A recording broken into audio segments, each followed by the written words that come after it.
Chapter 1455. Su Fengnian knew that there would be a battle between him and Tuoba Bodhisattva, but he did not expect it to be so soon. Su Fengnian helped the old monk who gave him the Buddha bowl to bury him. He piled up the grave, erected a monument, and used his finger as a knife to carve the words "Grave of the Monk" in chicken soup. He wanted to add an epitaph, but he did not know the content of the song called Falling Lotus, so he could only give up. After doing all this, Su Fengnian had no choice but to look for two suitable weapons. However, after hesitating for a long time, he realized that this trivial matter was unusually difficult. Su Fengnian even had the leisure to squat in front of the grave and sigh. In the past, only by risking one's life could one be qualified to gamble with one's life. For example, when he faced the Devil Xie Ling from the Duckhead Green Inn, Tuoba Chunsun, who had two powerful retainers, Diwu Raccoon, Yang Taisui, and the others, as well as when he faced Huang Qing with sword Aura and a Bei Mang True Dragon, Su Fengnian did not think much about it. In fact, he did not have time to think deeply about it. It was like a battle between a cavalry and a scout, where life and death were decided. As for the human cat Han Shengxian and Wang Xianji, Su Fengnian had enough time to plan. However, those calculations seemed to be on the edge, and he did not dare to be distracted. The only exception was the fight with Tuoba Bodhisattva. Once the fight was unavoidable, and there was a few hours to half a day of leisurely travel, Su Fengnian did not have any complicated feelings. Instead, he felt somewhat relaxed, as if he was waiting for a friend he had never met before.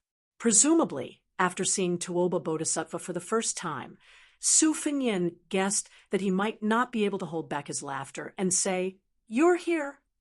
Then, Su Fengnian thought that this question did not display the demeanor of a master. As one of the four grandmasters of the world, since the two of them were going to fight to the death, there was an 80 to 90% chance that one of them would die. Since they were going to fight to the death upon meeting, shouldn't there be a more heroic greeting? For example, Tuoba Bodhisattva, you've been the second in the world for decades, so you're going to die with this laughable title? Or perhaps they could bring 2 jars of wine over and drink before the fight. However, the spy report did not mention whether Tuoba Bodhisattva drank or not. What if this guy did not drink at all? Could he tell him not to fight first and wait for him to drink before fighting? However, Su Fengnian did not have the capacity to finish 2 jars of wine in 2 breaths. Wandering alone in front of the thatched cottage tomb, Su Fengnian suddenly had a flash of inspiration. He felt that he could really fight with wine. Even if Tuoba Bodhisattva did not drink, he could just say that whoever died, the living would offer a jar of wine to the deceased as a farewell. This kind of speech not only had the air of an expert, but also the spirit of an expert who lived and died like a guest traveling far away. The 6-jewel Bodhisattva on Mount Lantua, who had heard the news, saw the young lord squatting there and laughing secretly. She was dumbfounded. What was going on? Don't you know that the entire Lantua mountain is about to explode? She calmed herself down and said with a cold face, the first group of 20,000 monk soldiers near Lantua mountain can be gathered in 2 days, and rushed to Liuzhou. Su Fengnian walked into the thatched cottage and brought 2 small wooden stools under the eaves. He threw one to her, and the 2 of them sat together in the afterglow of the setting sun. He smiled and said, "You guys are really insincere. The prayer wheel has already been pushed, but you still want to wait for me to defeat Tuoba Bodhisattva before sending the troops." The 6-jewel Bodhisattva did not hide anything. 1 generation after another, at most 300 to 400 years of life. But do you know how long Lantua Mountain has existed in the world? Su Fengnian stared at her face that seemed to be unmarked by time. Back then, the top 10 aristocratic families of the spring and autumn period also thought the same. They always felt that the throne of the country could be broken, but the family's incense could not be extinguished. I originally thought that the monks of Lantuo Mountain would be more worldly. She sneered and said, if they were worldly, why would our Lantuo Mountain care about you, King of Bailiang? Why would we get involved in this mess? Don't push your luck. Su Fengnian shook his head and said, who said that worldly affairs means closing the door and hiding in the outer mountains of Sky Beyond Mountain, and not caring about the secular world? Your Lantuo Mountain's worldly affairs are very impressive, and I am convinced. But the Wudong Taoist monks left the mountain to cultivate, and the two Zen temples cultivate Buddhism for a day, which I admire even more. Whether it was Wudong's immortal or Liangchan temple's Buddha, it was just the scenery on the other side of the river. They had also found ferries. They would cross the river as many feet as they could, and they would carry as many people as they could. Moreover, they never accepted money from others, nor did they mind drowning. They only wanted to carry one more person. No wonder the useless monk wanted to leave Lantuo Mountain. If he stayed on the mountain, he would only be Lu Songtao for the rest of his life. The six-jewel bodhisattva said expressionlessly, how can the 1,000-year Lantuo Mountain's dharma be destroyed by a few words from Su Fengnian? At the end of the day, you are still thinking about the tens of thousands of monk soldiers. Stop pretending. Su Fengnian sighed and said, our paths are different, and we speak the same language. The six-jewel bodhisattva frowned and said, Tuoba Bodhisattva is on his way here. Aren't you going to run? You have only absorbed the remaining spring and autumn fate. Do you really think you have recovered to your peak state? Su Fengnian rolled his eyes and said, I am the only one holding a lantern in this pitch-black night. Do you think Tuoba Bodhisattva is blind? The east is Bailiang's territory, and I can't run there. Go north to Gusai Prefecture. I think the Beimang Empress and the Taiping Commandant will treat me with good wine and meat. Or is the west further west? What's the point? As for the south, Chunji Bao and Xia Guining should have smelled the fishy smell. Su Fengnian's expression was calm. Why run? Let's fight first. It's not like I will definitely lose or die. Besides, I have always wanted to be in Jianghu. The first time I was in Jianghu, it felt like real Jianghu. It was just that I was not happy at all. I was like a dog paddling in Jianghu, and I often choked on water. Unfortunately, after a few times, I became more and more capable, but I did not see myself as a Jianghu person. This time, I plan to walk Jianghu for myself. I will not paddle across the river, nor cross the lake by boat. I want to float across freely. The six-pearl bodhisattva glanced at the inconspicuous grave where the chicken soup monk was buried and said indifferently, if you die in the west at the hands of Tuoba Bodhisattva, it might be difficult for others to collect your corpse. Su Fengnian said seriously, a child's words carry no harm. The six-pearl bodhisattva looked at the imposing manor in the east that ordinary people could not see. Tuoba Bodhisattva is in a hurry to kill you.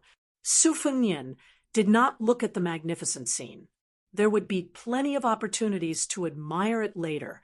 Perhaps Su Fengnian could not bear not to look at it. He would vomit if he looked. Su Fengnian said to himself, after Li Chungang returned to Jianghu, the old man went with me back to Bailiang for a while before we left. Before we left, he used two words to describe Jianghu people.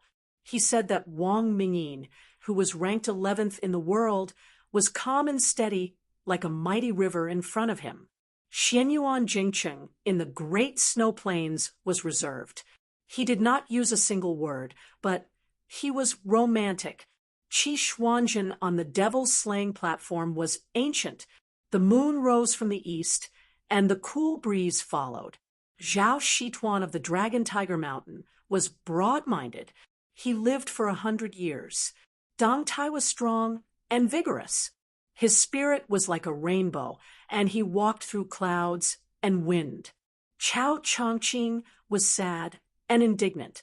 He lived for 100 years, and his thoughts were cold and disheartened. Wang Xianji was old but strong. He was in the best state. He could be said to be the first grade of vigorous. The sky was full of wind and waves, and the sea and mountains were vast. His spirit was full, and all things were by his side. The six-pearl bodhisattva patiently listened to him ramble on about the stories of his old friends. In fact, she was listening with great interest. After all, if she had not appeared here today, these stories would probably rot in someone's stomach for the rest of their lives. Su Fengnian suddenly asked, "Are there any good weapons on Mount Lantua? It would be best if they were swords. If there are any divine weapons, you can lend them to me." The Bodhisattva of Six Pearls looked at the scene in the east and shook her head. "There are an ancient sword called Fangsheng and a blade called Qi Yun. They were both forged in the Dafeng dynasty. However, Tuoba had already found you by the time I came and went." Su Fengnian smiled. "At most, I'll let Tuoba wait for you to arrive before starting the fight. If he doesn't agree, I'll run toward Mount Lanta. I'll be able to wait for you to get the sword. All right, while I'm fighting with Tuoba, help me keep an eye on Wang Weishue, who is currently in the Dong family in the inner city. As long as he doesn't leave the western region, you don't have to interfere." The Bodhisattva of Six Pearls stood up slowly. Her gaze was complicated. "Why don't you disperse your fate energy? Tuoba will lose his target. You don't have to fight this battle." Su Fengnian said helplessly, "How long has it been since the old monk was buried?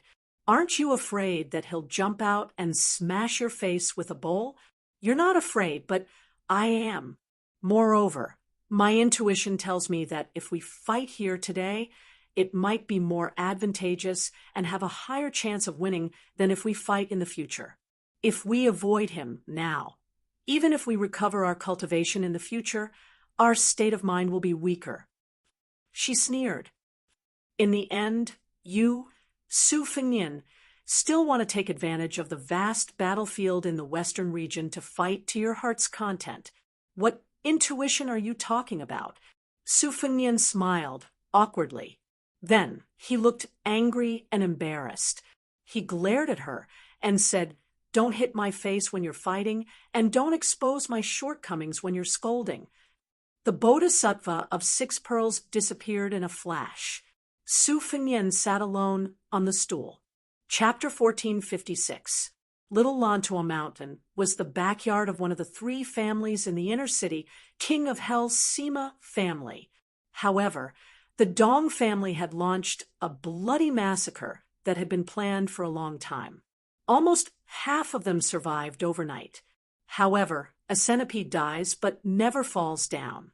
After the Dong family hit a wall with the young drunkard on the roof, especially when the young master of the Aquarius state heard that Chicken Soup Monk had given an alms bowl to Tai Mu Dai, the young swordsman who had once assassinated Yen Wenluan with his sect, the Great Yu House came to the thatched cottage at the foot of the mountain.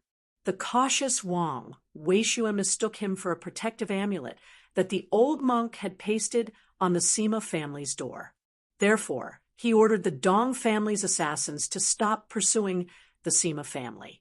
Su Fengnian, who was sitting leisurely on the bench, also felt the strength and resilience of the city. The Sima family was already in a miserable state. If it were a family in the Central Plains, the monkeys would have fled when the tree fell. However, the Sima family still sent more than 30 men of sacrifice whose clothes were still wet from blood to swords to protect a similar number of women, children, and the elderly. It seemed that this was the last bit of the Sima family's spirit left. Obviously, they really regarded Su Fengnian, who was sitting on the bench under the thatched cottage, as a life-saving amulet.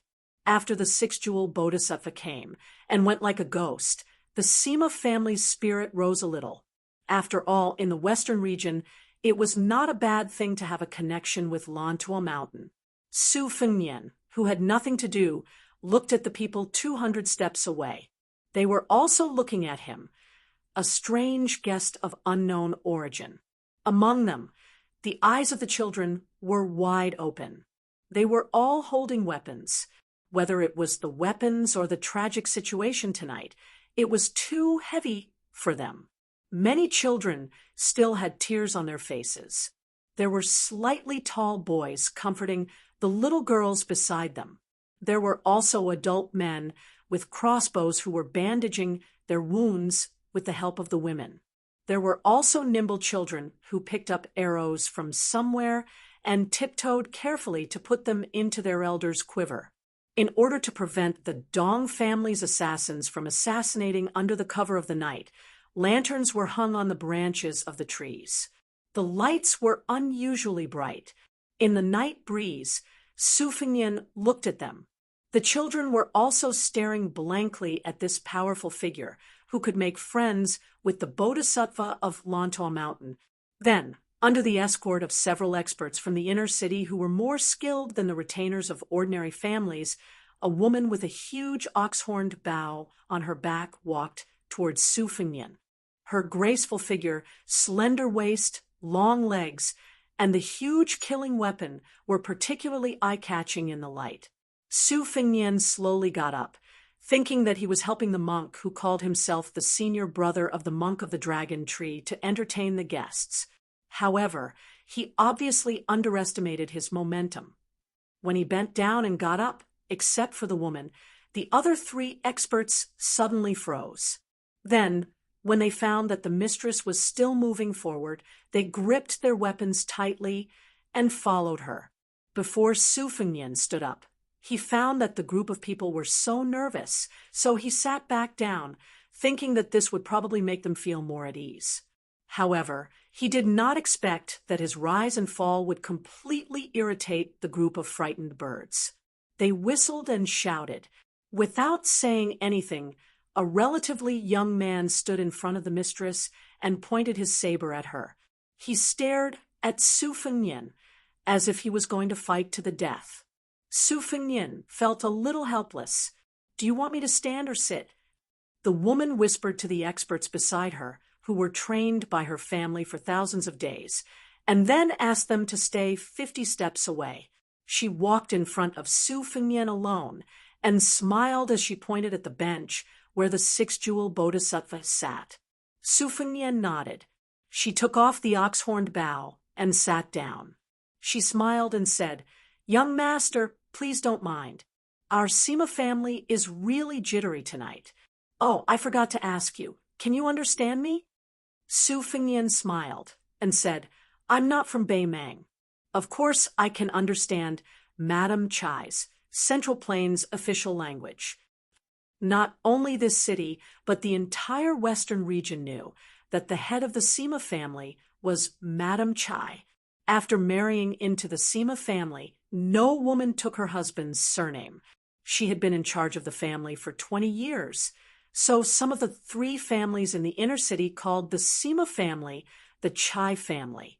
Su Fengnian had gathered intelligence in the whispering room and learned that Madame Chai was a refugee from Dongwei. She was forced to migrate to this place, and the elders in her family quickly withered away. She was alone and pitifully married into the Sima family, which was still struggling in the outer city. It could be said that she had personally managed the Sima family to its current status. As for the hardships she had gone through, Su Fengnian did not know about them, nor did he have any interest in them. She said bluntly, "Since young master is not a Beimang barbarian, then I'll be frank with you. If I offend you in any way, please don't be angry.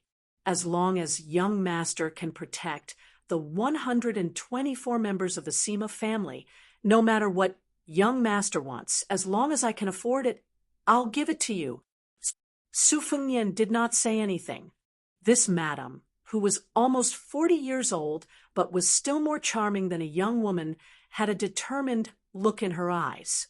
Perhaps young master feels that the Sima family is not worth mentioning, but I can guarantee that as long as we survive this crisis, as long as the Sima family's golden name is not completely destroyed tonight, then I'll be able to gather 2,000 people again in less than half a year. Then she suddenly felt a little miserable. That young man was actually looking into the distance in a daze at this critical moment that concerned the survival of her family. For her to be able to lead her family to this day, she naturally had her own perseverance. She said in a more serious tone, "Maybe young master is a man from the Central Plains who happened to pass by the Western regions, or maybe you are a first-rate talent from the most prominent sect in the Liang River Lake. You have the ambition to reach the peak of martial arts, and you don't care about the glory and disgrace of one or two families in the Western regions. However, I sincerely ask young master to help us this time. The Sima family will definitely be grateful to young master. In the future, as long as young master sends a message back to the Western regions, even if it is the Southern Jiang, the Liao Kingdom, or the Liang capital, if I am still alive, I will personally lead my family's elite forces to young master. Even if I am already dead, the next head of the Sima family will definitely not refuse to help young master. If I, Chai Dongdi, violate my oath, then I'll never be able to be a human again." Su Fengnian turned to look at this woman, his eyes in a trance. Her eyes instantly became cold, and her tone also became colder. "I've said it before. As long as I can afford it, young master can take it away." In her life, she had seen too many men show this kind of expression in front of her. In the early years, it was the influential people in the outer city, and later, it was the ambitious people in the inner city, such as Dong Teeling of the Dong family, the father and sons of the Li family, and those men who were arrogant because they were masters on the ranking list.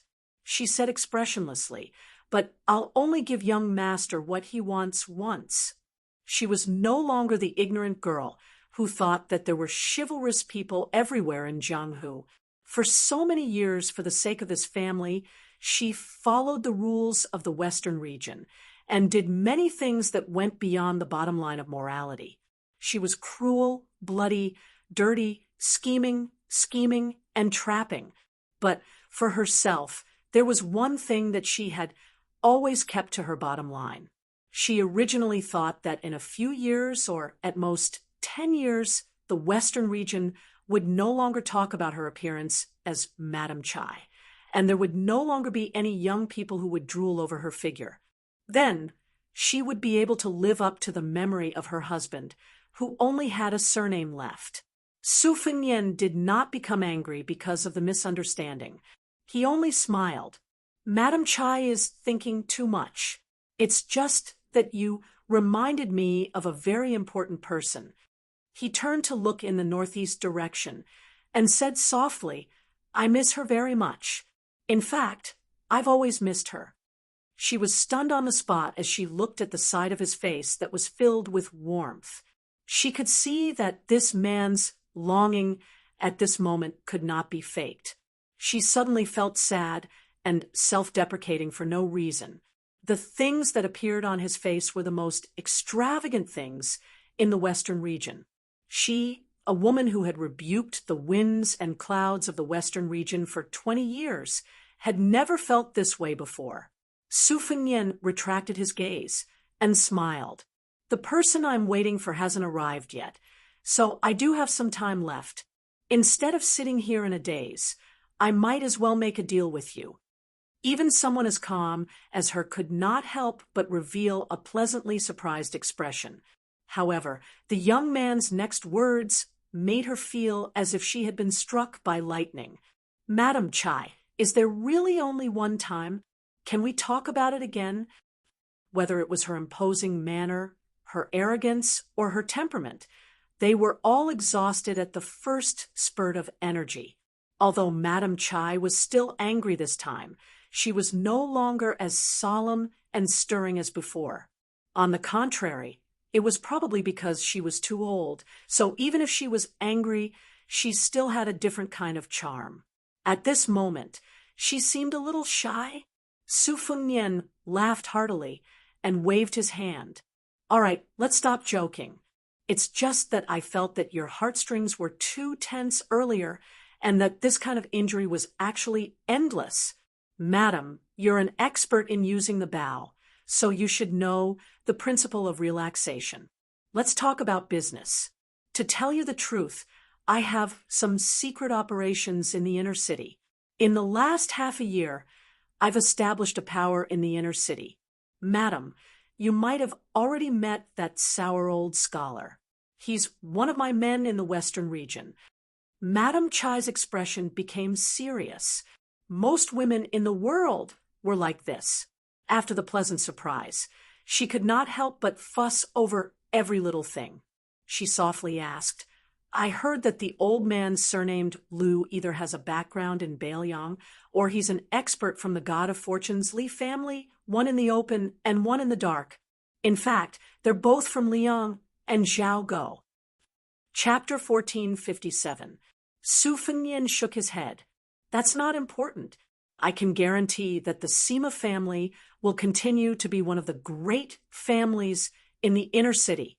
As long as you work with that old scholar, not only will you be able to struggle at death's door under the Dong family's nose, but you will also be able to squeeze out the Dong family. If you want people, I can give you people that are not inferior to those on the inner city's expert list. As long as you dare to ask, I can give you a lot. If you want armor, crossbows, spears, I can give them all to you. As for my request, it's very simple. The Sima family must have a cavalry of no less than 5,000 people in this city. When they are willing to put their heads on their belts to fight for riches and honor, when there is hope for riches and honor, you must make them believe that your words are not empty words.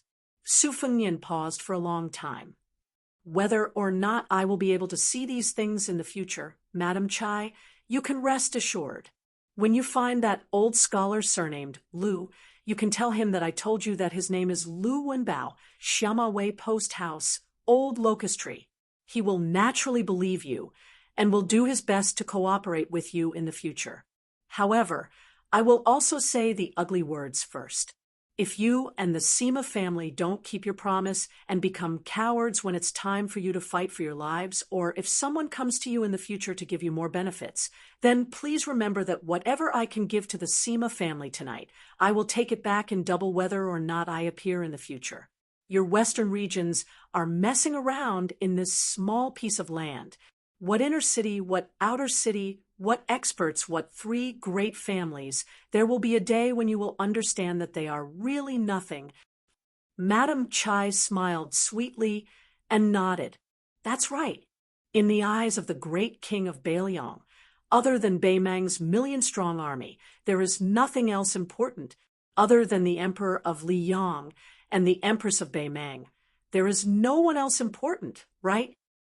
Su Fengnian was surprised. You guessed it. She was silent for a moment, then smiled. I was just making things up. Your Highness must only be so easily tricked in front of insignificant women, right? Su Fengnian didn't deny anything. He couldn't help but laugh. It's not good to hold grudges. It was Madam Chai's turn to be stunned. Are you really the king of Baelyang? Su Fengnian joked back. What? You're too easy to talk to. You don't look like a border king with authority? Or is it that he can sit on a small stool and chat with Madam for half a day? No matter how I look at him, he doesn't look like an expert. Madam Chai blinked her eyes. Didn't they say that His Highness is extremely handsome? There are quite a few well-informed young girls in the inner city who are extremely curious about the prince. There are also a few in our Sima family who used to practice the sword, but when they heard that the prince started out by practicing the saber, they foolishly went to practice the saber. I've been nagging about His Highness's name all day. Even my ears are about to grow calluses. Su Fengnian was speechless. He stretched out a finger and tapped the space between his eyebrows. He smiled bitterly. Women. Madam Chai looked at the distant family members who had survived the turmoil and calmly said, There's a girl called Sima Bishui. She vowed that she would go to Baelyang to find that guy called Su Fengnian if she could one day master a peerless saber technique. Even if she couldn't become his wife, She could become his confidant. Many people made fun of her, but she didn't have any talent. She just buried herself in practicing the saber. Su Fengnian softly said, and then she died. She nodded and said in a calm voice, "That's right. She couldn't kill anyone and didn't want to be humiliated, so she killed herself with a saber. She stabbed her abdomen and didn't lightly slit her neck. If she had died in the latter way, those men wouldn't have let her off. In our Western regions, such simple fools, especially women, don't live long. Even if they're lucky enough to survive, they won't live happily." Su Fengnian followed her line of sight and looked at the group of people who were laughing and talking without worry. He sighed with emotion. "There'll be a day when the world will be peaceful. When that time comes, your Western regions will also be filled with the sound of books. Children won't be thinking about how to survive every day. Instead, they'll be thinking about how to study hard and obtain scholarly honors. In the future, there'll also be willow trees and men and women who will meet at dusk. Young people will do what they should have done when they were young. In the future, there'll be rattan chairs for old people to lie on and bask in the sun. They'll slowly recall the heroic deeds they were proud of and the things they regretted. When their lives come to an end, they'll be able to peacefully pass on their unfulfilled wishes to their children and grandchildren." Madame Chai gently shook her head with a smile. It was as if she couldn't believe that the soil under her feet was soaked with blood and that such a beautiful scene of paradise would one day appear. However, she subconsciously reached out to stroke a strand of messy black hair and gently tucked it behind her ear. However, she suddenly straightened her body and tightly gripped the horn bough by her feet.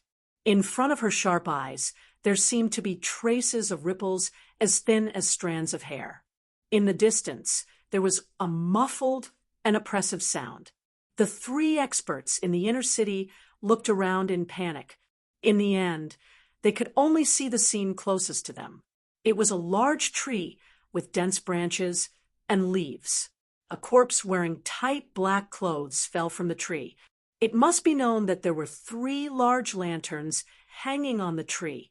It was obvious that the people in the Sima family didn't find any trace of this person from beginning to end. However, what really made the 3 experts in the inner city feel their hands and feet go cold was that they simply couldn't see the young man sitting on the small bench. He looked harmless and gentle, but when he killed people, he didn't leave a trace. A great master. He was definitely a great master that even the top 3 experts in the inner city, Dongtiling, paled in comparison. Because Madame Chai was close to the water, and because she was an expert in the inner city who was ranked just below Dongtiling, she could barely see the mysterious ripples. She roughly knew that in the Liyang River Lake, the Martial Man realm was divided into 9 levels. The second level was considered to be a great master in the Central Plains. She barely stood on the threshold of the second level and saw a bit of the spectacular scene in the inner city. She used to think that if she could put down her family's affairs and focus on martial arts, then it would be easy for her to become one of the top 3 experts in the inner city. She might even be able to compete with the legendary first-level experts in the Liyang River Lake. As for the previous 10 people in the martial arts evaluation and the recent 14 people in the martial arts evaluation and the 4 great masters, she didn't have any idea what they were. She only knew that they were very strong. It was like looking at a mountain from afar. You know that the mountain peak was very high, but you can't imagine how high it was until you get close. Then, the young man beside her, whose identity she was still doubtful about, opened the door to the first level for her in a slightly stingy and obscure way. Then, she suddenly realized that in the eyes of the small group of true martial arts masters, the first-level experts who considered themselves to be extraordinary were no different from ants. Then, even the children of the Sima family could see a strange scene. From the shadows in the distance, a ghostly figure suddenly appeared, running as fast as thunder with an aggressive aura. They thought that it was an expert from the Dong family who came to kill people in broad daylight, and that it might even be the infamous Dong Teeling himself. But soon, everyone was confused. The expert with a very strong figure did not seem to be here to cause trouble, but was pushed here by someone. He seemed to be avoiding something invisible, except for the period when he was constantly approaching the thatched cottage. At the same time, his footsteps were disorderly, and he flapped around in all directions. He was in a very sorry state. Obviously, no one was fighting with him, but he made a few dazzling front, back, and side somersaults. In short, there were all kinds of somersaults. He was originally a very strong expert, but in the end, he was reduced to a sideshow in the eyes of the children of the Sima family. When he was about 30 steps away from the thatched cottage, he finally stopped to catch his breath. At this time, Madame Chai finally saw the old man. He was actually the god of Welfleigh family's most honorable consecrator. At this time, his clothes were ragged, as if they had been cut into pieces bit by a sharp weapon, dripping with blood. He glared at the young man sitting on the stool and said in a hoarse voice, Dong Tai's nurturing sword and controlling sword, "I finally know who you are." Su Fengnian looked at Zhao Go, one of the founding members of Li Yang. "The only reason you're still alive is because you had a colleague in Azure City. Before he died, he said a few words, which was equivalent to him dying in your place. You can go now, but remember to tell Li Feng Mao not to compete with the Sima family in the future. As for your plans in the western regions, they have been following the rules these past few years, so I can pretend that I didn't see them." The thin elder roared and rushed forward, causing the dust under his feet to fly up. The tip of his foot created a hole in the ground, but the elder quickly stopped.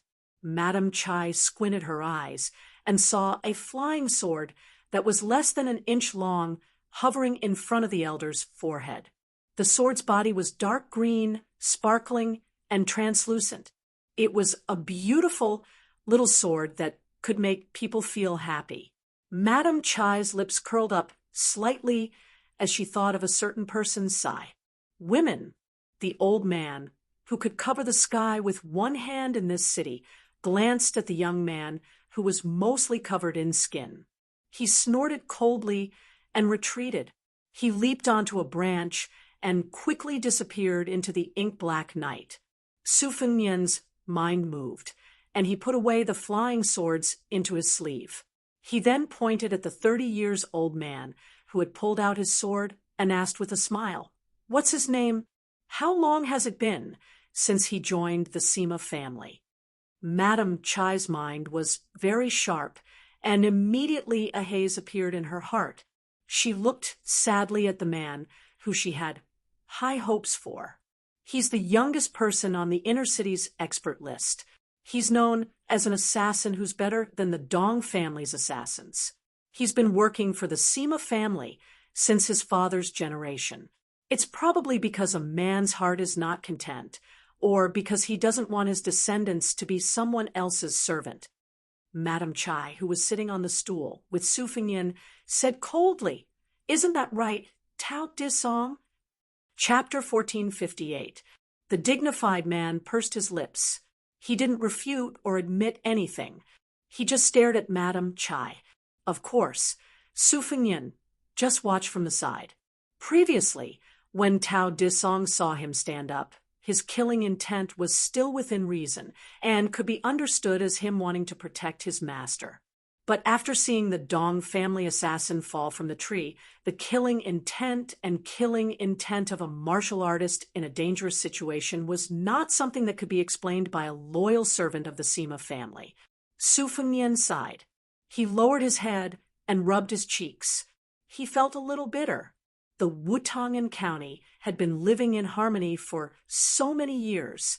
How could the Sima family in the western regions be so unpredictable? Tao Disong didn't reveal his true intentions. He just looked at Madame Chai, who was 8 years older than him. Madame Chai seemed to realize the truth. She was furious. She scolded, "When did the Sima family ever stop you from being a superior person? They have spent so much effort to cultivate you. Are you heartless and scrupulous? In the Western regions, there is no benevolence, no righteousness, and no loyalty. But don't forget that everyone in the Western regions believes in the word trust. No matter how evil you are, as long as you promise something, you will keep your promise. Even the children in the city know this." Tao Disong's face was wooden. "Madam, I have respected you since I was young. I have treated you like a female bodhisattva." Madame Chai said angrily, "Shut up." She suddenly stood up and grabbed the oxhorn bough. In an instant, the bough was drawn to the shape of a full moon. It was clear that her martial arts cultivation was indeed one of the best in the city. Tao Disong didn't care about that huge bough at all. He didn't care about that sharp iron arrow that was ready to be shot out. He only looked at Madame Chai and murmured, "When I became sensible, especially when I found out that I was more talented in martial arts than all the men in the family, I told myself that one day I would make Madame Chai's life less tiring." Su Fengnian muttered under his breath, "You're trying to say that you won't be so lonely, right?" He emphasized the word lonely. When Madame Chai heard this, she was so angry that she almost turned around and shot this guy to death. Tao Disong looked up to the sky and laughed. He laughed until tears came out of his eyes. He raised his arm and wiped his eyes. He looked at Madame Chai's face, and his eyes began to emit a man's unique passion. "Madam, why do you have to live such a tiring life? In 5 years, I will be in the top 3 of the inner city's top 3. In 10 years, Tao Disong, will be the #1 expert in the inner city. 5 years later, I will be 35 years, and you will be 43. You won't be old, and you will look like a woman in her youth. You are the most beautiful woman in the world. Even if you 10 years later, you will be old, madam. Madam, you the most beautiful woman. Even if you in 10 years you ins s in s inzazazaz." Madame Chai was going to shoot an arrow at Tao Disong's face when he moved. Although she wasn't sure if she would succeed, she definitely wouldn't let this ingrate continue talking. However, there was a guy beside her who interrupted her. He said that if Tao Disong told her what was on his mind, he would completely give up. Madame Chai would have a clear conscience after killing her own family. However, she soon regretted it. This Tao Disong, who had been respectful to her like a junior for many years, was actually dead. In her memory, he was still living a bright life in the Western region.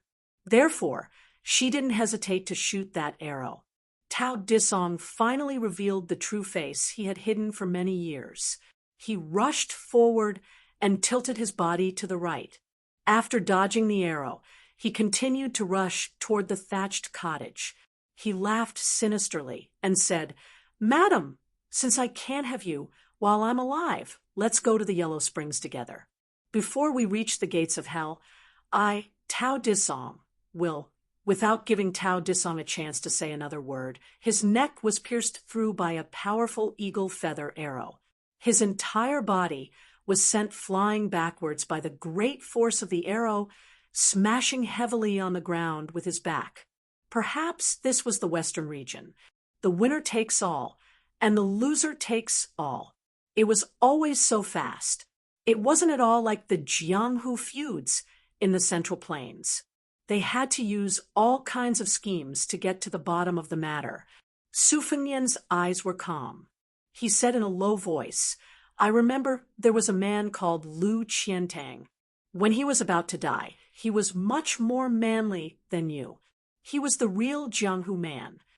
Tao Disong died with his eyes wide open because he knew that his wife, who had fought side by side with him not long ago, had not been seriously injured in the fight with the top assassins of the Dong family, but her qi was in a mess, and it was impossible for her to kill him within 10 arrows. Of course, he knew that with the help of that strange man, he could not kill his wife, but in the end, he could not even die a slower death in his wife's hands, because his throat was pierced by that man's flying sword before the eagle feather arrow. This ambitious man only had one thought in his mind before he died.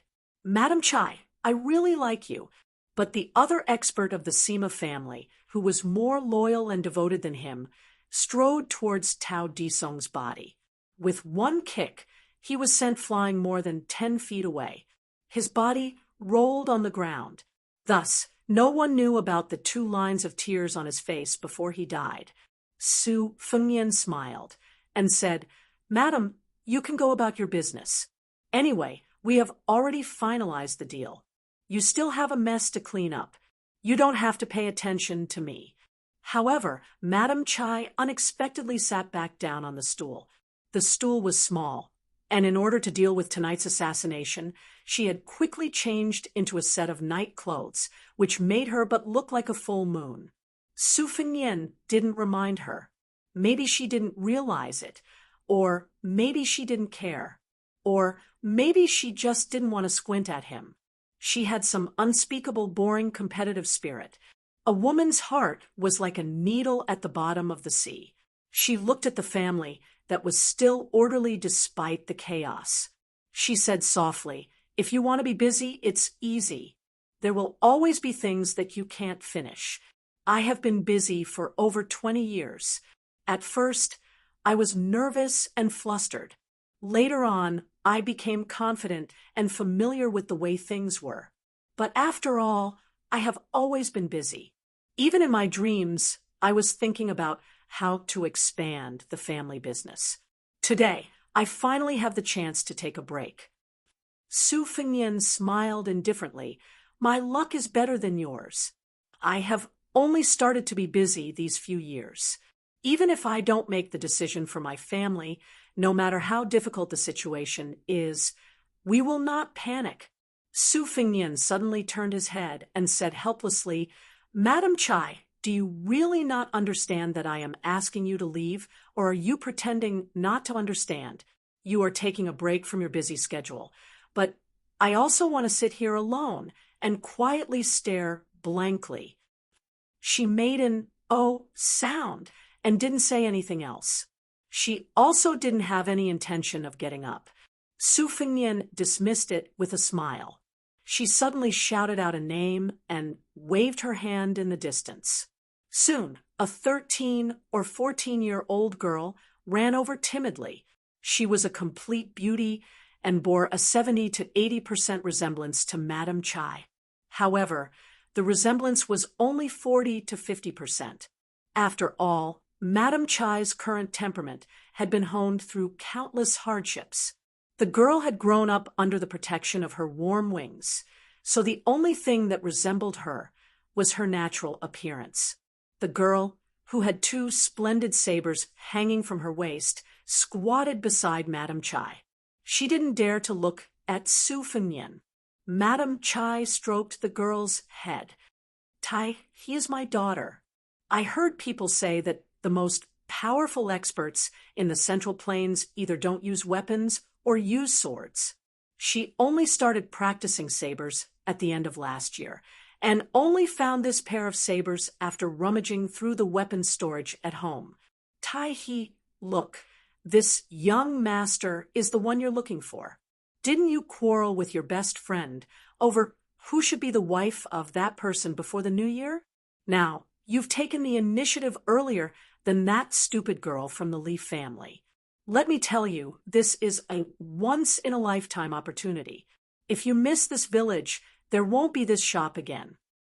The young girl suddenly raised her head and widened her eyes. "Him." Madam Chai nodded with a smile. She glanced at the young man, who was laughing involuntarily from the corner of her eyes. There was a hint of schadenfreude hidden in her eyes. The girl suddenly turned her head and instantly turned back. Her face was full of resentment and suspicion. "You don't look like him at all." Su Fengnian smiled bitterly. He thought to himself, Could this Er's face be similar to mine? However, it's best if they don't look like each other. Do I really have to deal with this stupid girl from the Western region and have a conversation with her that says, "You are Su Fengnian, yes, yes, really? And of course it's real." Su Fengnian felt his scalp go numb when he thought of this. At the same time, he couldn't help but laugh. "Old man Li, with your arrogant personality when you were young, you must have been even more annoyed than me back then, right?" Madam Chai added fuel to the fire and whispered, "Silly girl, it's really him. He's wearing a fake face. Otherwise, do you think that person would swagger into the Western region? Do you think I'm lying to you?" Su Fengnian covered his forehead with his hand. No one would have thought that this girl would cry out without any warning. If it weren't for Madam Chai gently covering the girl's mouth, she would have wailed without restraint. She stopped crying with great difficulty and turned her head again. She looked at Su Fengnian seriously and sobbed. "Big Sister Bisui really liked you," the naive girl quickly added in a sobbing tone. "Big Sister Bisui also liked you a lot, but she died today. Can you help me write a few words? When I visit her grave in the future, I'll burn it for her, okay?" Madam Chai sighed softly. There was a pleading look in her eyes. Su Fengnian smiled and said, "But we don't have a pen and ink right now."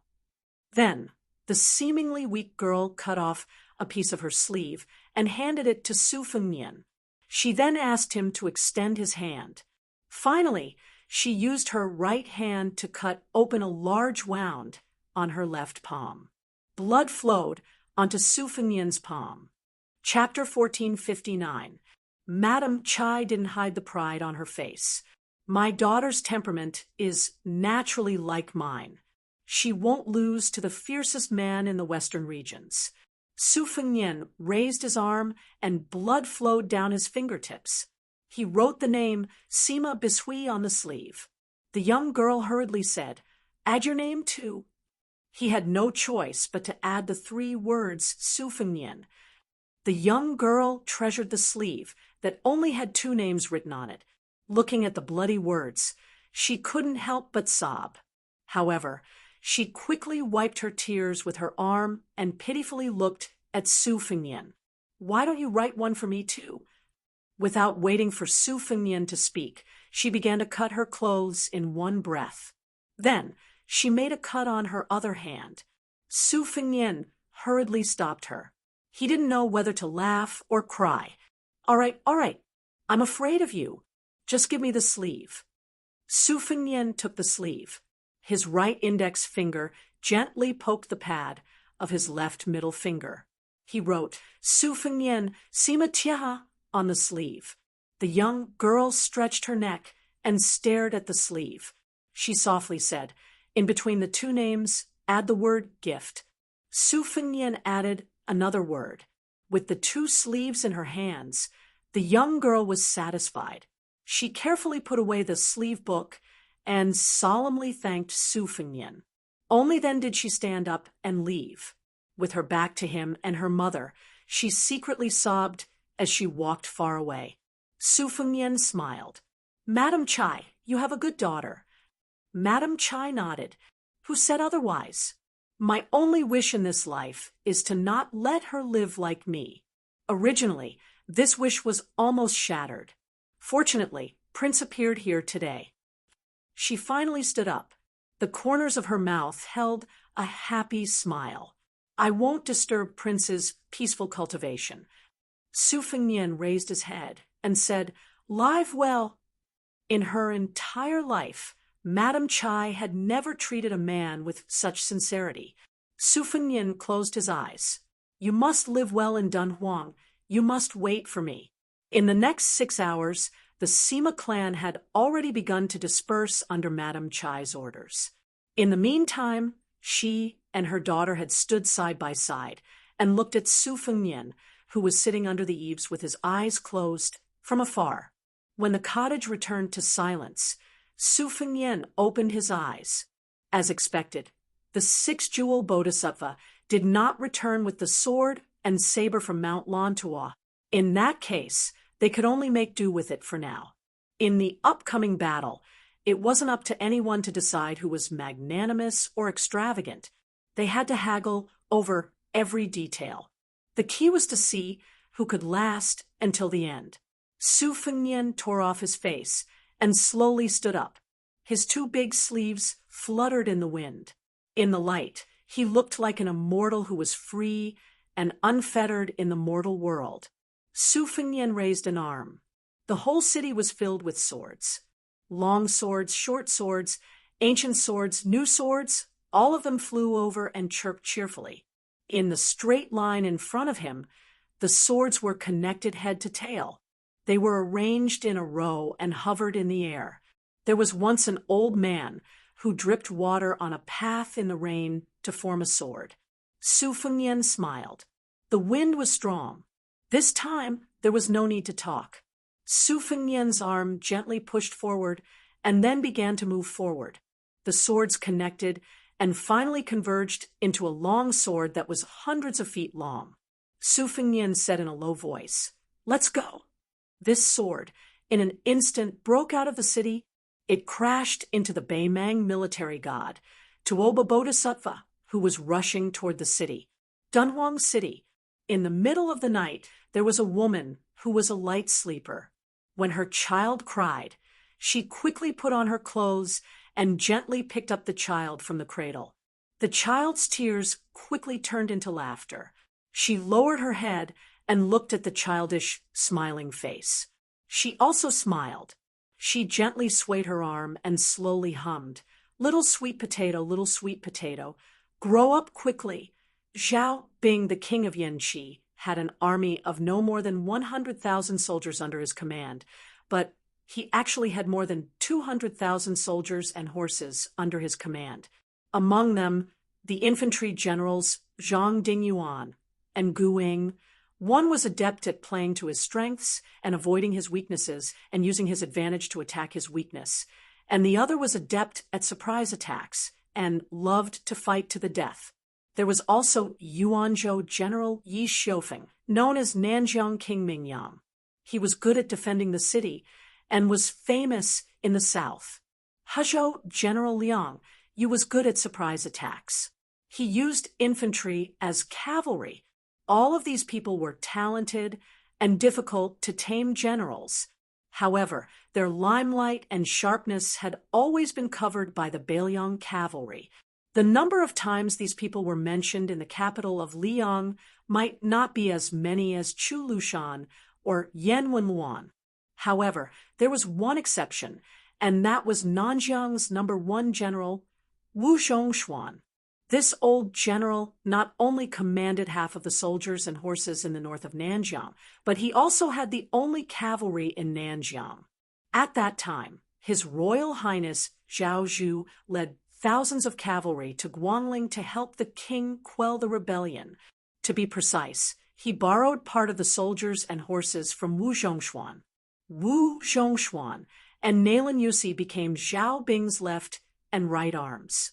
However, compared to Nalin Yusi, who was almost blindly trusted by the king of Yanqi, Wu Zhongshuan, who commanded the troops outside, paled in comparison. Among his 3 sons, the eldest and youngest were left in the territory under the jurisdiction of the king of Yanqi, only one son, born of a concubine, followed by this old man. He also did not join the army. He ate, drank, whored, and gambled, and was the leader of the northern part of Nanjiang. It was rumored that once he took advantage of the opportunity when his father was patrolling the northern border to sneak into the south with more than 100 elite private retainers to show off. In the end, he was beaten to a pulp by His Royal Highness. That was not all. After he was beaten silly, no one knew who came up with the bad idea, but he actually went to the king's mansion to make a scene. After everything calmed down, outsiders did not know the inside story. Nanjiang only knew that the king of Yanqi's 3rd son, Zhao Yu, who held an important position in the army in the north, was recalled to the south. In any case, since then, Wu Zhongshuan rarely returned to the south. He wholeheartedly guarded the northern part of Nanjiang. A group of more than 20 riders stopped their horses and raised their whips on the south bank of Guangling River. They looked at the rolling river flowing east, like the most spectacular white silk in the world, undulating with the wind. There was a large age gap between these riders, but they were all wearing armor and carrying swords. Their vigorous spirit was extremely eye-catching. The few riders in the middle had a kind of vigorous spirit condensed from being in a superior position for a long time. The white-haired old man with a straight back was the most eye-catching. The old man held the whip made of tiger bone and the whip made of tiger skin. He narrowed his eyes and looked across the river, straight to the north bank. The two middle-aged generals beside the old man were his trusted subordinates that he had cultivated for 20 to 30 years. Tang He and Li Chunyu's reputation was slightly inferior to Zhang Dingyuan, Guing, and the others. However, if they really competed on the battlefield, the old man did not think that they would lose. Furthermore, Tang He and Li Chunyu were both born in the top noble families in the north of Nanjiang. They had a complicated marriage alliance. This meant that the old man had more connections in the Central Plains than the king of Yen, who was severely restricted by the laws of the vassal states. Tang, he was a coarse-looking man. His face was full of sideburns, and he did not have the time or thought to take care of them. A few strands of his beard were tangled together. He bent down and touched the muscular back of his warhorse. He complained, "Did the two vassals, Zhao Yi and Zhao Sun, come to an agreement beforehand? Why are they so arrogant? They are not willing to help us cross the river, using the excuse that they want to defeat Chao Chongqing's navy to ensure our safety." The old man was the #1 general of Nanjiang, Wu Zhongshuan. He said calmly, "This logic makes sense. 100,000 soldiers crossing the river is not a small matter." Tang, he said carelessly, "Chao Chongqing has made it clear that he has shrunk the battle line and concentrated his troops at Bailu Lake. Then we can go to Longmen Ferry and have the Qingzhou Navy protect us. Does the Zhao Yi Navy lack these 10 days to half a month? Otherwise, we can cross the river from the estuary of Guangling. Chao Chongqing's warships can't climb onto the shore, go around the Zhao Yi Navy, and then jump into the river to stop us, right? These bastards just don't want to see our Nanjiang elite troops successfully cross the river." Wu Zhongshuan shook his head and said, "This is the intention of the capital. Do you think Zhao Yi and Zhao Sun can make the decision?" Tang He's face was full of sarcasm. He laughed out loud and said, "For a vassal to act like this, you can be considered capable." Wu Zhongshuan had always had a cold personality. He had spent most of his life in the military. No matter if it was a great victory or a crushing defeat, he had always had an attitude that showed neither sorrow nor joy. He had become the perfect example of the saying in military books, "A person with a thunderous heart but a face as calm as a lake can be worshipped as a general." Wu Zhongshuan sank into deep thought.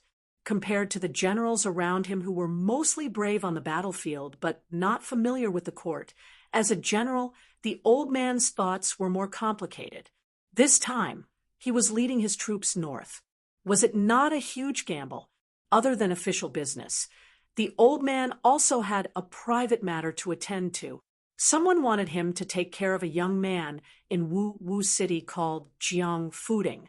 In exchange, that person promised him that not only would he become the main general of the Nanjiang army on the northern expedition, after crossing Guangling, there would be a great wealth waiting for him.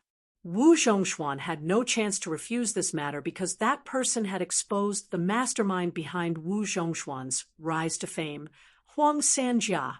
Regarding this secret, not to mention his 3 disappointing sons, Wu Zhongshuan didn't even tell his wife, who had grown old with him, about it. At this time, another group of cavalry galloped over. Tang, He, Li Chunyu, and the others raised their eyes to look. Their expressions were somewhat strange. Wu Zhongshuan squeezed the horse's belly and urged it forward. On the horse's back, he lightly cupped his fist to the heroic young man. This general greets His Royal Highness. Chapter 1460. This young man, who only had 5 or 6 retainers with him, was the crown prince of Yanqi, Zhao Zhu, compared to Wu Zhongshuan, and his men who were clad in metal armor. Zhao Zhu was dressed in a brocade robe. If it were not for the common saber on his waist, he would be easily mistaken for a young master who was out traveling. Beside him were 2 personal bodyguards from the crown prince's mansion, as well as a few outsiders from the southern border, 1 man and 2 women. The man's attire was extremely strange. He had a monk's ring scar on his bald head, but he wore a Taoist robe. The slightly older woman was extremely beautiful. She looked like a beautiful woman in her early 30s. If it wasn't for the fact that her aura was extremely strong and intimidating, she would have died young in this chaotic world of war and on the banks of the Guangling River, where the smoke of war was rising from all directions. The younger woman was tall and was clearly a woman from the northern lands. Her appearance was not that stunning, but she had a unique style. Tang, Healy Chunyu, and the other generals had long heard of the half-monk, half-Taoist man and the woman who had appeared on the Rouge list 3 times. Gong Bonk, the disciple of Wang Xianji of the martial emperor's city, and Linya, the great grandmaster of fist arts, were well-known figures in Jianghu. As for why these 2 people had attached themselves to His Royal Highness, they were too lazy to think about it. No matter what conflict Crown Prince Zhao Zhu had with their benefactor, Wu Zhongshuan, the vast southern border would be filled with heartfelt admiration. His Royal Highness had joined the army at a young age and had killed almost 10 people in the land of the Berserk miasma. He had built countless fortresses of various sizes. Before the rise of the young man surnamed Su in Beiliang, the people of the southern border were incomparably proud.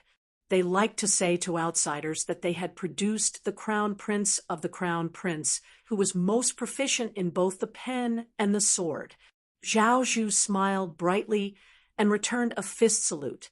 "Thank you for your hard work, General." Wu Zhongshuan's mouth twitched. This was probably considered a smile. Zhao Zhu turned his head to look at the river and asked softly, "What is the movement between Zhao Sun and Zhao Yi?" Zhao Zhu was, after all, the commander-in-chief of the northern expedition in name. Wu Zhongshuan was only the deputy commander-in-chief, assisting His Royal Highness, who had disappointed Li Yong greatly. Wu Zhongshuan said in a low voice, "The Qingzhou Navy went east along the river, at the Wubo Lake Pass, Longdu, and the west of Bailu Lake Shuji, to block the return route.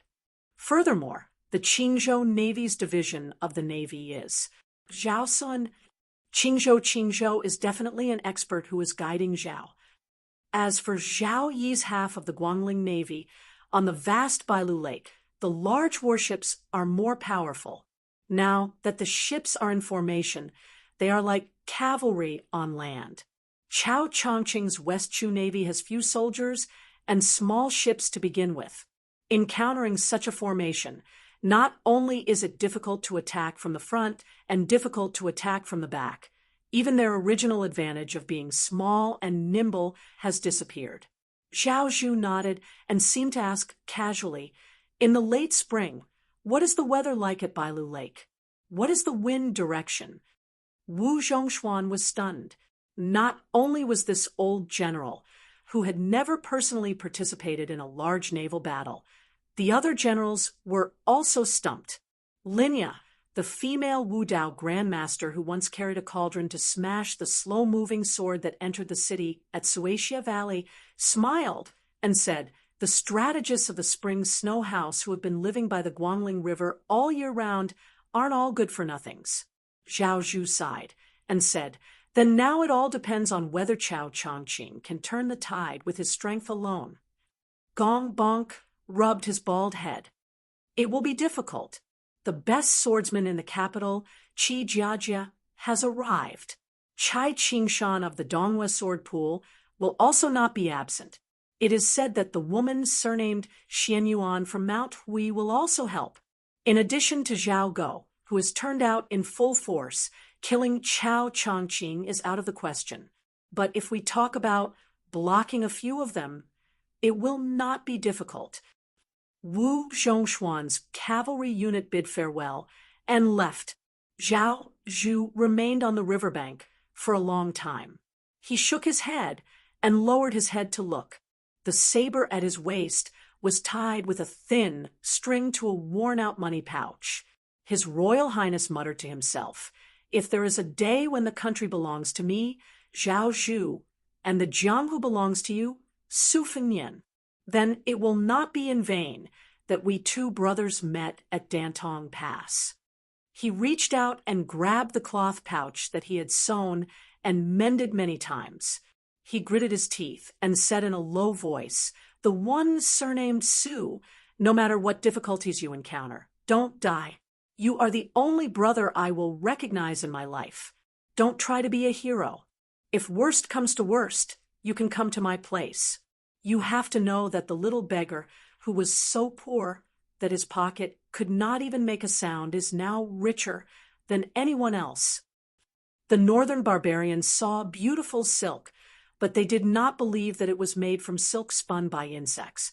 The scholars of the Central Plains did not believe that there were yurts in the grasslands that could accommodate 1,000 people.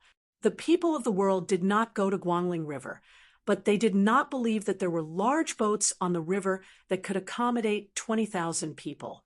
In the middle of Bailu Lake, a majestic ship that was 30 to 40 feet above the water's surface sailed alone on the lake. Looking at the direction of the ship's bow, it was heading toward the West Chu Navy. A large flag with the character Jiang flapped in the wind. A beautiful woman with a purple sword case on her back stood on the railing of the third floor. Her clothes fluttered in the wind, making her look like a fairy. The surface of the lake was vast. Suddenly, a small boat appeared in the distance. It got closer and closer until it was a few hundred feet away from the ship. A woman in white sat at the bow of the boat. A red string was tied around her wrist, and a wine pot was hanging. Behind her stood a person in a red robe with large sleeves. The woman with the sword on her back and the woman in white looked at each other at almost the same time. It was just a glance, and they did not look at each other anymore. The world did not know that this meeting had been separated by a full 800 years. The woman in white, Luo Yang, retracted her gaze. She raised her head and drank a mouthful of wine. She smiled lazily and said, "After so many years, I still find it annoying." On the other side, Jiang and I reached out and pressed down on the sword case. Only then did the sword in the case stop crying. In the big city of the West regions that stood thousands of miles above the yellow sand, when the sword was about to leave the city, the short man with a wooden face and long arms like an ape no longer suppressed the shockingly abundant qi in his body. His body suddenly expanded, and only then did he return to his normal stature. The long sword rushed forward in a line. He reached out his palm and hit the tip of the first sword. He twisted his wrist. The thousands of flying swords in the line all flew in a circle. After the long sword that pierced through the thick city wall spun for a while, it blasted a hole as big as a basket on the city wall. In the next moment, Tuoba Bodhisattva, who was charging forward, slammed his palm on the city wall. The whole city was in an uproar as if there was an earthquake. The 160 swords that went out of the city to welcome the guest were all shattered inch by inch. The 70 swords that were still connected with qi in the city were also shattered by Tuoba Bodhisattva's palm. Walking on the lonely street in the city, Su Fengnian waved his sleeve. The long sword changed into a thunder whip that was used by immortals to suppress otherworldly items. Purple lightning lingered around the long whip. The long whip fiercely slashed on the inner city wall. The chi knife cut through the wall like tofu and shot toward Tuoba Bodhisattva, the #1 martial artist in Beimang, who rarely fought for many years, strode forward and directly broke through the city wall. After entering the city, he grabbed the upstanding chi that looked like a long whip but was actually the essence of the sword will and tore it apart. His other hand slapped out, casually. The broken pieces of the city wall that didn't have time to fall to the ground disappeared in a flash. Su Fengnian put 2 fingers together and gently drew. The long whip with purple chi that didn't weaken at all quickly bent and retracted. It smashed the huge rock that broke through the air. Under the whip, a bottomless ravine was torn out on the street.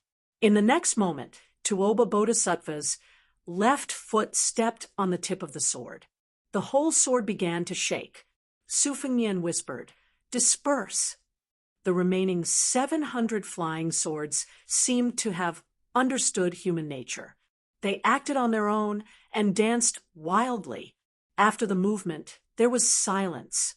The 700 flying swords stopped in the air and formed a semicircular formation. The 700 flying swords pointed directly at Tuoba Bodhisattva on the ground. This stop was just a moment. The rain of swords fell rapidly. It was like a rainstorm falling from the sky. The violent crackling sounds were like raindrops the size of soybeans hitting the surface of an oil paper umbrella. Dust flew up on the street. Su Fengnian kicked Tuoba Bodhisattva's chest, telling him to leave the city from where he entered. However, Tuoba Bodhisattva rushed into the city again at a speed that was countless times faster than when he left the city. He punched Su Fengnian's right elbow that he raised to block. Then Su Fengnian's right fist and Tuoba Bodhisattva's left fist collided at the same time. Both of them only took 2 steps back. However, the tall buildings on their left and right had all collapsed. The streets near their feet were filled with swords that had fallen to the ground. Some were straight and some were slanted. After Tuoba Bodhisattva and Su Fengnian's fist collided again, they both took a step back and frowned, because he realized that the 500 flying swords had sunk into the ground at the same time and disappeared.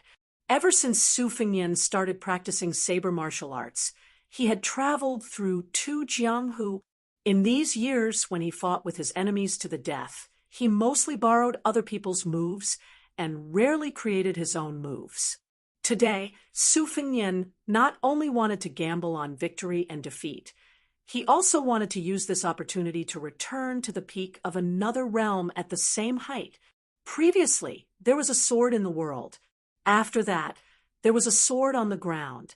After Su Fengnian took 3 steps back, a rolling earth dragon formed by flying swords broke out of the ground and pounced on Tuoba Bodhisattva.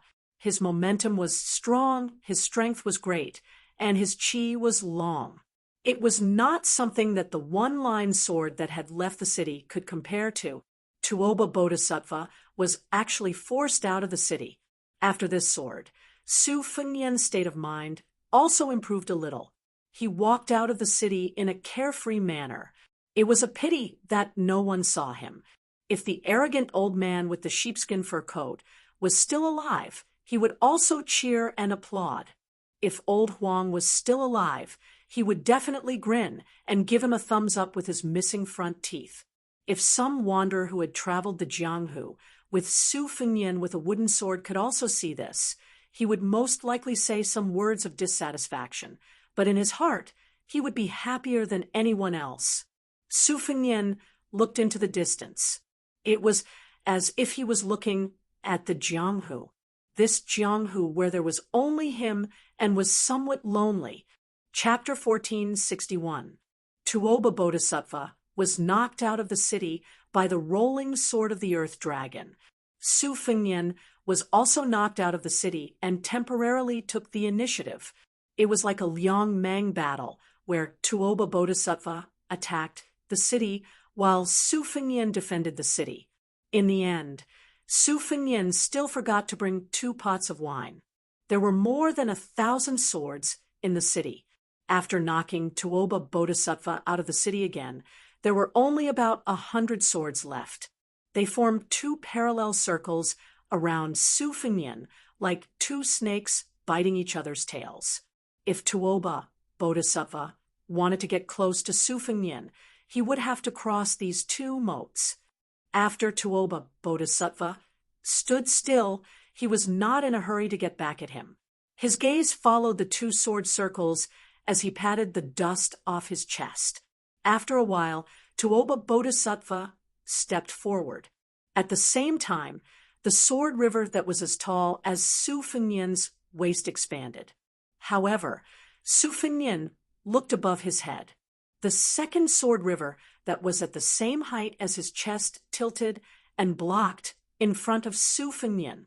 The next moment, Tuoba Bodhisattva's figure appeared above Su Fengnian's head. He opened his 5 fingers and accurately grasped the key sword that was the eye of the formation in the torrent of sword aura. When the long river of sword formation was slightly stagnant, Tuoba Bodhisattva took the opportunity to stab down. Su Fengnian had one hand behind his back, and the other hand in front of him gently shook his sleeve. More than 40 flying swords appeared on the sword bodies like red snakes that were as thin as needles. When Tuoba Bodhisattva broke through the formation and stabbed down with his sword, Su Fengnian gently moved 2 steps to the right and controlled more than 40 flying swords to hover behind Tuoba Bodhisattva. Then he stretched out the hand behind him and dodged the attack. He pressed his palm on Tuoba Bodhisattva's chest, who had not yet landed on the ground, and pushed back with his palm, pushing Tuoba Bodhisattva more than 10 feet away. During this time, Tuoba Bodhisattva's back kept colliding with more than 40 sharp swords. The sound of the flying swords shattering was like a landslide, and the red snakes that coiled around the swords turned into fine powder. Since the beginning of the battle, Su Fengnian, who had the upper hand, did not have the slightest complacency on his face. In his field of vision, the tall man who had been pushed back 3 times in a row still had his clothes intact. It should be known that he had almost used brute force to withstand the one-line sword, the earth sword, and the last push of more than 50 flying swords. This meant that his 3 consecutive sword chi had not broken through the man's gang chi. Of course, Su Fengnian was also far from being at the stage where he was going all out. Both of them seemed to be cautiously and reserved, testing their skills. Since they did not have the confidence to kill, in one blow, they would slowly grind it out. It was just that when ordinary martial artists tested each other in the arena, both of them liked to go around in circles and would not punch for a long time. As one of the 4 great grandmasters, Su Fengnian and Tuoba's small test of their skills should be shocking to the world. Bodhisattva Tuoba was still holding onto the sword that belonged to an unknown swordsman in the city. He lowered his head and looked at it. There were red threads circling around the sword. It was the floating sword aura left behind by Su Fengnian. It was also the unique supreme art of the mysterious finger-killing celestial phenomenon from Hanjiao Temple in Liyang. Tuoba slightly increased the strength of his 5 fingers holding the sword. The tiny red snakes parasitized on the sword trembled for a while before disappearing in a puff of smoke in an instant. Tuoba did not break the sword directly. Instead, he gently tossed it back to Su Fengnian. This silent action was extremely conceited. You, Su Fengnian, have crossed paths with the 2 sword gods of Liyang, Li Chungang and Dong Tai. Now that both sword will and sword art can be said to be one of the best in the world, then you can show it to your heart's content. Tuoba, will take it all. Su Fengnian did not make any move. After dispersing the 2 sword rivers, more than 100 swords fell in the distance around the 2 of them. They just happened to be inserted into the ground in a big circle like a thunder pool. In front of Su Fengnian, only the sword that Tuoba had tossed over was left. It hovered on one side of his shoulder, the tip of the sword pointing directly at Tuoba. Tuoba twitched the corner of his mouth. Finally, you are no longer using chi to control the sword. Is it finally worthy for you to hold the sword with your own hands? What an arrogant attitude. Su Fengnian smiled and raised his arm to hold the sword. However, he did not make any reasonable sword movements. Instead, he had already pulled out the sword when he held it. The sword chi burst forth, and the spirit reached the rainbow. A wisp of sword chi, as thick as a dragon's waist, rushed toward Tuoba's face. The latter opened his 5 fingers and casually patted on the aggressive sword chi. The vigorous sword chi exploded in front of him, and it was incomparably brilliant. In an instant, both of Bodhisattva Tuoba's feet were rooted to the ground. His body tilted to the right as though he was about to fall, but didn't. A ray of light and shadow flashed past his heart where he originally stood, and a thunderous boom erupted 1,000 feet away. It turned out that Su Fengnian had tossed out the sword. He was the bow, and the sword was the arrow. At that time, before Su Fengnian rushed to the west of Qingsang City to fight with the sword Qi, Lu Gui's army had once used ballistas and huge arrows to block the purple Qi from the east. The arrows were said to have the monstrous power of Sword Immortal. When he was young, he read a poem that said, "It's better to get the form than the momentum, and it's better to get the momentum than the rhythm." Therefore, there was a saying that the spirit could be written with the form to be vivid. Su Fengnian naturally did not reach the realm of Confucian sage. However, after meeting Xianyuan Jingcheng, Chao Chongqing, and Xie Guaniying, he had long understood a truth. The book not only contained the Yenruyu's golden house, but also the celestial state. When Tuoba dodged the arrow, he went to the edge of the thunder pool and quickly pulled out a sword from the ground. He swung his arm and drew a semicircle. Then he threw another sword at Tuoba. The power of the arrow was comparable to the Earth Immortal's sword. Although the momentum and force were slightly inferior, it could not withstand the speed and frequency of Su Fengnian's sword. Regardless of whether the arrow missed or whether Tuoba dodged, Su Fengnian was like a diligent old farmer who was harvesting crops in autumn. He pulled out his sword one by one, drew a semicircle with his arm, and shot out arrows one after another. Su Fengnian knew the root of the problem. This was just a rough immortal's flying sword. It could not be used to take a head from 1,000 miles away. To deal with Tuoba, if he wanted to cause a certain amount of damage, it could not exceed 800 feet. The center of the thunder pool, where Tuoba was just within the range of this attack. Since Bodhisattva Tuoba had shown that he was willing to be the target, Su Fengnian did not mind at all to let this guy fail miserably at such an easy task. More than 100 immortals' flying swords were strung together like a string of arrows. As expected, Tuoba did not deliberately leave the thunder pool. After dodging more than 60 Earth immortals' flying swords, he was probably a little angry. After that, more than 30 flying swords that were as fast as lightning were mostly smashed by his fists. However, the last 2 swords were only smashed by him. Su Fengnian also used up all his arrows in one breath. The 2 people's positions did not change. Su Fengnian still had his back to the city, and Tuoba still faced the city gate. Su Fengnian's right arm that had thrown away the sword trembled slightly, but he did not rub it. It was not that he did not want to, but that he could not. He changed his chi at the same time as Bodhisattva Tuoba. However, although the timing of their chi was exactly the same, Bodhisattva Tuoba was still faster than Su Fengnian by a hair's breadth.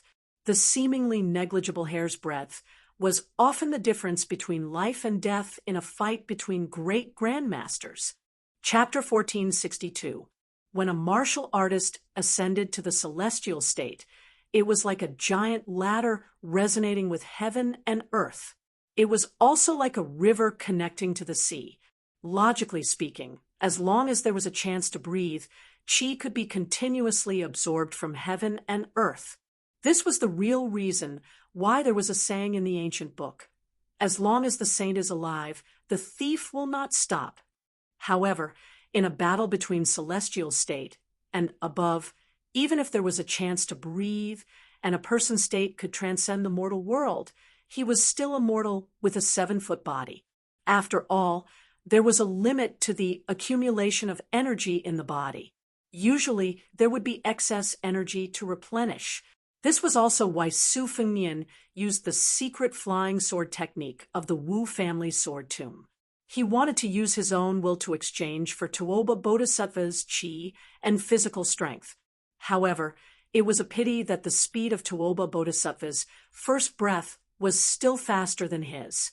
He had created more than 100 fairy swords with the addition of his 4th sword grip. Su Fengnian quickly raised his arm and blocked his forehead with his elbow.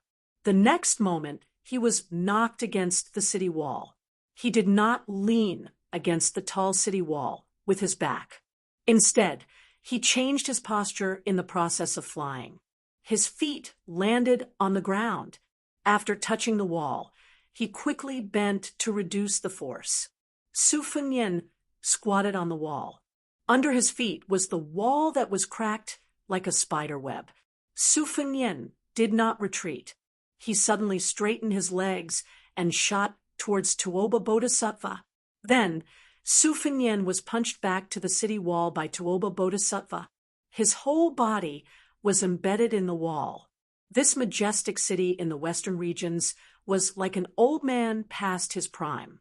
In the end, there were thunderstorms and torrential rain above his head without rest.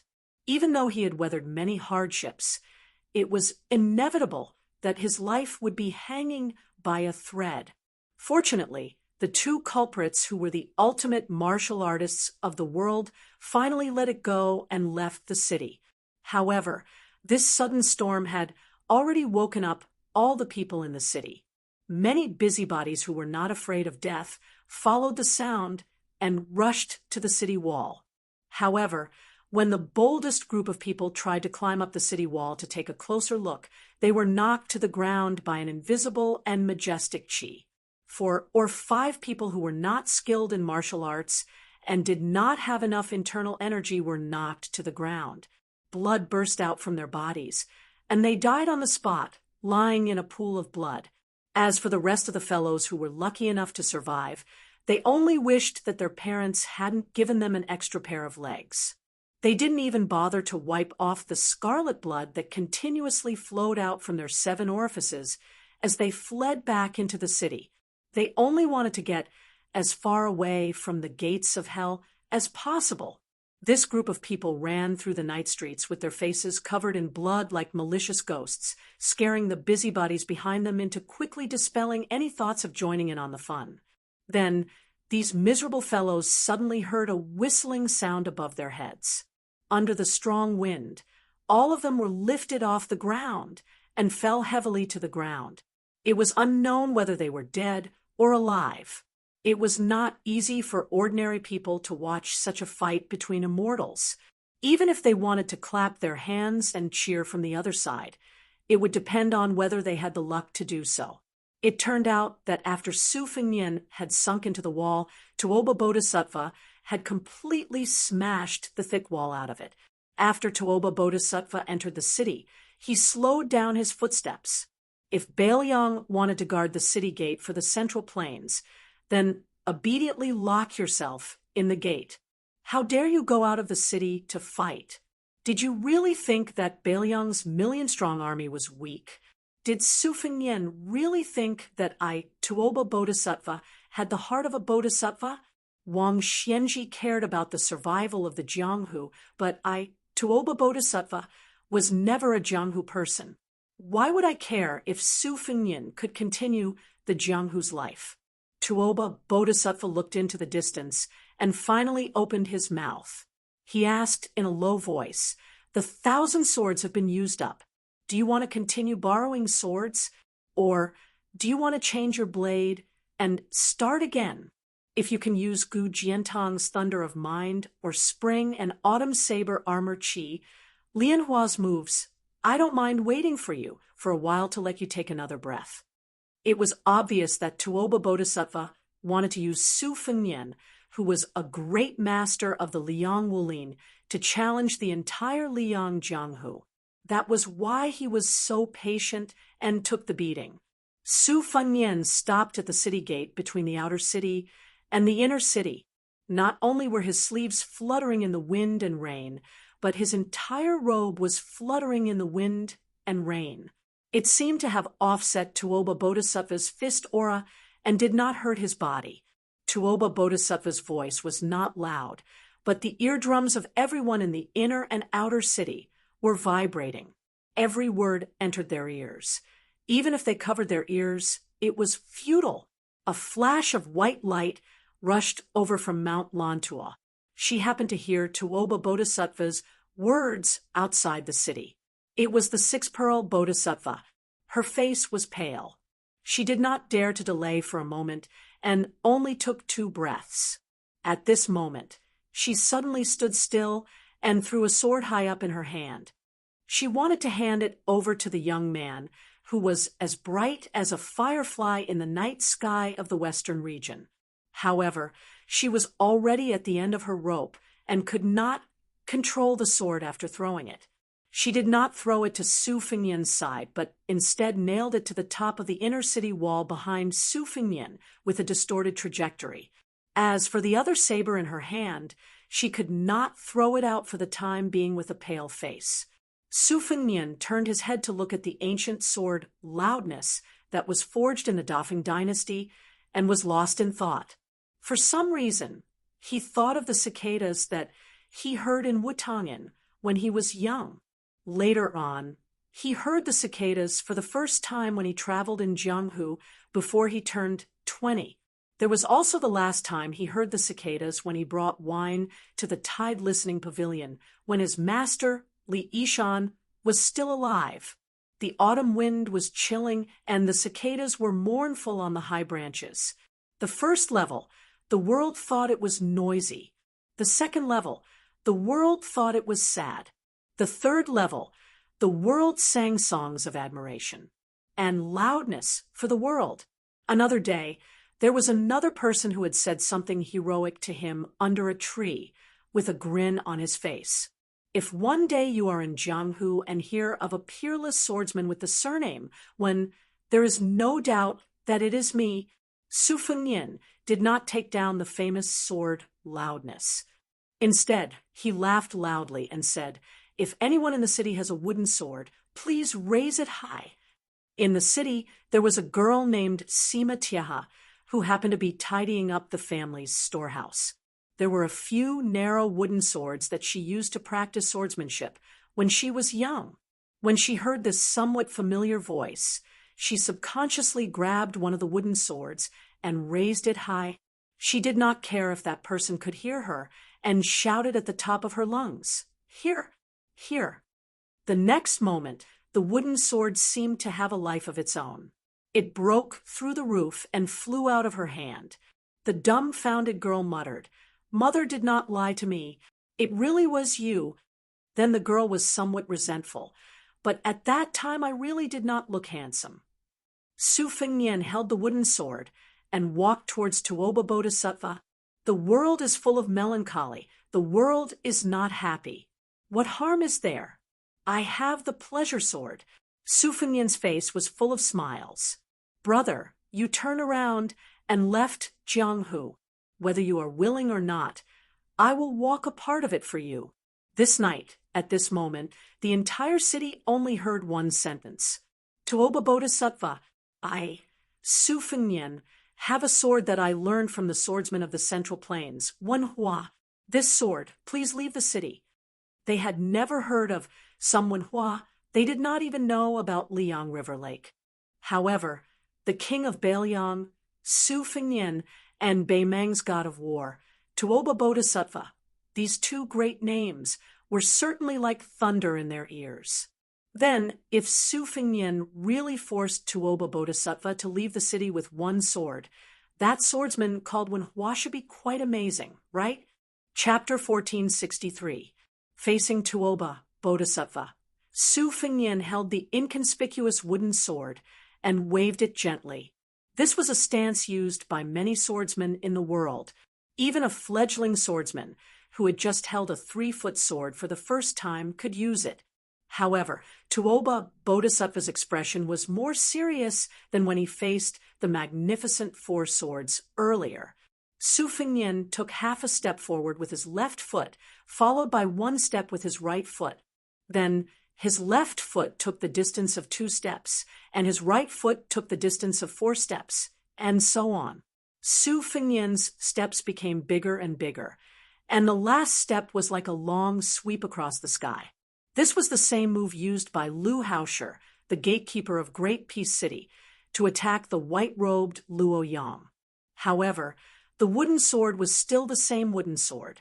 It did not contain any profound sword will, nor did it emit any sword aura. Tuoba Bodhisattva, who did not move, could not help but show a puzzled expression. Of course, he did not think that Su Fengnian was bluffing. This person was still far from being exhausted. Therefore, when Su Fengnian rushed to Tuoba Bodhisattva with the sword in one hand, this was also the first time that Su Fengnian, who played to his strengths and avoided his weaknesses after tonight's battle, took the initiative to engage in close combat. Tuoba Bodhisattva retreating hundreds of feet. His gaze was not on Su Fengnian, but on the simple wooden sword that Su Fengnian held in his hand like a horse dragging a spear. Tuoba Bodhisattva was waiting for Su Fengnian to make a move. When he really raised his sword, there was no perfect move in the world, and Wang Xianji was no exception. However, Wang Xianji's strong physique and strong will made him the undisputed #1 person in the world. Wang Xianji could use a simple punch to defeat all his opponents. It was not because of how brilliant his moves were. Wang Xianji did not care about fancy moves. It was because he wanted to crush his opponents.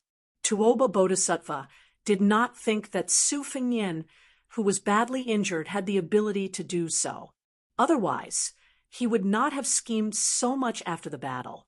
Tuoba Bodhisattva was confident that as long as Su Fengnian used his sword, he would be able to break it.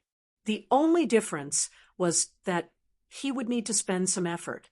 Today, in Liang and Beimang, the only sword that could force Tuoba Bodhisattva to avoid was the sword of the Peach Blossom, sword god of Sword Dong Tai. The sword. Even if Su Fengnian had mastered all kinds of sword moves through a comprehensive study, turning something rotten into something magical and reaching the pinnacle of swordsmanship, he still hadn't completely reached the position where Li Chungang once stood and where Deng Tea stood today. If Su Fengnian had reached the level of Lu Dongxian, the first person in 1,000 years, Tuoba Bodhisattva would not have come to this city to humiliate himself. Tuoba Bodhisattva walked leisurely and allowed Su Fengnian to approach him with his sword. He retreated again and again. However, Tuoba Bodhisattva's bottom line was clear. He would not leave the city. Before the city gate, as long as Su Fengnian did not use his sword, he would not attack. Tuoba Bodhisattva patiently waited for his opponent to reveal what Su Fengnian had up his sleeve. During this time, Tuoba Bodhisattva was still paying attention to the wooden sword. It was not that Tuoba Bodhisattva could not attack immediately after Su Fengnian spoke.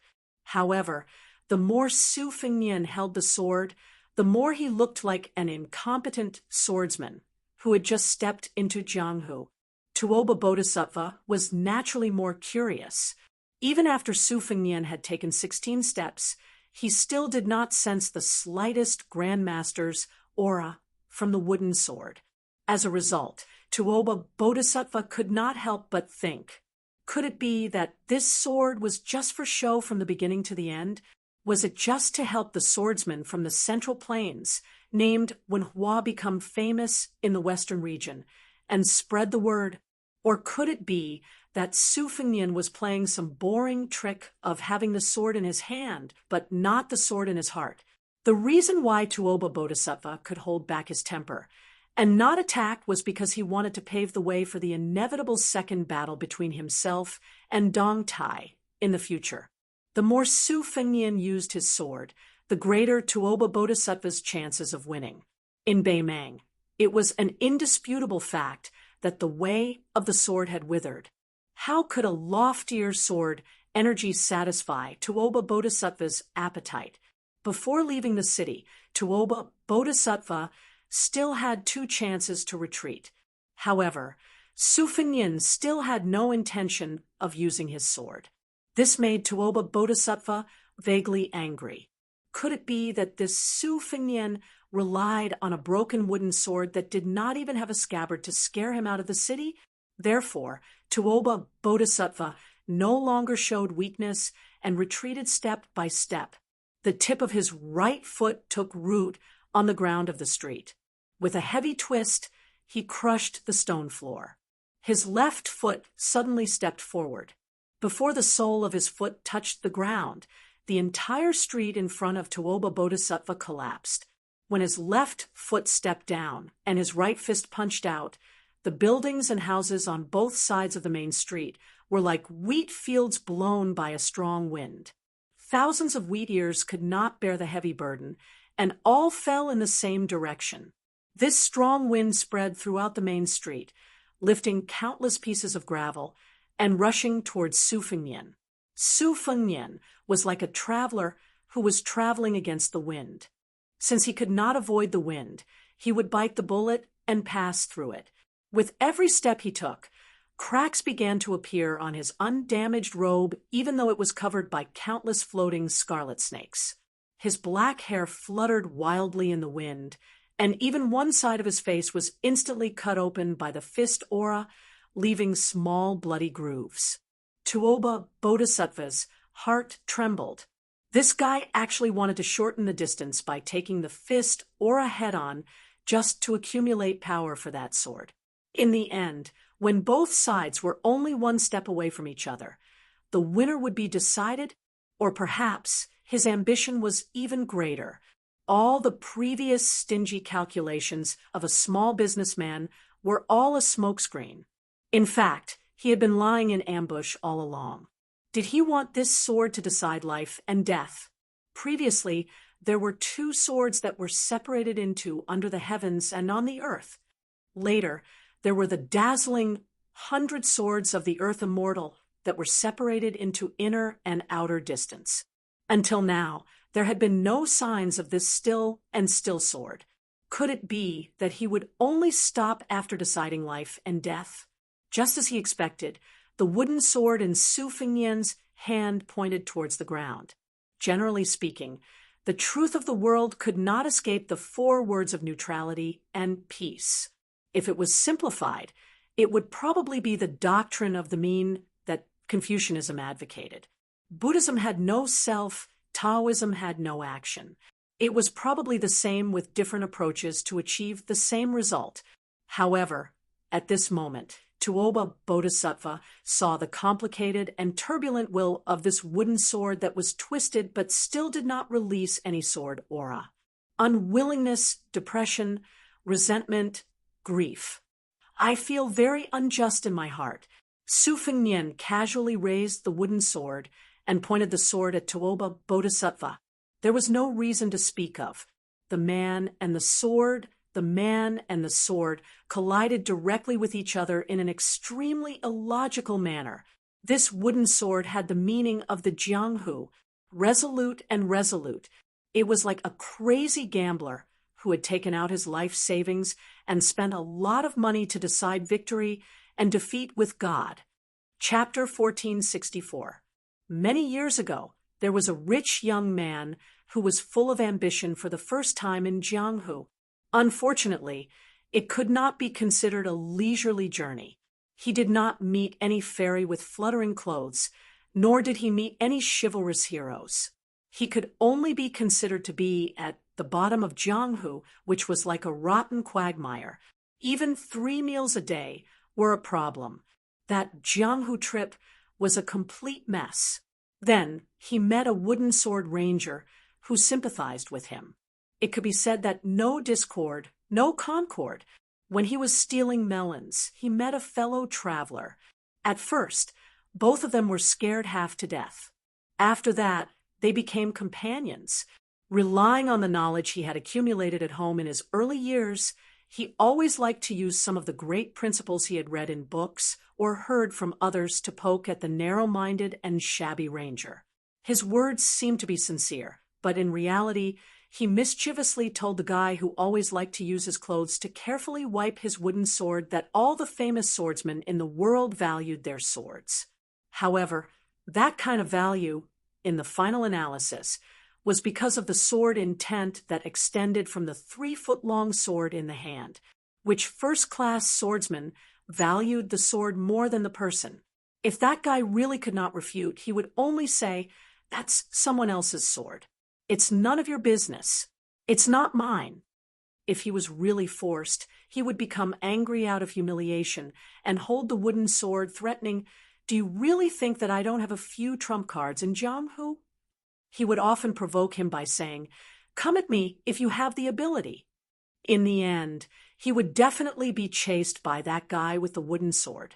He would say things like, "Monkey plucks peach, black tiger plucks heart," and so on. In fact, he was just using the wooden sword to scare people. What really annoyed him was that there were several times when he was squatting on the ground in the wilderness to his heart's content. That guy would always jump out at the wrong time and say that he wanted to show him a new set of peerless swordsmanship. As long as he did not praise people until his mouth was dry, that bastard who took advantage of people's difficulties would definitely not stop practicing his swordsmanship. That time when they traveled the Jianghu together. In short, it was during the martial arts competition for a spouse. That guy had rushed up to the arena in high spirits and was beaten down dejectedly. After that, not only did he have to carry that guy out of the arena amidst laughter and rolling eyes, he also had to be responsible for being that guy's practice target. Only then could that bastard, who was determined to become the world's #1 swordsman, regain his composure and continue to be in high spirits. Then, he would go to other places to be beaten. That guy had too many small problems. When he met Gu Liang, who fell in love with him at first sight, he always had to pretend to be her study companion. He always had to lie that the scrawny horse was his mount. If he asked the village women for a few bowls of water to quench his thirst, that guy with a smoking throat would not have the consciousness to repay the kindness of a drop of water. On the contrary, he might even burn the bridge after crossing the river. When he risked his body to be taken advantage of by the village women, he would loudly ask if the man in the house was dead. If he was not dead, he would quickly come out to see the wild man stealing his wife. There were several times when they were almost beaten to death by groups of farmers carrying hoes in the village. Every time he was humiliated or tactfully rejected by the woman he liked, that guy would lose his soul and lie on the ground like a corpse. He did not know whether that guy was heartbroken or not. Anyway, as a spectator, he was really tired.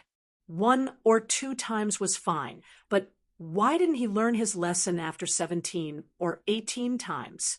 You used a F***king straw rope to hang a wooden sword on your waist. Every time you squatted by the water, you would ask me, an old Huang, if I was handsome or not. You would roll your eyes and nod helplessly when you saw us. Do you really think that you are handsome and suave? Those girls with big buttocks and big breasts you met halfway and made you drool had to cry and beg to marry you? In this day and age, young ladies who are slightly more well-off have discerning eyes.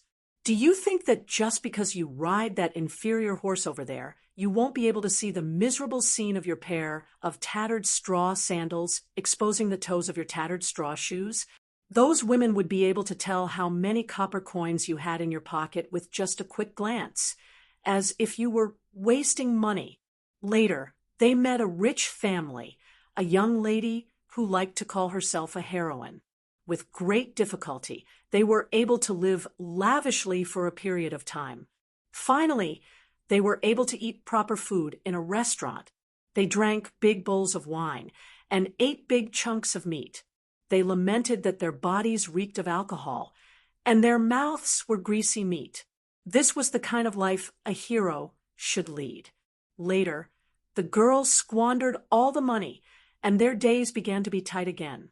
They thought that you would be depressed for a long time, but they did not expect that you would eat the sour dried beans that you stole from the village's grain drying field. You also said that you tasted the long-lost meat aroma. There was no banquet in the world that lasted forever. First, you said a few words to the girl and gave her half a bag of copper coins that you had secretly saved. After that, you pretended to be a man. That night, you were so distressed that you could not sleep. She teased you and asked you if you wanted to come back. In the end, you angrily picked up the wooden sword and cut it. Finally, you squatted on the ground and sighed bitterly, saying that it was two different things. It was one thing to treat the girl as a friend and be willing to give her as much as she had. You generously squandered all your money.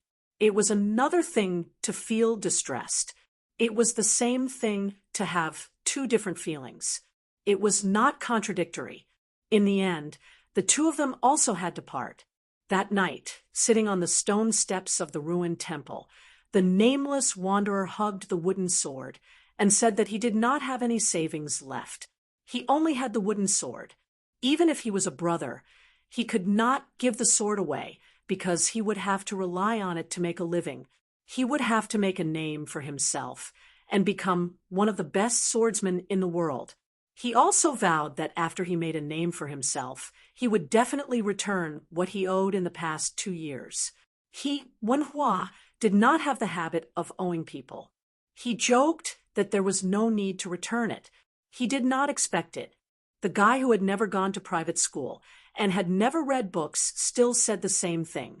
Brothers should settle accounts clearly. You gave without asking for anything in return, but Wenhua, would not really laugh and act as if nothing had happened. They were two different things. That time in the extremely destitute Jianghu, old Huang was not skilled at all. That little girl, Li Yu, dreamed of becoming a heroine even in her dreams.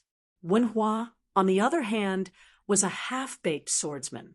However, many years later, Su Fengnian realized that it was like a jar of old wine. After drinking it, the aftertaste would always be there.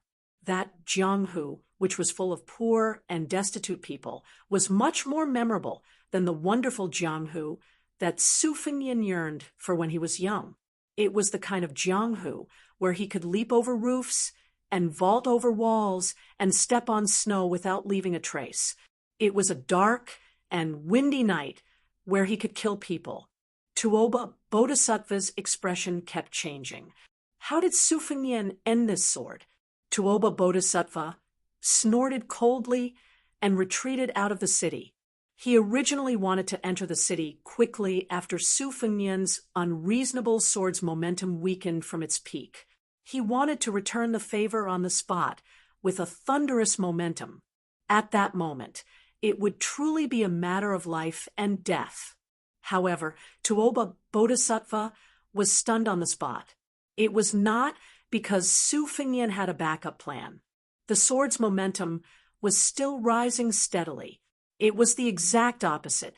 In the end, that sword only had qi yun and not the slightest bit of sword energy.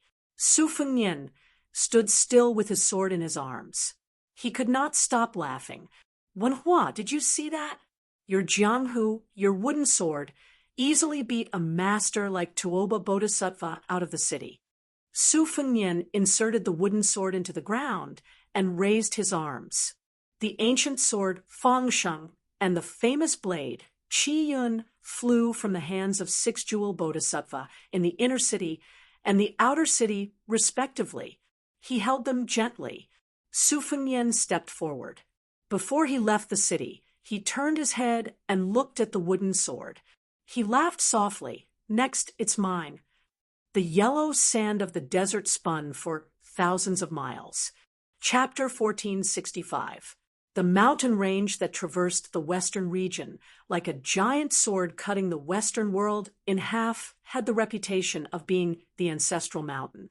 All the dragon veins in the world originated from here, at a steep mountain pass that ran through the north and south of the western region.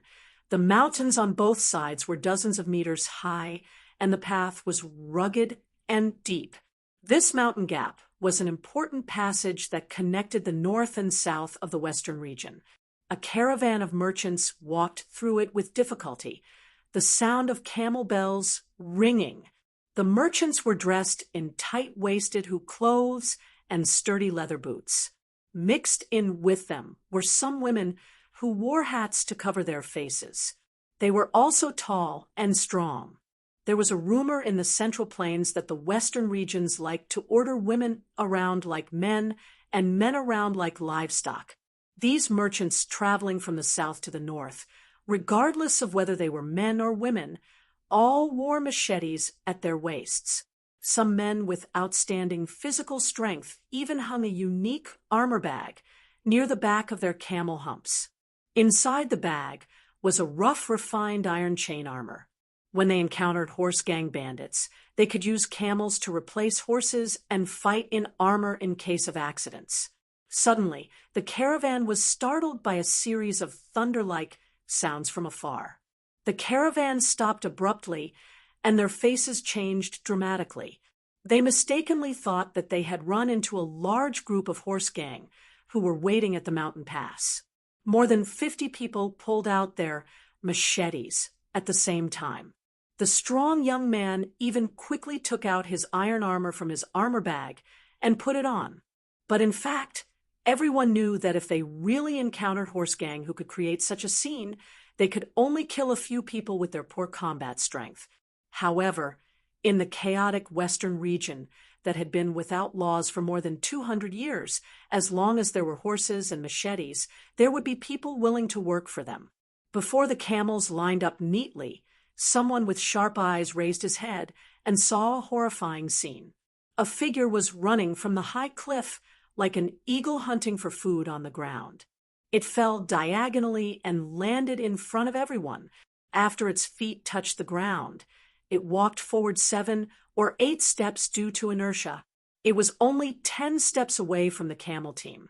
Everyone in the caravan was stunned. Some people swallowed, subconsciously. They saw that the guy who fell from the sky had a different appearance from the people of the western region. He was young, handsome, and very clean. The young man carried a long sword in a white scabbard on his back and a machete on his waist. After taking a deep breath with dry lips, he raised his arm and made a gesture of drinking water. Then he asked with a smile in the common language of the western region, "Do you have water?" The camel team was silent, not knowing what to do. On the other hand, a woman wearing a hat took off a sheepskin pouch that still had some water left without hesitation and threw it high into the air to the man who looked like a mountain spirit. The young man with the sword and saber expressed his gratitude and quickly leaped out. After catching the water bag in the air, he looked back and grinned. He stepped on the air and turned his body, crashing into the cliff. Then he bent down slightly and used the momentum to rush forward. He continued to leap over roofs and vault over walls, like when he came. As he ran, he raised the water bag and drank a big gulp of water. After finishing it in one gulp, he casually threw it back, but it happened to land on the head of the woman in the bamboo hat. Just as the woman reached out to catch the water bag, a strong wind suddenly rose in front of the camel caravan. Another person fell from the sky like a falling rock. The strong wind blew, and all the camels took a few steps back. The water bag missed the woman and fell lightly on the sand. Without waiting for the crowd to see the person's face clearly, he rose from the ground and disappeared in a flash. Many years later, a rumor about an immortal borrowing water spread throughout the western regions. Hundreds of miles to the south of the mountain range, near dusk, Two separatist forces that had dominated the southern part of the western regions for many years fought fiercely over a woman whose beauty spread far and wide. Both sides had more than 2,000 horses and fought at the famous Emerald Lake in the western regions. It was said that after a young king of Baelyang became famous, the inferior party hoped to use the beautiful woman in their tribe to exchange for 300 sets of iron armor and 1,000 sets of bows from Baelyang, which was the best in the world, so they could dominate the southern part of the western regions. 700 cavalrymen were dispatched to escort the woman to Baelyang. Then, they were intercepted at the Emerald Lake. After more than 2 hours of fierce fighting, the pursuers found out that the woman had already taken a detour and sneaked to Baelyang. They became angry out of humiliation and swore to kill the cunning tribe until the woman was the only one left. Without a man who could fight on horseback, they would see how they could rise in the desert. Just when the two sides were about to charge from horseback to dismount and fight, the whole battlefield was torn into two halves by a figure. Suddenly, people and horses were thrown off their feet. The front line that was cut open couldn't distinguish between friend and foe. They looked at each other, and then at the same time at the guy who broke into the battlefield. They only saw that the man bent his knees, held the hilt of his sword with one hand and the tip of the sword with the other two fingers. The sword was held horizontally across his chest. The long sword was bent in a semicircle in front of him. After the dust settled, the long sword still maintained that strange arc and didn't return to its normal position. Another tall and sturdy figure passed through the gap in the battlefield and fiercely crashed into the sword-wielding man with unparalleled strength. The latter's two fingers on the tip of the sword rubbed along the body of the sword. The vigorous strength that refused to disperse after charging at the long sword rolled and condensed in the semicircle. Together with the infusion of his own chi, it finally formed a thunderball with purple lightning lingering around it. With a light flick of his wrist, he held the sword upside down to meet the enemy. The fist-sized purple lightning ball circled around the tip of the sword. When the tall and sturdy figure that seemed to be attached to the bone appeared 50 steps in front of him, the travel-worn but not dejected young swordsman smiled slightly. Instead of retreating, he advanced. Tai was held upside down, and thunder was generated in the square inch. This sword had the style of holding the sword upside down that Dong Tai relied on to become famous. It also had the power of Gu Jintang's square-inch thunder. Tuoba Bodhisattva slapped away the purple lightning that was spinning from the tip of the sword to the hilt. At the same time, he stretched out his hand to press on the hilt to prevent the momentum from increasing. He swept a whip kick towards Su Fengnian's neck. When the sword in Su Fengnian's hand was pushed away without any resistance, Tuoba Bodhisattva knew that this guy was up to something again. However, he did not believe that Su Fengnian, who defended more than he attacked, could set up a deadly trap. The whip kick swept out without any delay. Su Fengnian, who had let go of his sword, raised his elbow to block the powerful whip kick. With Tuoba Bodhisattva as the center, Su Fengnian was driven into a complete circle by the kick before he flew out of the circle. It seemed that Tuoba Bodhisattva had the upper hand. However, when Tuoba Bodhisattva's feet landed on the ground, Su Fengnian, who had already used his left hand to hold the hilt of the sword on his right waist while he was spinning, moved closer and closer. The sword was only half an inch out of its sheath. In that half an inch, it shone brightly. The stunned spectators on the battlefield were blinded by the bright light. They could not stop crying even after they closed their eyes. Su Fengnian held the sword but was not in a hurry to pull it out completely. As he rushed forward, the distance between him and the sword increased by half an inch. The scattered light that was like the sun in the sky also converged. It was like water condensing into ice. Although all these changes were complicated, they happened in the blink of an eye between Su Fengnian's advance and retreat. Tuoba Bodhisattva, who was calm and unruffled, narrowed his eyes and waited for Su Fengnian to pull out his sword after about 10 steps. Was Gu Jiantang's famous square-inch thunder finally coming? As for the purple lightning that was still moving behind him after he slapped it away, Tuoba Bodhisattva did not see it as a threat at all. This was because the speed of the purple lightning's movement was too slow compared to his body's movement. It was too slow. In all the martial arts in the world, as long as one was slower by a hair, it would be useless even if one had the power to topple mountains. Su Fengnian, who was holding the famous Dafeng blade, Qi Yun closed in on him. Just as Tuoba Bodhisattva expected, he was about 10 steps away from him. However, Tuoba Bodhisattva was wrong about one thing. The square-inch thunder was not released when the sword was pulled out, but when the sword was sheathed again. Between the two of them, there was a sudden clap of thunder. Even if Tuoba Bodhisattva had the physique of a genuine Vajra realm, he did not dare to take the rolling thunder head-on. His palms were facing outwards, and he raised them slightly to block most of the force. His body moved sideways with the momentum. Su Fengnian was directly facing the straight line. The sound of the tremors was endless. Hundreds of people on both sides were hit by the strong wind. In an instant, they were uprooted from the ground and fell backward. After Tuoba Bodhisattva avoided the sharp edge, he almost instinctively circulated his chi dynamic 600 miles away to welcome Su Fengnian's true killer move. As expected, Su Fengnian's square-inch thunder was sheathed. The second stroke was a complete unsheathing of the sword. A dazzling white rainbow, like a flood dragon winding across the mountain range, pounced on Tuoba Bodhisattva. Tuoba Bodhisattva's one breath started half an hour ago. His chi was at its strongest. His punch had bent Su Fengnian's soundless sword in front of his chest, knocking Su Fengnian into the battlefield.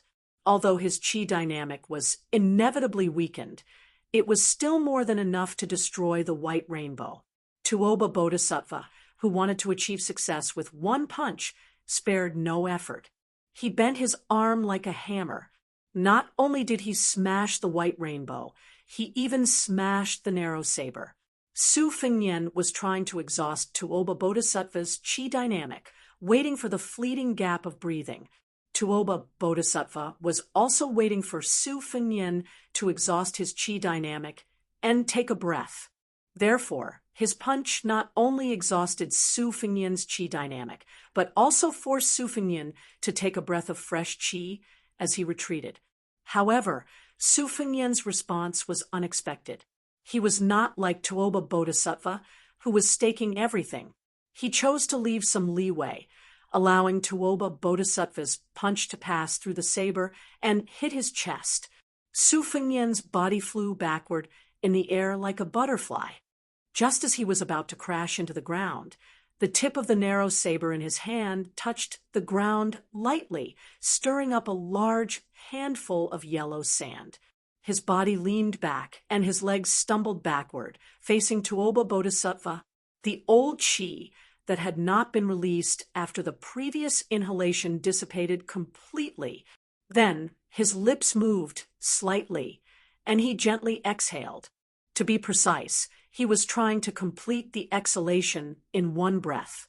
Chapter 1466. Tuoba Bodhisattva sneered. He would not give Su Fengnian the chance to take a breath. Taking advantage of the short gap, when Su Fengnian was taking a breath, he took a big step forward and punched with both fists. Although Tuoba Bodhisattva only had 30% of his strength left, if this punch hit, it would be much more effective than Su Fengnian, who took 120% of his strength when he was at his peak. It would be like hitting a snake's weak spot. This guy who was full of tricks would definitely spit out a big bowl of blood. Between heaven and earth from birth to death, there was one thing that was easily overlooked, and that was breathing. One breath, one breath, one breath, and so on. It was done millions of times when one was awake, and it was done when one was asleep. The breathing technique of Taoism's longevity card was to return to simplicity. It was the most important thing to do in breathing. It was rare for a martial artist in the Vajra realm to kill a Xian finger master from the 3 sections. However, even if it happened, no one would be surprised. This was because the gap between the Vajra finger and Xian finger realms was not much of a gap. The threshold that was really difficult to cross was the celestial state. The reason why Han Jiaoxi was so famous in Liang Lake and was known as the first person below the land immortals was because of his Xian finger realm. He could fight and even kill a celestial state guru who breathed with heaven and earth. Tuoba Bodhisattva's eyes were stern. He shouted angrily and forced himself to take a breath. He stood still and his feet sank deep into the ground. His fists, which were originally aimed at Su Fengnian, hit each other and his qi increased sharply. It turned out that in the blink of an eye, Tuoba Bodhisattva was shocked to find that Su Fengnian's long sword, which had left his hand, coincidentally returned to its sheath as if it was pulled by an invisible qi, when Su Fengnian stepped back to take a breath. At the same time, the slow, purple thunder that Tuoba Bodhisattva ignored also rushed to his back at a shocking speed. Su Fengnian's mouth was bleeding. He said silently, "Return home." The long sword on his back let out a long whistle in the sheath. It was like the last cry of an autumn cicada, singing to the world. It was like an old man who had left his hometown for many years and only wanted to die in his hometown. More than 1,000 people on the battlefield held their heads and covered their ears. They squatted on the ground, but they still could not reduce the sharp, needle-like piercing pain in their eardrums. Behind Tuoba Bodhisattva, there seemed to be a purple golden lotus that was 20 feet tall, blooming with petals. Tuoba Bodhisattva had obviously underestimated the power of the sword returning to its scabbard. He felt as if he had been struck by a bell and had no choice but to take a step forward. His body leaned forward like a hunchback. Only then did he manage to dissipate the force of Tuoba Bodhisattva. Without expression, Bodhisattva, Tuoba Bodhisattva, blood, blood, blood. Beimeng's god of war. He was not surprised by the new move, nor was he angry because he was at a disadvantage. Along the way, Su Fengnian, who was slightly weaker in terms of qi, ji, and physique, would use 1 or 2 unique skills that could be used by ordinary Wu Dao masters every time he took a breath. He would widen the distance between himself and the enemy so that he could take a breather. Tuoba Bodhisattva always thought that it should be the last surprise, but Su Fengnian was always able to pave the way for him when he was in a desperate situation. Li Chuangong's swordsmanship, Dong Tai's swordsmanship, Jian Ju Huang, Lu Baijie, and Huang Qing's sword moves, Wang Xianji's fists, Hong Shixiang's circle, Lu Haosher's celestial phenomenon, Han Xingxuan's finger mystery, Wang Zhongluo's finger mystery, scholars' qi, fairies' qi. There was no end, no end. This peak battle between the 4 great masters was a grindstone for each other to sharpen the highest martial arts. In the morning light, a black dot ran along the snow-covered mountain ridge to the peak, like a tiny mustard seed in the vast sea of snow. Carrying his sword and saber, he suddenly stopped. He squatted down and looked higher and farther. He casually grabbed a handful of snow and wiped his cheeks. His palm rubbed the stubble on his chin. After a moment of hesitation, he simply stretched out his hand and took out the spirited saber. Tilting his head, he used the shiny blade to shave his beard. Unlike the first 4 to 5 days of fighting and retreating, the situation between him and Tuoba Bodhisattva had turned around since the battle 2 nights ago. In 1 day and 2 nights, they had fought 6 times. Tuoba Bodhisattva had taken the initiative to retreat 4 times. It was also different from the slow back and forth of the previous battle. Now, one of them would choose to retreat if their attack failed. They did not want to fight a fierce battle, but wanted to kill with one strike. After the monk in chicken soup gave him the Buddha bowl, Sufingnian had been waiting for Tuoba Bodhisattva in the western region city like a fool. He wanted to borrow Tuoba Bodhisattva's fierce attacks to forge the sword embryo that he had absorbed. Both Tuoba Bodhisattva and Sufingnian had gained something, but it was obvious that Sufingnian was more likely to gain the upper hand after striking. After Sufingnian's last ambush failed, he had pursued Tuoba Bodhisattva for more than 200 miles until both of them reached the top of this majestic snowy peak. In the battle of life and death, both of them had formed a certain tacit understanding. The one who retreated would not deliberately hide all of his chi activity. He would always leave some traces for the one who pursued to get to the bottom of it. Tuoba Bodhisattva had clearly told Sufingnian that he would be waiting on this snowy peak. As for when and where he would launch his killing move without warning, it would depend on Sufingnian's ability and luck. After Sufingnian finished shaving his beard stubble, he put his knife back into its sheath. Before he stood up, he grabbed a handful of snow and put it into his mouth, letting it slowly melt and flow down his throat. Sufingnian straightened his back. One hand went to his back to adjust the sword, the other hand pressed on the hilt, and looked up. Suddenly, heavy snow fell. The scale was getting bigger and bigger. It was obvious that Tuoba Bodhisattva had created a huge avalanche with human strength. Sufingnian was sure that Tuoba Bodhisattva would hide in the heavy snow. He closed his eyes and held the hilt with 4 fingers, his thumb pressed tightly on the hilt of the narrow saber, making the action of pulling the saber out of its sheath.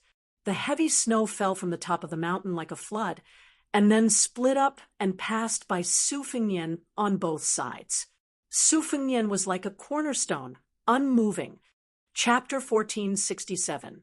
An ice spear filled with chi was as fast as a rainbow as it pierced towards Sufingnian's chest. Sufingnian pushed out the narrow saber from the sheath and brushed past the spear, and Tuoba Bodhisattva, who was holding it. A piece of flesh was torn off Sufingnian's shoulder, but a string of scarlet blood was left in the air beside Sufingnian. Sufingnian turned around. On the brink of death, there was no lingering fear in his heart. He only felt some regret. If Tuoba Bodhisattva had chosen this moment to decide the victor, Sufingnian was confident that he could win with a heavy injury that could be temporarily suppressed. He could chop off an arm. However, Tuoba Bodhisattva gave up on this battlefield. He would rather use Sufingnian's chi to cut a bloody groove on his back. After the avalanche, Sufingnian sat cross-legged on the ground and panted heavily. He believed that Tuoba Bodhisattva would also be healing at the foot of the mountain. Now, the two of them were no longer fighting over the speed of breathing. They were fighting to end the battle quickly, deciding life and death in one move. Sufingnian lay lazily in the snow and looked at the sky. He muttered, "Life is as lonely as an avalanche." A large river cut through the canyon and passed through the vast mountain chain that stretched for 3,000 miles. It finally flowed into the sea in Nanzhao. Sufingnian's forehead was poked by Tuoba Bodhisattva's finger when he was drinking water by the river. He crashed into the bottom of the river. Out of his 10 flying swords, 6 of them were only 1.5 inches away from piercing into Tuoba Bodhisattva's temples, eyes, and heart. Tuoba Bodhisattva punched wildly on the river surface, staring at Sufingnian, who could not jump out of the water. He punched in the river, trying to kill Sufingnian by suffocating him to death at the bottom of the river. Tuoba Bodhisattva walked on the river surface for a total of 120 miles. In the end, Tuoba Bodhisattva, who forcefully reversed his chi, not only had his arms droop down, but also blood flowed from his ears, nose, and mouth. When Sufingnian floated out of the water like a corpse, Tuoba Bodhisattva, who could no longer move his arms, could only step on him. Tuoba Bodhisattva knew that he would step on a flying sword controlled by Sufingnian, and his foot would be pierced by the flying sword, but he did not hesitate. Su Fengnian was stepped on in the chest and was once again stepped into the mud at the bottom of the river. For some reason, Tuoba Bodhisattva could not find Su Fengnian's corpse, nor could he find Su Fengnian's remaining aura. This young vassal king seemed to have evaporated from the human world. Just as Tuoba Bodhisattva, who had searched along the river for an entire night to no avail, was planning to return to the Liangmang border, at dawn, Tuoba Bodhisattva saw the young man who refused to obediently report to the king of hell no matter what. He slowly walking out of the rivers as the long sword on his back was nowhere to be seen. He bit the scabbard with his mouth and held the sword with both hands. Both of them did not cross the river. Instead, they slowly walked upstream. Su Fengnian was recuperating while Tuoba Bodhisattva was increasing his chances of winning. After nearly a decade of chasing and killing, both sides ran for thousands of miles. In a dark night with heavy rain that was rarely seen in the western region, they finally welcomed the final battle. It was a simple collision, just like the charge of Liangmang's cavalry. There was nothing fancy about it. Su Fengnian stabbed Tuoba Bodhisattva's abdomen with both hands. Tuoba Bodhisattva punched Su Fengnian's forehead as he retreated. In the end, Su Fengnian first let go of the sword in his hand. Then he held the sword with one hand. Then he pinched the sword with 2 fingers. In the end, he could only push the sword with 1 finger. When Su Fengnian completely let go of the sword, Tuoba Bodhisattva, who had a hole in his abdomen, fell back heavily. Su Fengnian, whose hair was disheveled, fell straight back. Tuoba Bodhisattva lay in the mud. He stretched out a trembling hand.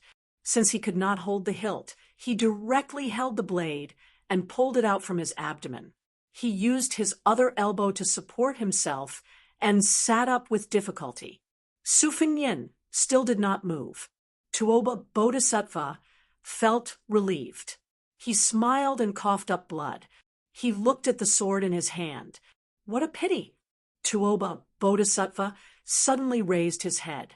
He was stunned, and his face was full of bitterness. A sword suddenly flew over and cut through the rain. It was the release sword.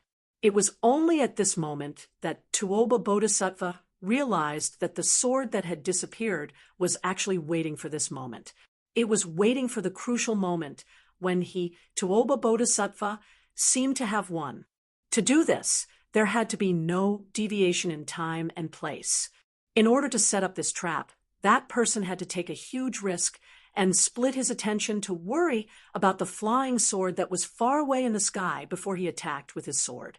Before that, he had to first guide the flying sword and then accurately kill him, who was right in front of him. It was said that Li Yang's cat had died in this way. Tuoba Bodhisattva sighed softly. Originally, he only needed half an hour to recover, and he could easily get rid of that young man.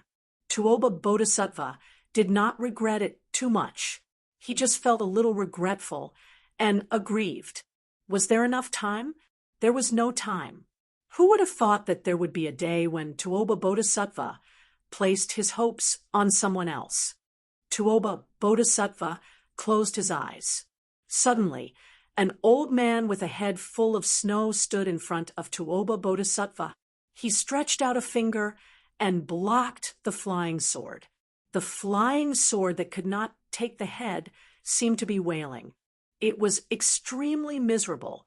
Su Fengnian, who was lying in the mud, maintained his last bit of clarity. He roughly guessed the identity of this person, the creator of Beimang's spiderweb, the Shadow Prime Minister Li Mibi. The old man smiled. You have to know that in order to stop Su Yanbing and Tantai Ningjing, this old man had to reach here first. We paid the price of more than 60 masters. In the future, the Beimang Jianghu can no longer be called Jianghu. The old man seemed to be exchanging pleasantries, but his movements did not stop at all. After breaking the flying sword, He went straight to Su Fengnian in the heavy rain and laughed. Su Fengnian, you have lost honorably. Moreover, you only lost to Tianming. Su Xiao most likely won't blame you.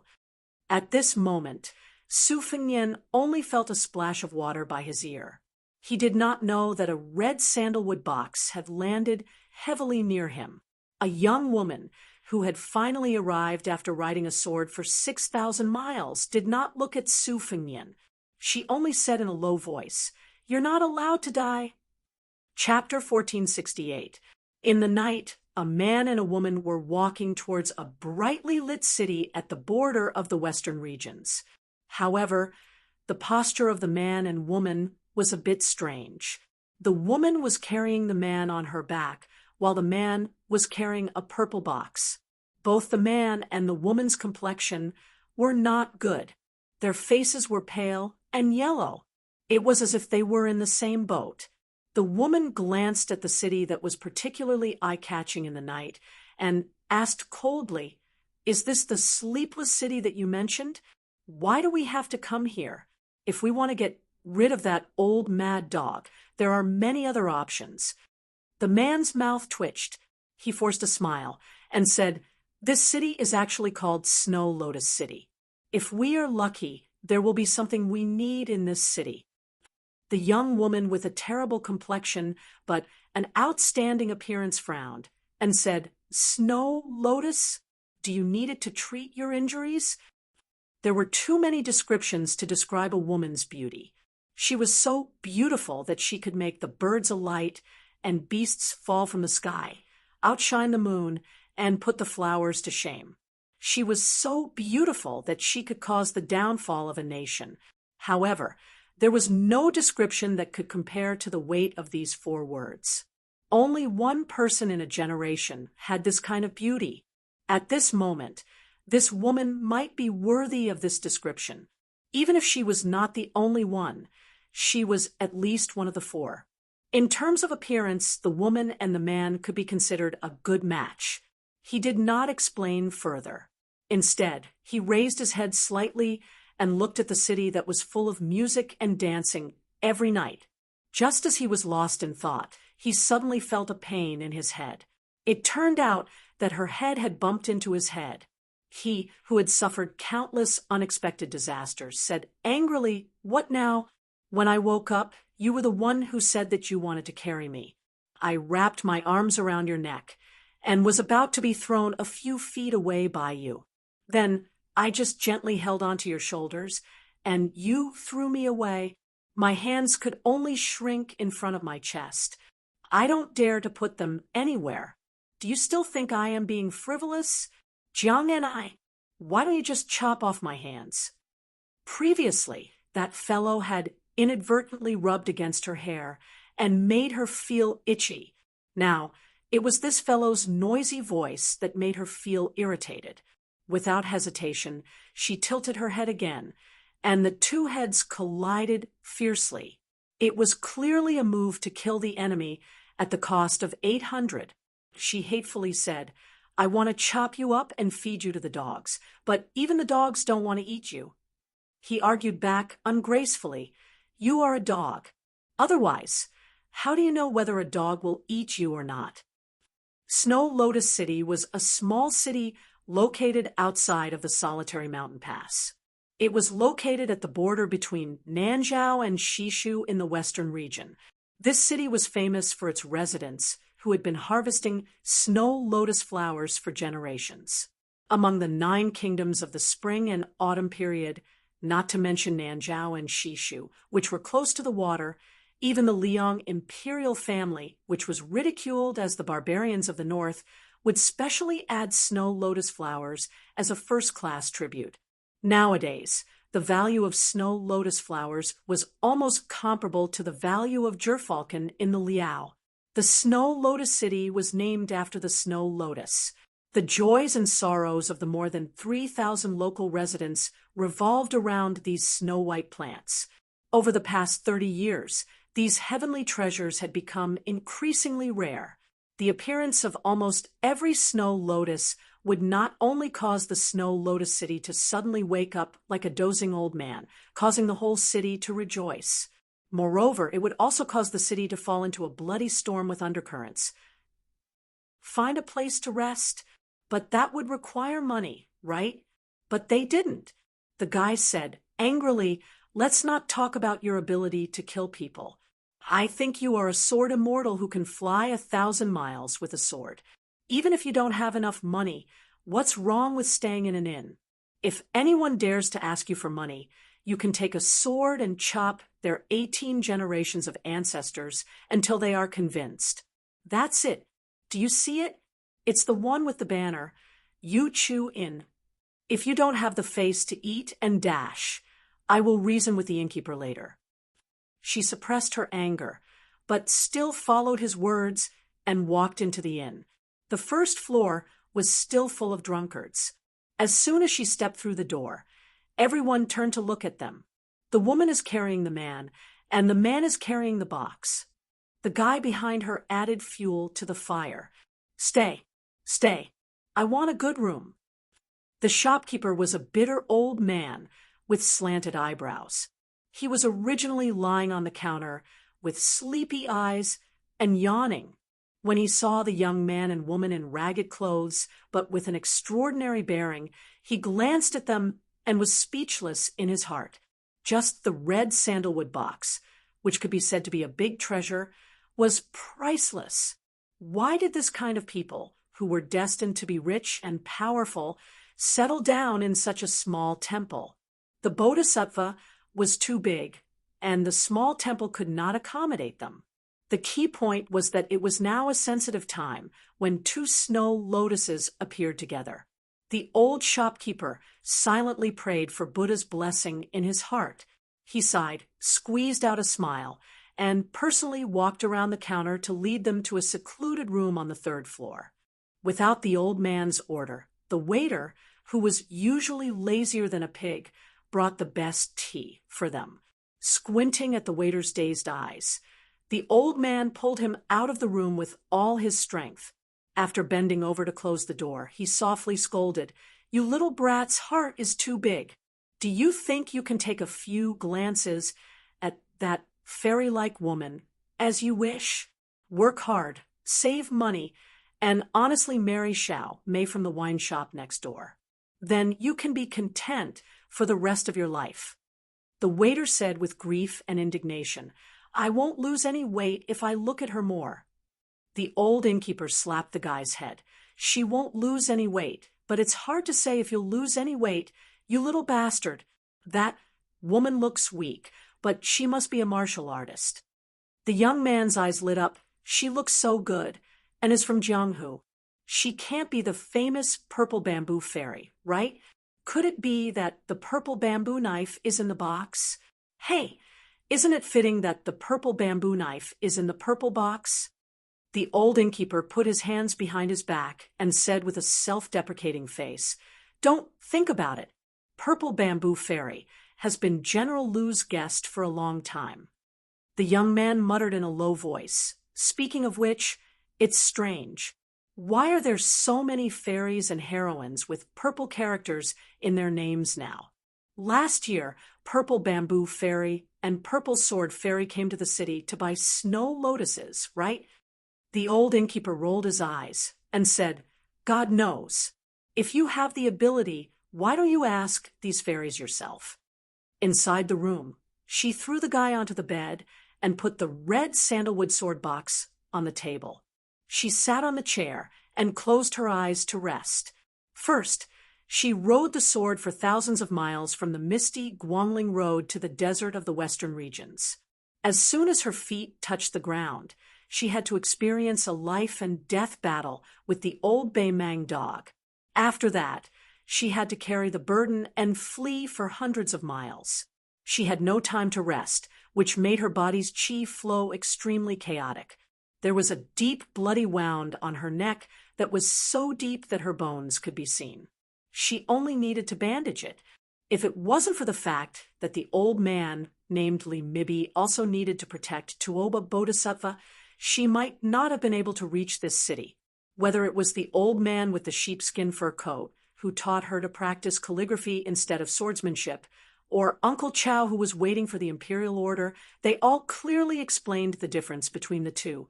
When she first met him in the torrential rain, she manipulated the rainwater and mud into several thousand swords, setting up two sword formations. Li Mibi still broke the sword formations effortlessly. During their escape, she did everything she could to turn everything into a 3-foot sword, but all along Li Mibi was strolling in the courtyard, following her like a shadow.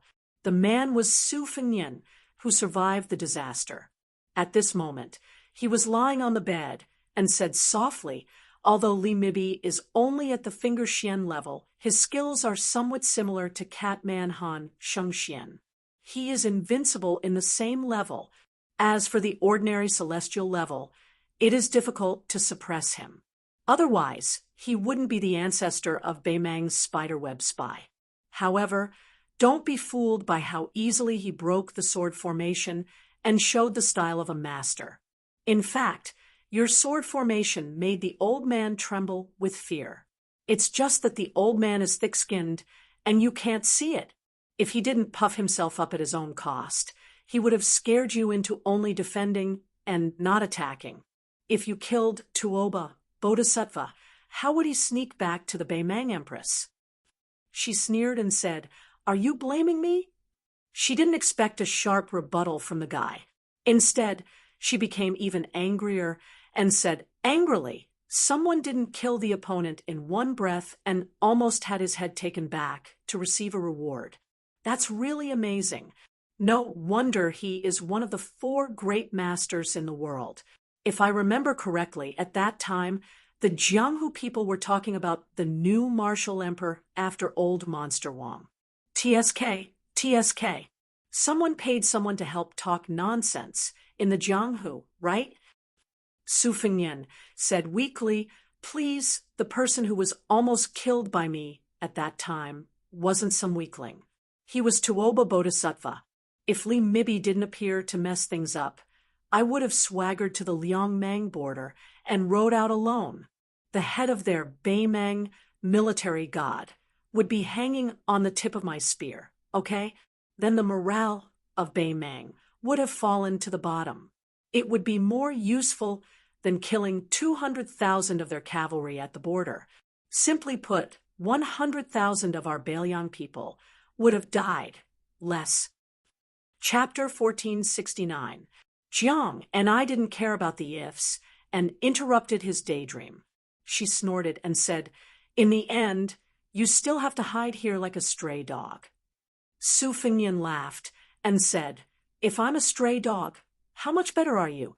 Wouldn't we be a cheating couple?" For the first time, Jiang and I didn't talk back. She remained silent. Su Fengnian sat up with difficulty and looked at the lights outside the window. Tuoba Bodhisattva will definitely recover faster than me. With Li Mibi, who is good at killing and setting up ambushes, we can only delay and go south.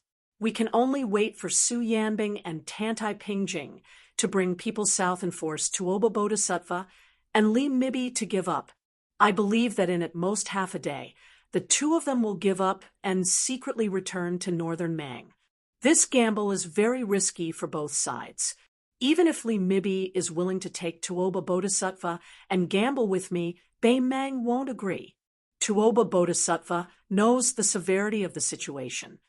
Jiang and I coldly asked, "When will you be able to walk on the ground?" Su Fengnian smiled bitterly and said, "It will probably take another 2 days. Tuoba Bodhisattva and Li Mibi will probably only need 1 day to follow the tracks to Snow Lotus City. This means that you will probably have to fight again.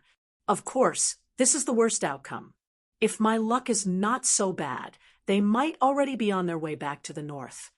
Su Fengnian suddenly looked tired and said helplessly, "But my luck doesn't seem to be very good now." Jiang and I frowned and said, "How can you ask people for Snow Lotus with your half-dead appearance?" Su Fengnian laughed and said, "Don't tell me you think that there is no place for Beiliang to hide our strength in Snow Lotus City?" Jiang and I couldn't help but turn around and ask, "Is this run by a spy from Bailiang?" Su Fengnian joked, "Do you think it will be so shabby?" Jiang and I, who hated being led by the nose by this guy, glared at him. Su Fengnian leaned against the bed and said with a smile, "Can I trouble you to ask the old innkeeper for supper?" Jiang and I hesitated for a moment, but still went downstairs to ask for a portion of food from the unlucky old man with the slanted eyebrows. Then she asked for an extra room on the 3rd floor. Since the inn didn't ask for any money from them from the start to the end, she felt at ease and acted extravagantly. Su Fengnian only saw the old innkeeper enter the room with the food box, but did not see her figure. She let out a sigh of relief and said with a smile, "Innkeeper, don't worry. I won't shortchange you for the accommodation. I don't know if the innkeeper has any connections at the Snow Lotus House. I heard that the Snow Lotus House in Snow Lotus City is a first-class brothel in the southern part of the western regions. Whether you can buy Snow Lotus here depends on fate, but whether you can eat the women of the Snow Lotus House depends on whether you have enough money in your pocket. As for me, I have a little bit of money. I want to take advantage of the fact that we are sleeping in separate rooms and take advantage of this once-in-a-lifetime opportunity to make a trip to Snow Lotus City worth it." The aged shopkeeper immediately smiled knowingly, but he soon frowned and said cautiously, "To tell you the truth, the inns and restaurants in the city all have these big and small connections. They just think about how to serve the guests well and how to come and go in high spirits. Since the old man's pleasure and dares to use such a name, of course, we have our own methods. However, young master may not know that the girls in the Snow Lotus Tower are very arrogant, just like the concubines in the palace. No matter what status they have, those girls will not go out of the tower to receive guests. However, the girls from the other families are not so particular. This old man can make connections with them and let them come here prettily without anyone noticing. I guarantee that young master won't know about it. Moreover, young master's taste can also be decided in advance. Taking a step back, if young master is afraid that they are not to your taste, this old man can also sell my old face and let them come here more. Young master can choose the ones that you like. Young master, what do you think?" Su Fengnian shook his head and said with a smile, "Forget about the girls of the other alleys. We are eating the signature of the Snow Lotus House. Whether the girls are beautiful or not is not the most important thing. When we go back, we can brag about it to our brothers. Otherwise, we can eat anywhere. Can the girls of Snow Lotus City really be more beautiful than the courtesans of the Central Plains? Innkeeper, don't you think this makes sense? How about this? Shopkeeper, I used to have a friend who was a regular customer of the Snow Lotus House. He spent thousands of taels of silver there. You go to the brothel keeper of the Snow Lotus House and tell her that there is a friend of young Master Su in Fushui Prefecture who wants to have a drink with the courtesans in the house. Let them pay the price. As long as they dare to bid, I will dare to bid.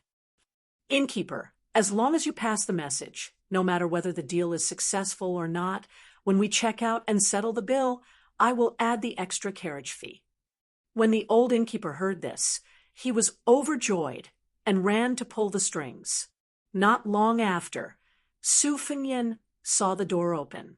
She stood there with a fake smile. Without waiting for him to explain anything, she slammed the door and left. Less than an hour later, the door was gently knocked. Su Fengnian said calmly, "Come in." 2 women walked into the room and deliberately changed into ordinary clothes. However, when they took off the veil that covered their faces, one of them was a middle-aged woman, and the other was in the prime of her youth. Both of them were outstanding women who had their own romantic styles flowing from head to toe. After seeing Su Fengnian's appearance, the young woman's eyes were filled with curiosity and scrutiny. The plump woman, who had been trembling with fear along the way, was so scared that she directly dropped to her knees. She didn't dare to say anything, and didn't even dare to breathe heavily. Su Fengnian said softly, "Mrs. Song, please get up. Sit down and talk." Even Lucio, who is known as a heartless and unscrupulous person in Liyang, secretly respects Mrs. Song. The woman's eyes were red. After getting up, she curtsied and sat down. Su Fengnian asked with a smile, "Is this the next courtesan, Yu Qingling of Snow Lotus House?" The woman, who had already recognized Su Fengnian, nodded and replied respectfully, "Yu Qingling is an orphan in the Snow Lotus City. She entered the Snow Lotus House since she was a child. She is my confidant. However, for the sake of caution, she was only registered in the third-class room of the Whispering Room 4 years ago. Last year, she made a small contribution and was promoted to the second-class room this spring. Currently, she is in charge of keeping an eye on the #1 local snake, Lu Huaishi. This person is nicknamed General Lu. He was born and raised in Snow Lotus House. He has more than 1,000 men under his command, and is also very influential in Nanzhao. Among them, several familiar forces are deeply grateful to Lu Huaishi. I suspect that Lu Huaishi was first supported by Zhao Go of Liyang. However, 3 of Zhao Go's spies died one after another in autumn and winter last year. Whether Lu Huaishi has been instigated by Bei Meng or Shishu, we need Yu Qingling to find clues. If Yu Qingling can recruit people for Fu Shui House, she will be worthy of her status as a second-class room. Su Fengnian smiled and said, "Lu Huaishi was able to move between several major forces and constantly grow his strength. First, he stood out from the crowd. After he gained a firm foothold, he became a feudal lord in the southern part of the western regions at the age of 35. Such a bold and ruthless person naturally has a lot of charisma. According to the spy report, even the daughter of Nanzhao's royal prince Liyang was willing to be his woman behind the scenes and didn't hesitate to elope for him." The woman looked at the woman who was standing there in a daze and didn't know what to do. She smiled gently and said, "It's best if a sheep enters the tiger's mouth and can retreat after success. It wouldn't be strange, even if there are no bones left. However, if you help the tiger do evil, you deserve to die. Since Yu Qingling has joined the Whispering Room, she can distinguish between public and private matters." Her next sentence fully displayed Madame Song's iron-blooded demeanor as a top spy. "If there is a mistake, this servant will clean up the house myself without the need for the Whispering Room's instructions. This servant will also ask head shopkeeper Chu for punishment if I don't know how to use people." Yu Qingling bit her lips and stood there elegantly, which made her look even more pitiful. Su Fengnian didn't comment. He looked at the beautiful woman, who was well known in Snow Lotus City, and said, "Yu Qingling, what kind of person do you think Lu Huaishi is? Tell me the truth." She still couldn't guess who this young master was.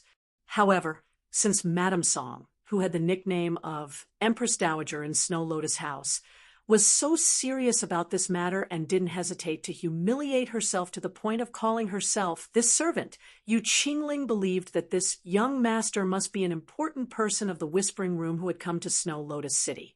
Although she was nervous, she carefully chose her words and replied, "He is cruel and merciless, but he is affectionate and loyal." Su Fengnian smiled and dismissed it. "Is there any ready-made snow lotus in Snow Lotus City recently?" Chapter 1470. The woman said, "What a coincidence! Not only is there one, but there are 2 of them. One was found by Lu Huaishi's mansion, and the other was found by the young man in the city from his father's last words. He waited for 6 years and went to the snow mountain 4 times to check on the lotus bud. After much effort, he finally found it this year. The former was waiting for a good price. It was rumored that Lu Huaishi's original intention was to give the snow lotus to the commandery prince of Nanzhao as an apology to his father-in-law.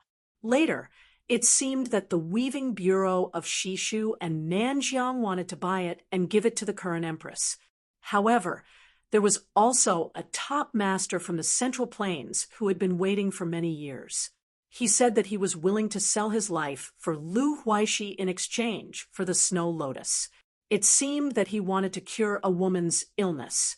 After the young man brought the snow lotus and carried an old man who lost his legs back to the city, the various forces started a new round of competition. After all, the snow lotus was too rare. It was sold at a high price of 30,000 taels of silver 30 years ago. Now, it was even more priceless. Even 100,000 taels of silver might not be enough to buy it.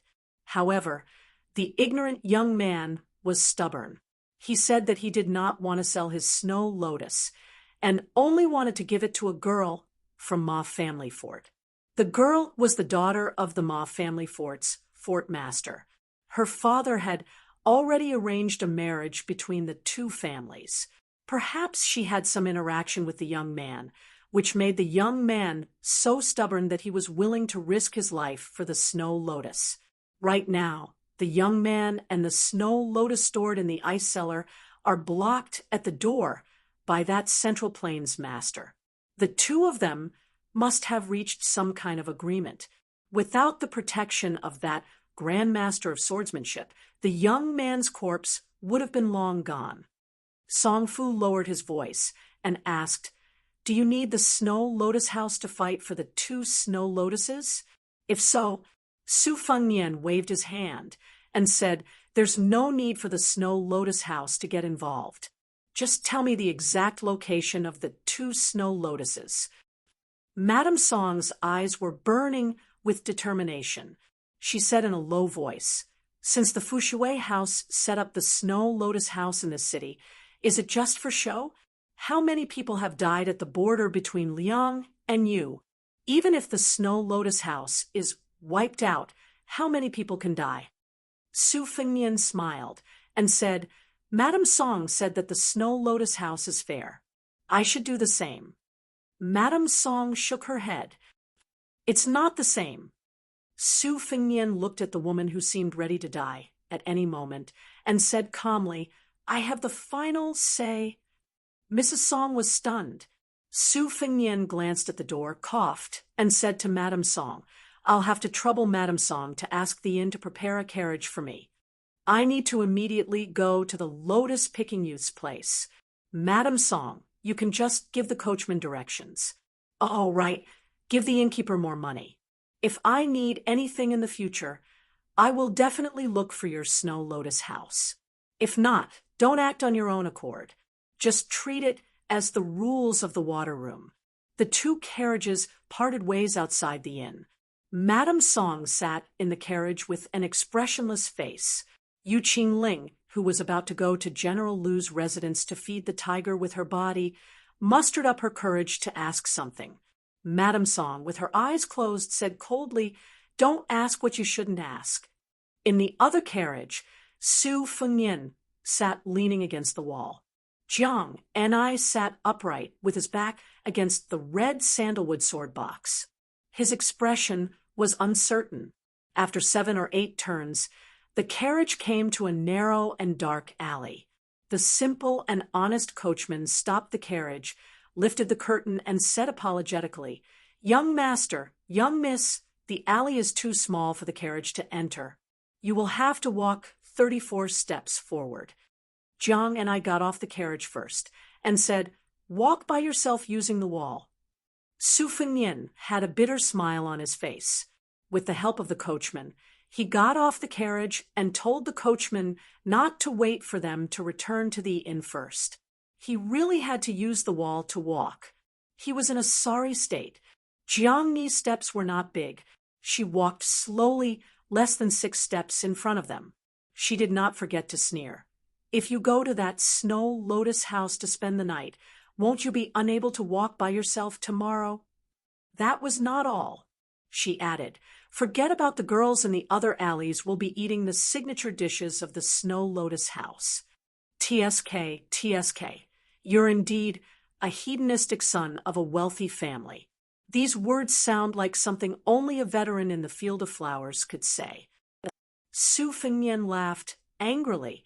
Eavesdropping on other people's conversation makes you sound so righteous? Jiang and I snorted, my ears are sharp. Otherwise, do you think I'm happy to hear such filthy words? The two came to a dilapidated yellow mud house without a wall. Jiang and I carried the red sandalwood sword box and stood with her arms crossed in front of her chest. Su Fengnian had to put one hand on her shoulder to stabilize himself.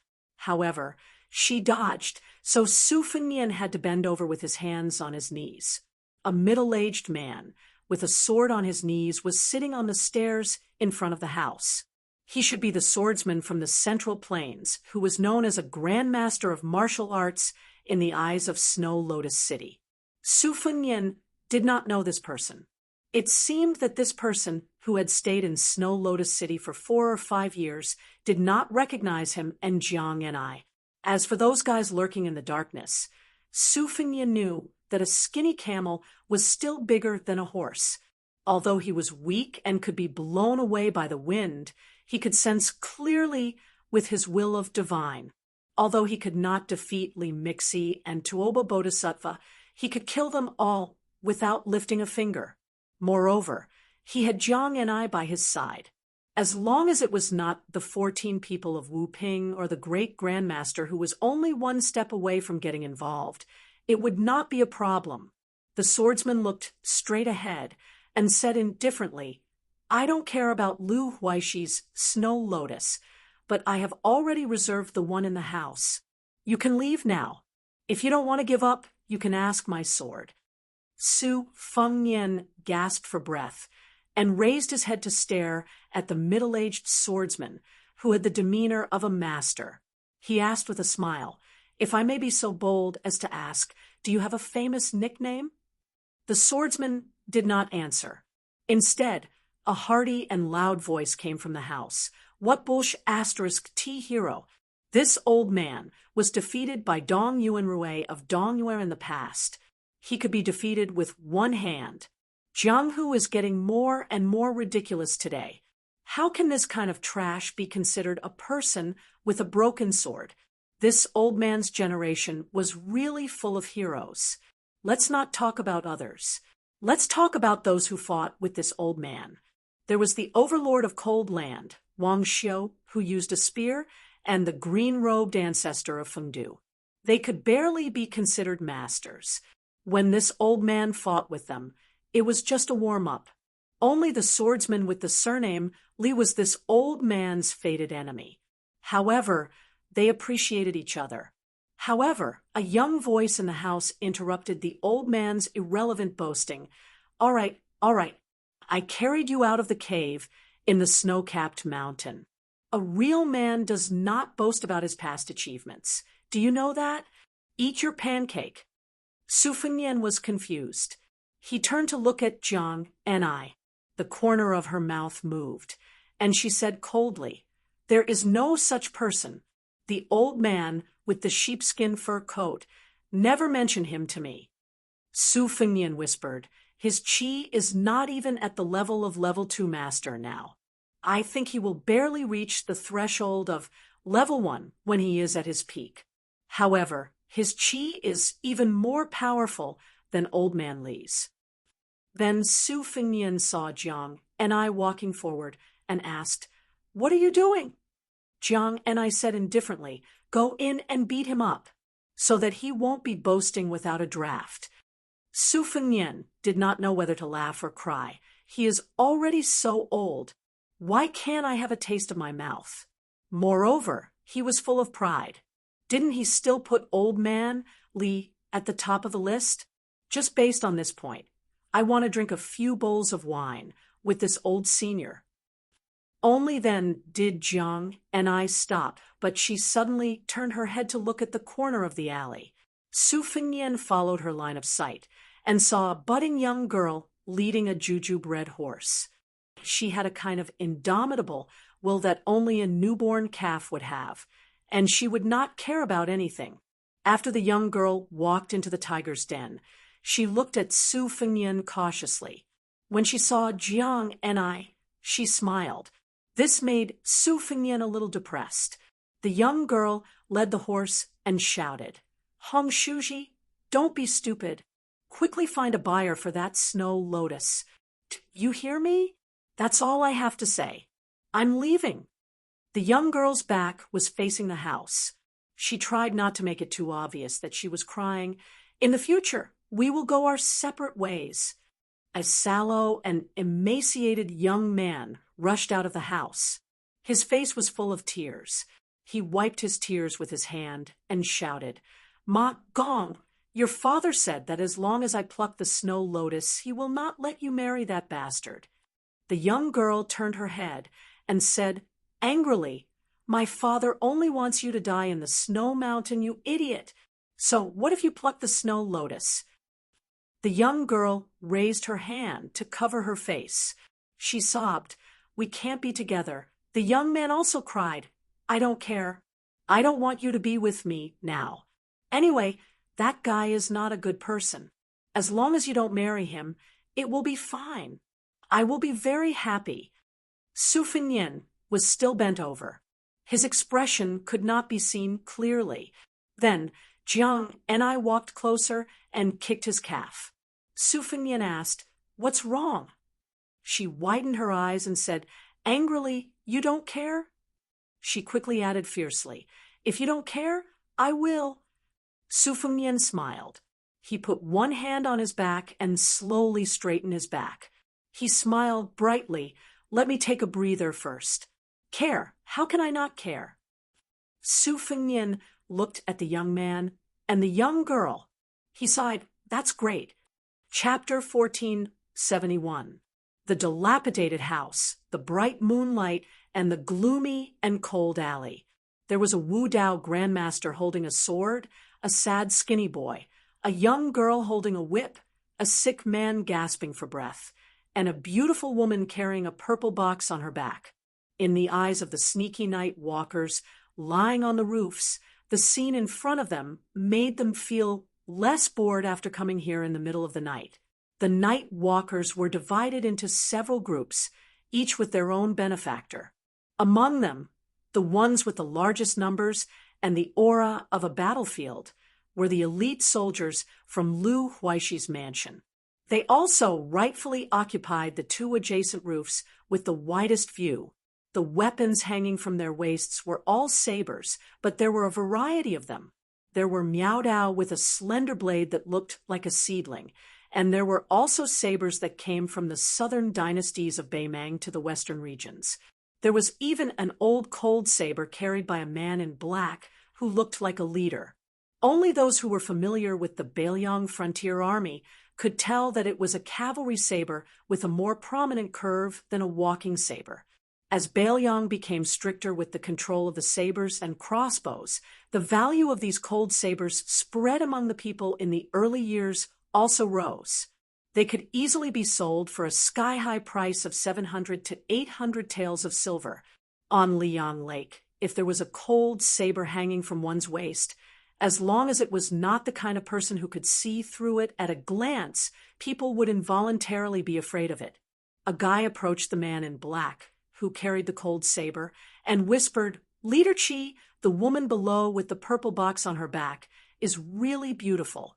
She's even more beautiful than the purple bamboo fairy who came to our mansion as a guest. Why don't we just take action? The whole Snow Lotus City is ours. As long as we enter the city, our lives will be in our hands. Leader Chi, didn't the general say that you need a wife? I think this woman is very good. We just discussed that we'll send the Snow Lotus to the general's mansion and tie this woman directly to your mansion. Today, we'll hold a wedding banquet for you and make a scene in the bridal chamber. Then, we won't waste our night in the cold."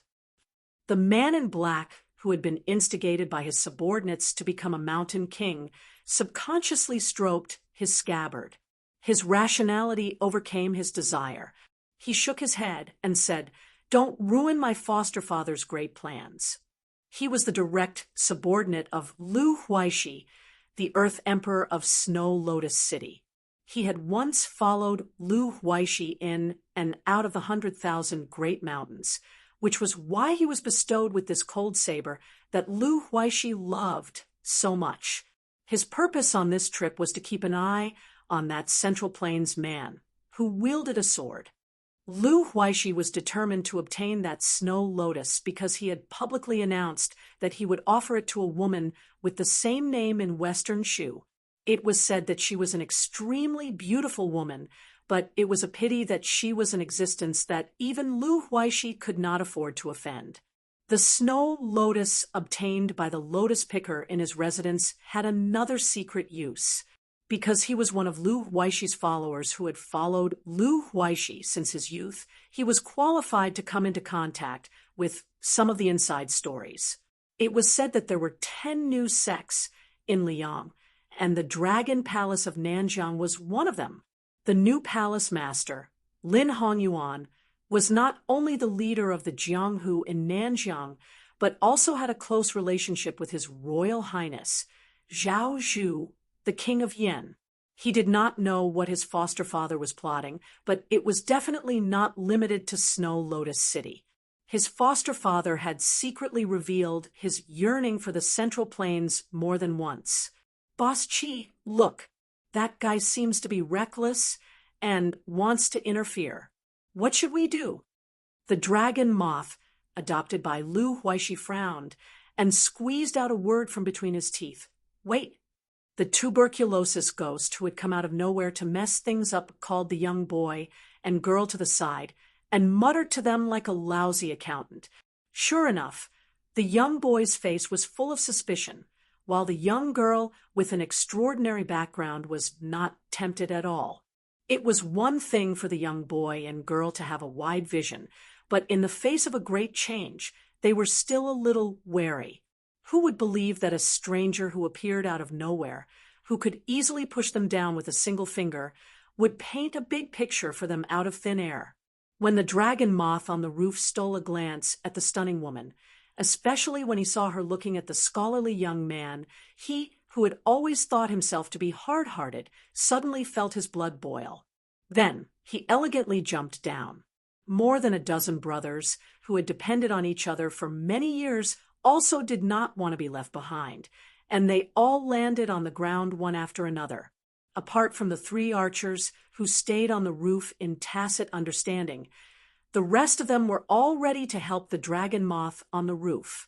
Everyone had a frivolous smile on their faces, and they almost called the woman sister-in-law.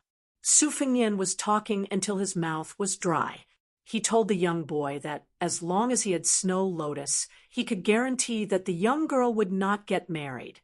In fact, the young boy was somewhat tempted.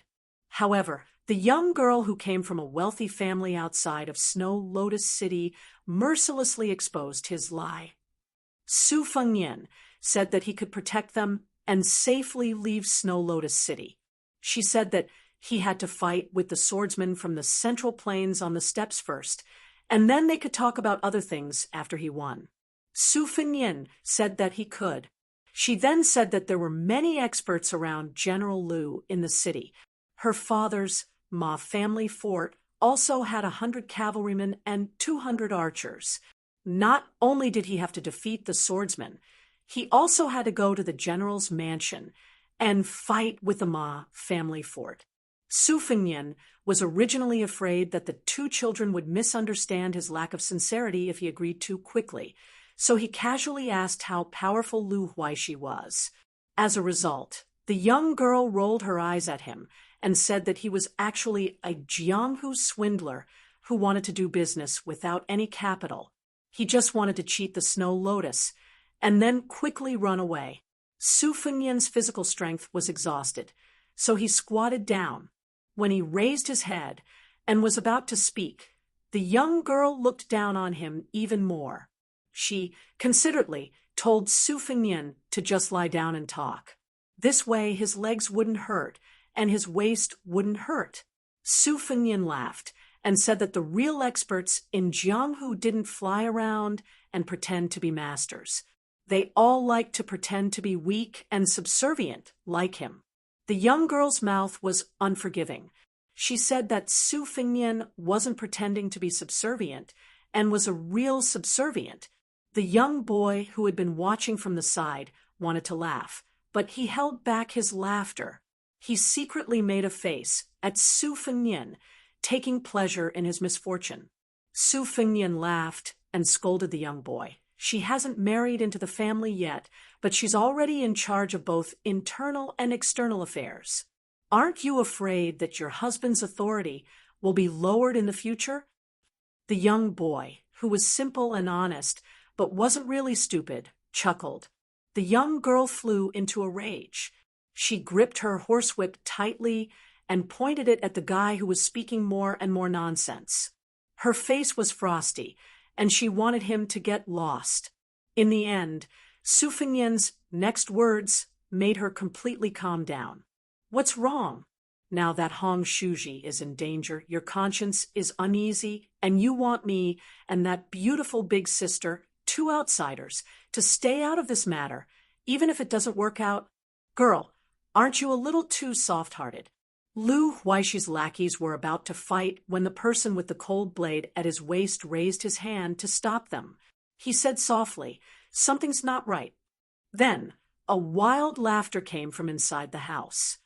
"You bunch of idiots who don't know Buddha when you meet a real Buddha. What the hell are you shouting about?"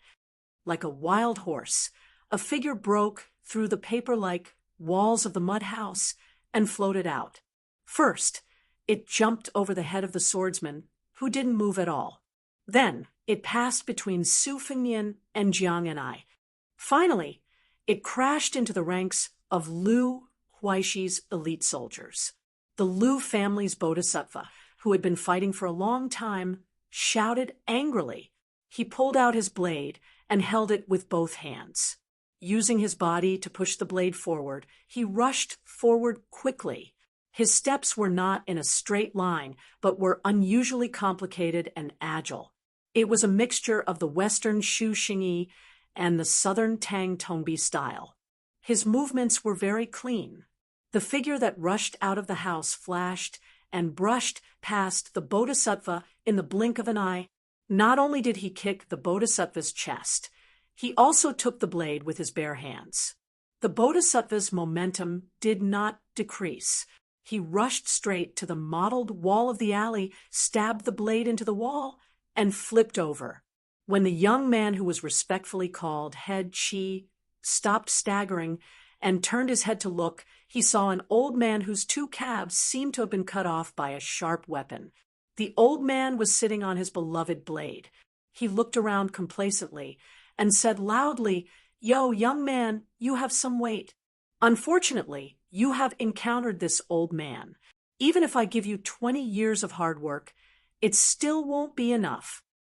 The domineering old man glanced at the middle-aged swordsman, who did not stop him from leaving the house, and said indignantly, "This old man has returned to Jianghu this time and waited in this shabby little town for so many days.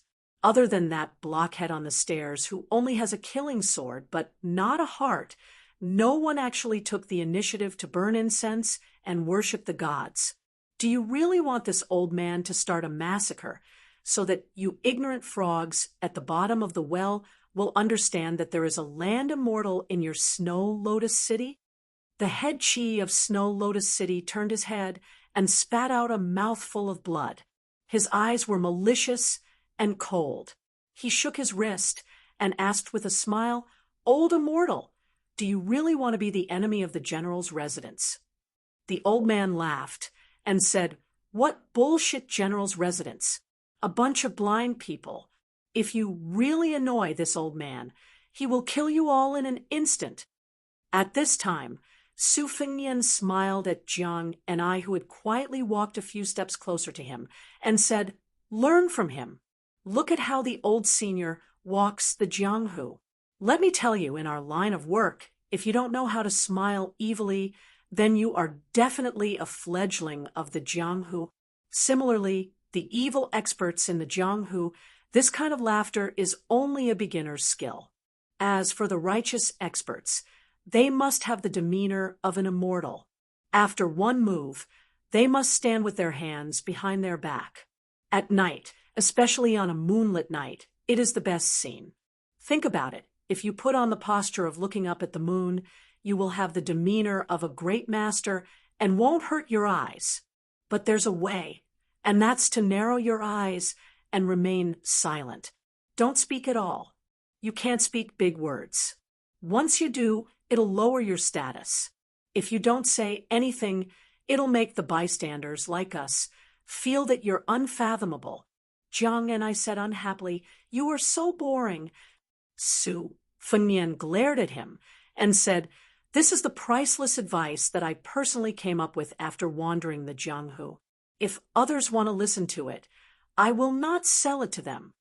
The Ma Jiabao's daughter, who was eavesdropping on Su Fengnian's teaching, quickly exposed him. "You are indeed an experienced Jianghu swindler." Chapter 1472. The young man listened with great interest. He felt that these words made a lot of sense.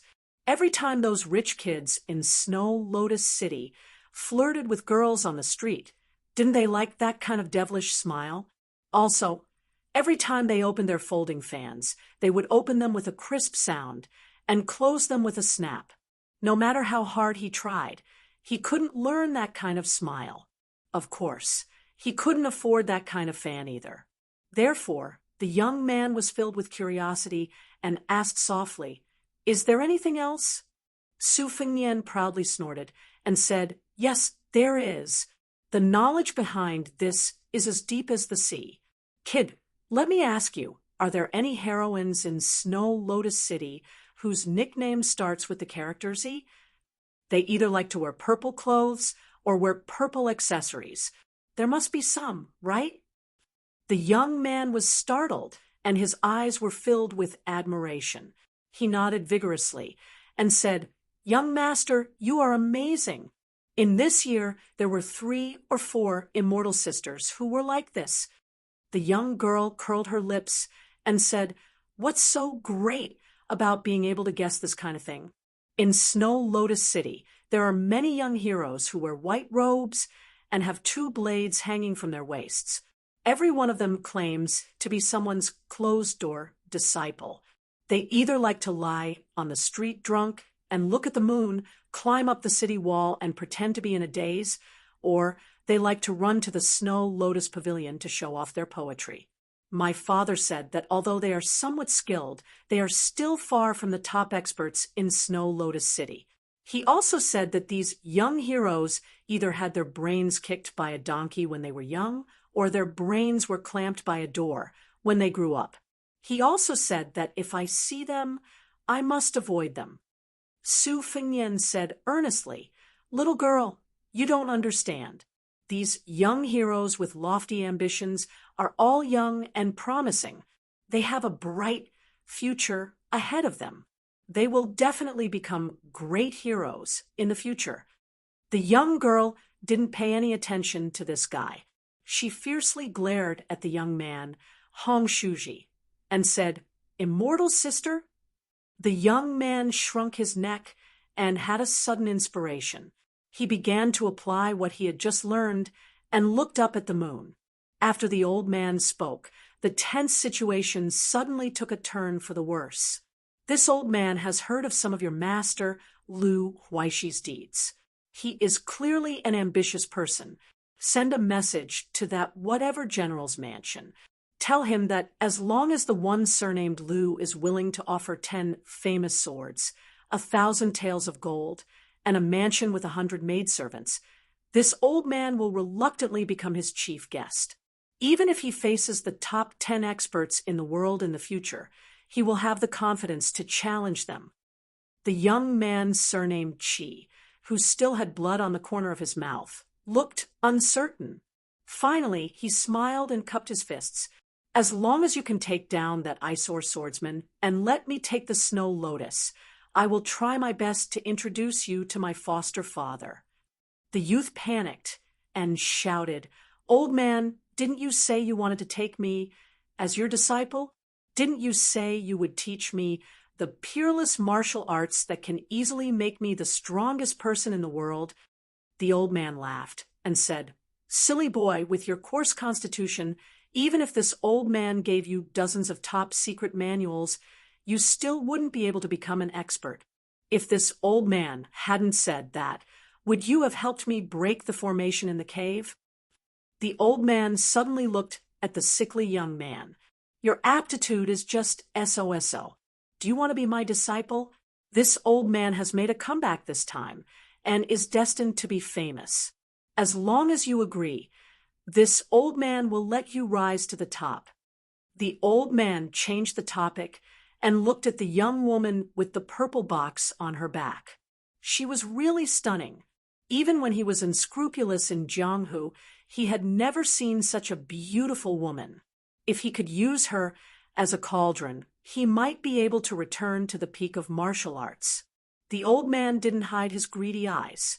He smacked his lips and said with a smile, "However, the girl beside you will belong to this old man.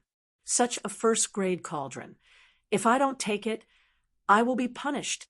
As for you, young man, a girl is nothing, as long as you have the world's first-grade martial arts." Su Fengnian smiled and said, All right. I originally wanted to talk with you a bit. I wanted to hear about the Jianghu that the old man wearing the sheepskin coat was in. You, after all, are a Jianghu senior who fought with Dong Yuanrui of the Donghua Sword Pond. Although you lost miserably and had your legs chopped off by the 6 caterpillars, it is not easy for you to live to this age. But since you can't accept it, then there is no other way. You should thank me. If it wasn't for me, you would be a corpse now." Jiang and I snorted coldly. Su Fengnian's smile disappeared. "Speaking of which, if I'm not wrong, you're that notorious cauldron casting master, right? You're good at using women as cauldrons and using yin to supplement yang to increase your own cultivation. Even the devil's sex deer, Chasing Mountain, isn't willing to accept you. Dong Yuanrui, 6 caterpillars, tripod casting master, Deer Mountain," the old man who had struggled to break free from the prison in the snow-capped mountain cave was greatly shocked. Su Fengnian was probably tired from talking so much. He squatted down again and panted lightly. Except for Jiang and I, everyone was dumbfounded. Even the swordsman from the Central Plains turned pale with fright, because no matter how hard he tried to suppress the sword across his knees, it would automatically fly out of the sheath. The flying sword slowly came to Su Fengnian's shoulder and slightly hummed, like a little bird relying on a man, like an old horse meeting its master. The old man was scared to death. He had been away from Jianghu for many years, but his eyesight was still there. The sword-controlling art of the Wu family's sword tomb. Chapter 1473. The old man hurriedly shouted, "Young master, let's talk nicely. Don't fight. It's not easy for you and me to reach our current cultivation." The flying sword pierced forward like a bolt of lightning. The old man couldn't care less about maintaining his posture of a cross-legged expert. He quickly jumped up a few feet and dodged the flying sword that nailed into the wall. The tip of the flying sword spun and retreated, leaving some yellow soil on the wall. After putting some distance between them, the flying sword pierced forward again. The old man, who had been pretending to be a grandmaster after leaving the house, knocked the wall with his elbow and tried to climb over the wall to escape. However, the flying sword suddenly accelerated and appeared above his head. The old man had no choice but to use the 1,000-pounds falling technique. The flying sword seemed to be teasing him. Every time, intentionally or unintentionally, the old man would be able to dodge the tip of the sword and avoid the miserable fate of being pierced through. However, he would never be able to leave the wall. The old lecher, who had been trapped in the snow mountain for dozens of years, felt like dying. He kept shouting some strange words that the people of Snow Lotus City couldn't understand. "It's not the chi-controlling flying sword. It's the superior flying sword technique. Brat, who are you to the Wu family sword tomb? Why is it that even though you didn't personally raise the other person's sword, it can still be guided by your divine intent? Could it be that you're the current Wu family's sword crown, and that girl is your sword maid? This old man knows his mistake. You brat. No, sir, please be merciful and spare her. What made the old man even more desperate was that the guy still had the leisure to raise his arm and pull out the knife, gently holding it in his hand. After half an hour, the exhausted old man was stabbed more than 20 times by the sword and hung on the wall through his mouth. The sword pierced through the wall, so it looked like a hanging corpse. Su Fengnian held the cold knife and glanced at the corpse. As if he still couldn't vent his anger, the flying sword flew out and stabbed into the wall again and again at a speed that was countless times faster than before. A series of banging sounds rang out. The corpse didn't even slide down half an inch. It was pierced into a pile of meat paste bit by bit. Su Fengnian stood up. When he looked at Lu Huaishi's adopted son, the latter crashed into the wall and died on the spot. The wall collapsed, and the two corpses disappeared from everyone's sight. What the eyes didn't see, their hearts didn't palpitate. After Su Fengnian sheathed his blade, he grabbed the scabbard that had flown back into his hand. He put the cold blade back into the scabbard and then hung it around his waist.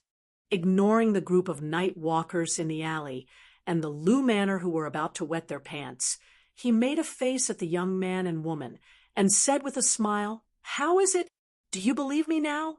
For a true expert like me, there's no need for me to stand. Squatting is already very cool. If I were to stand, I would look so handsome that I wouldn't even dare to look in the mirror for fear of scaring myself. How could there be such a handsome and peerless expert in this world?" Jiang and I rolled his eyes and said, "Immoral." The young man stood in front of the young girl to protect her. The young girl hid behind the young man. Her teeth chattered as she whispered, "He's powerful, but his head must have been hit by a door before." The stubborn young girl pulled the young man's sleeve and asked, "Isn't that right, Twig?" The young man whispered, "Yes." However, he quickly pretended to be stupid and said, "Really?" With a thought, Su Fengnian made the long sword that he had borrowed for a moment fly back into the scabbard of the swordsman. He smiled and said, "Thank you." The man from the Central Plains, who had thought that he was already considered a top expert in the small snow lotus city of the western regions, stood up and said in a deep voice, "It should be me who is thanking Senior for teaching me how to use the sword." Su Fengnian dismissed him with a smile. Then his entire aura changed, and he no longer showed any signs of being defeated. He turned his head and said to Jiang and I, "In fact, my recovery is not slow. In fact, it's even faster than Tuoba Bodhisattva. I could walk on my own 2 days ago. Now, he and Li Mixi have entered the city. You have already saved me once. This time, I have a chance of winning. It's not certain that I will lose. Don't worry about me. Take these 2 kids and leave Snow Lotus City first. After settling them down, you can go back to West Chu." Su Fengnian paused for a moment. He blinked his eyes and said with a mischievous smile, "Maybe one day I will go and find you. At that time, you will know how powerful I am and whether I am the new martial emperor or not." Su Fengnian walked toward the alley alone. He pressed his right hand on the cold saber's hilt and turned his back to Jiang and I. "Back then, when Chao Chongqing took you away, I couldn't stop him. As long as I don't die this time, no one can stop me." At this moment, the young man and the young girl saw that the swordsman suddenly stagger and almost fall to the ground. The young girl, who had been inexplicably touched, couldn't help but laugh. "He looks more handsome when he is squatting." The young man nodded. The man from the Central Plains, who had already regarded the senior swordsman who was good at retaining his looks as an immortal, also couldn't bear to look. However, while he was filled with compassion, the swordsman was also shocked. Just now, he seemed to have heard the names Tuoba Bodhisattva and Chao Chongqing. This senior was not only on the same side as Chao Chongqing, but his opponent was also the second strongest in the world, Tuoba Bodhisattva. He was even worthy of Tuoba Bodhisattva joining forces with others to hunt him down to Snow Lotus City. Was this senior a sword immortal who had never appeared in Jianghu? However, in the next moment, he felt that it wasn't the case. In the distance, Jiang Enai, whose face was stiff, came behind Su Fengnian with a long sweep. He kicked this guy to the ground and said angrily, "Are you addicted to pretending to be an expert?" Chapter 1474. Jiang and I stopped at the corner of the alley. During this escape, whether they should stop or continue, how they should fight if they stopped, whether it was a dragonfly skimming the water or not, it was all up to Su Fengnian. Tonight was not an exception. Slowly walking out of the alley, Su Fengnian gazed at the street. As expected, if one thought of the worst, that would be the case. It was very easy to worry about. If their luck was good, Li Mibi and Tuoba would enter the city half a day later. If their luck was average, the two would have already given up on him as bait and returned. Su Fengnian sighed, and then looked at her with a complicated gaze. Jiang and I just quietly waited for the rest. Su Fengnian said softly, "This time, we won't follow the old rules. We have to keep an eye on that old dog, Li Mixi." Those battles where Bodhisattva Tuoba was the target were actually just a smokescreen. Now that Tuoba has recovered some of his strength, he is determined to leave. Without Su Yanbing and the others stopping him, we will not be able to stop him. But like we said before, if the worst situation occurs, you retreat first. I will cover the rear. Jiang and I did not comment. She hesitated, and then asked, "Do you know why Beimeng is so relaxed with Gu Jiantang guarding the east?" Su Fengnian asked in response, "Is it because they are certain that the Liang imperial court will not move?" Jiang and I sneered, "So simple." Su Fengnian leaned against the wall and said softly, "There is news in the spy report that there is a group of people in Great Peace City who cannot hold back. They boldly suggested that the two Liao border armies should not just stare at each other and that they should cooperate with Beimeng. Of course, they could not be considered as reinforcements, but they could be like Jizhou's Yuan Tingshan and obtain a lot of merits. However, these voices were quickly suppressed by Gu Jiantang.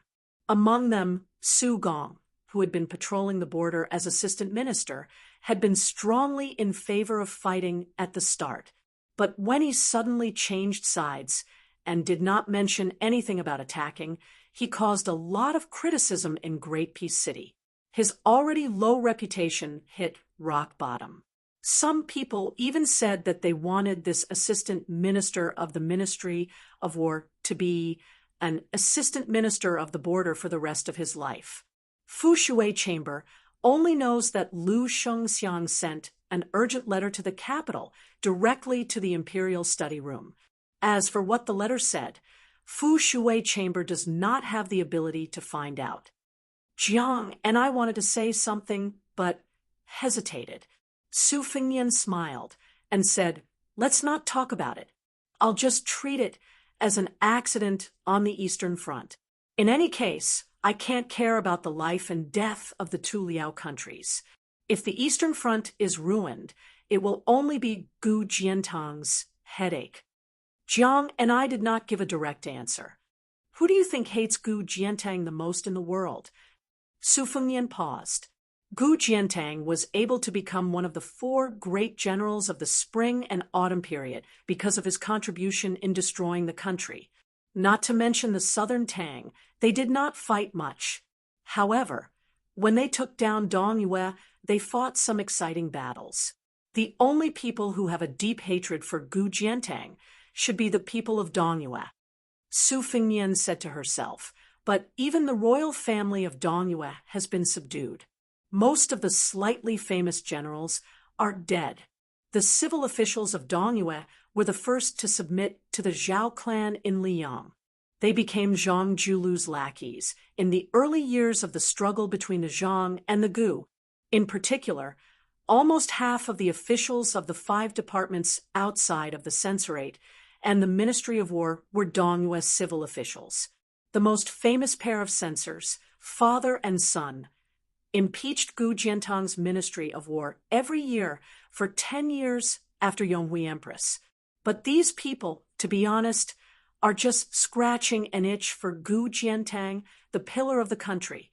Perhaps Gu Jiantang of the 2 Liao countries would like them to scold him a few more times. Otherwise, he would not be able to hold his position. When a general is outside, he is never afraid of the civil officials of the internal court. On the contrary, he is afraid that his reputation is too good. Jiang and I sneered. Su Fengnian suddenly understood and said, "Oh." She asked doubtfully, "You really guessed it?" Su Fengnian nodded. Jiang and I curled her lips in disdain. Su Fengnian said, "Isn't it just Wang Sui?" She opened her eyes wide. Su Fengnian blinked. "Really?" She shook her head vigorously. Su Fengnian looked helpless. The 2 riders rushed to Snow Lotus City. After entering the city, the sound of the horses' hooves hitting the bluestone slabs seemed insignificant in the noisy, nightless city.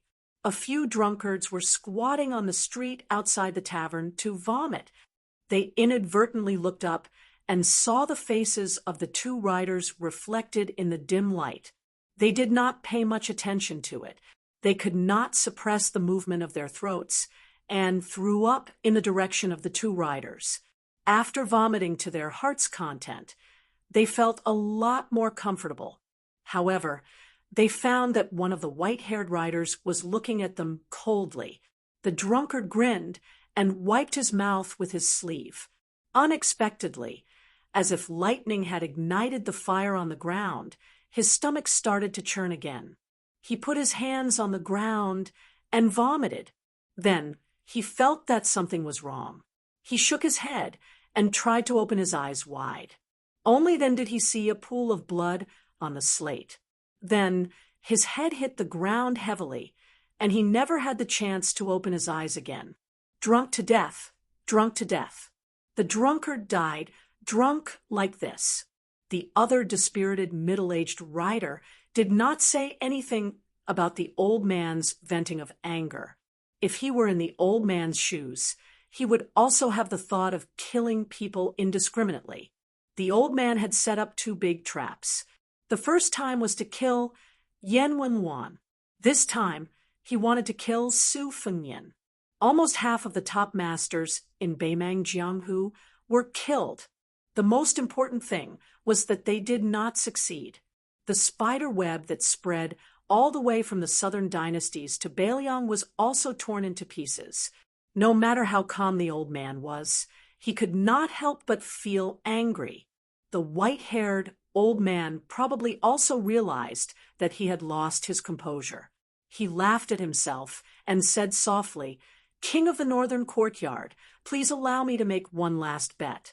I bet that the guy surnamed Su Fengnian will not be willing to let the fight end in a draw. He will personally take the risk and wait for us in Snow Lotus City to take the bait. Su Yanbing and Tantai Pingjing will arrive in about 12 hours.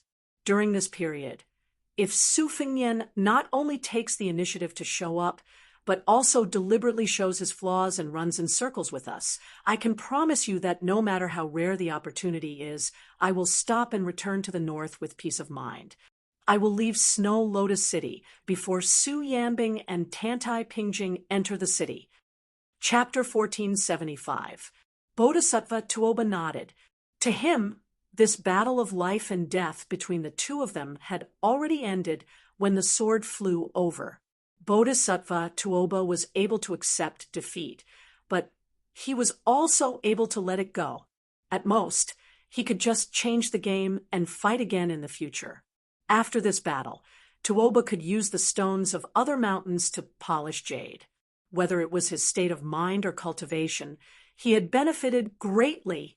Of course, at the same time, he had become a whetstone for Su Fengnian to temper his martial arts. It was inevitable that the battle to the death in the future would only be more dangerous. Tuoba was well aware of this. However, since Li Mixi had saved his life, Tuoba would follow this shadow prime minister's wishes all the way down south. He would not deliberately raise a tiger for the sake of the battle for the number one person in the world. If he could kill Su Fengnian early on, Tuoba would not have any knot in his heart. Just as he had said to Su Fengnian before, in his eyes, Jiang Hu was nothing. Leaping into the Central Plains, he became the number one contributor to the founding of the new Beimang. Subsequently, he became the undisputed number one martial artist in the history books of later generations. In the past 800 years, the great Qin dynasty had lost its tripod, and the various countries were vying for supremacy. The masters of the art of war and famous generals of the Central Plains were innumerable. The outstanding ones were the three generals of the great Feng dynasty, the twin annals who had almost succeeded in turning the tide before the great Feng dynasty was destroyed, the 12 generals who hung portraits in the Qingyun Pavilion after the founding of the Dechu dynasty. The 9 kingdoms of the spring and autumn confronted each other for supremacy.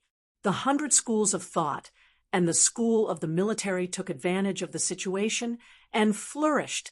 In the early stages, there was the war god Li Gonglin, who was known as Dechu's war god, Han Yufu, who had led the cavalry into the desert several times. Then there were the 4 great generals of the spring and autumn period, the butcher Su Shao, West Chu soldier Yi Baikue, East Yu's prince consort Wang Sui, and Gu Jiantang. Now, there were people like Chao Changqing, Dong Zhuo, Lu Xingxiang, and the others who began to use hundreds of thousands of soldiers as chess pieces in their hands, leading the situation of the country while talking and laughing. Even young people like Zhong Tan, Xia Shibian, and Ko Jianghuai were rising rapidly. Li Mixi raised his head and looked up. It was the moonlight of a high-rise building. The 2 lights were competing with each other. The old man suddenly laughed softly and said, "I heard that the king of the northern courtyard has never liked to pretend to be cultured. The only thing he collected was a copybook by Yuan Fengshen, the founding hero of the great Feng dynasty. Yuan Fengshen, who was known as the Great Wall of the Frontier by the founding emperor of the Feng Empire, died young. Compared to the generals of the same generation, his reputation was not prominent in history. Therefore, his ranking was extremely low.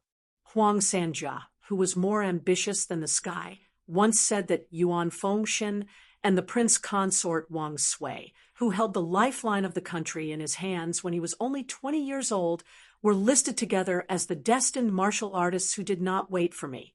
Tuoba did not have any good or bad impression of Li Mixi. There was no need to fear him, and there was no need to curry favor with him.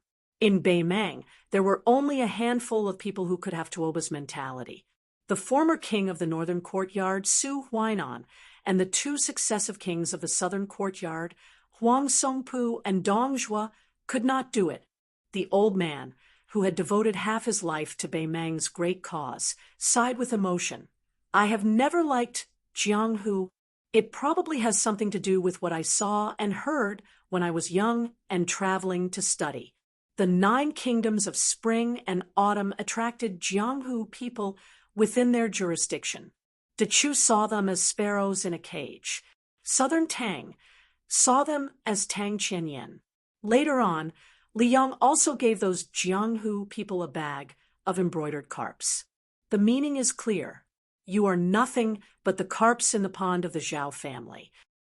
The old man let go of the reins, rubbed his hands, exhaled, and said with a smile, "All these years, I have been like a fisherman helping His Majesty look after the small pond in front of the court. It is no wonder that the people of Liyang are conceited and always say that there is no Jianghu in Beimang.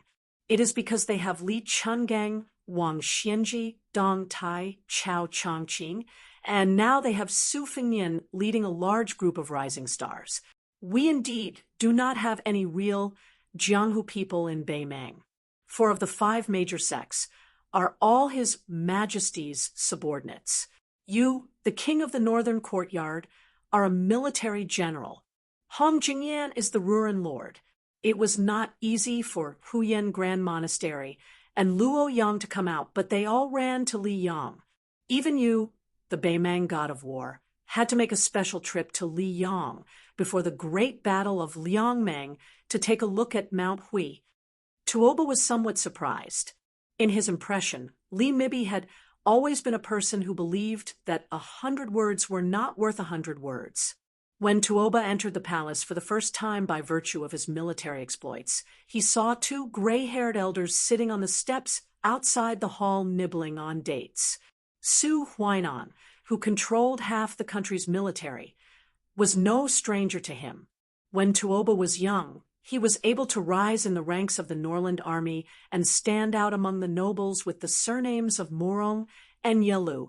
Su Huainan's impartiality played a huge role in Tuoba's success.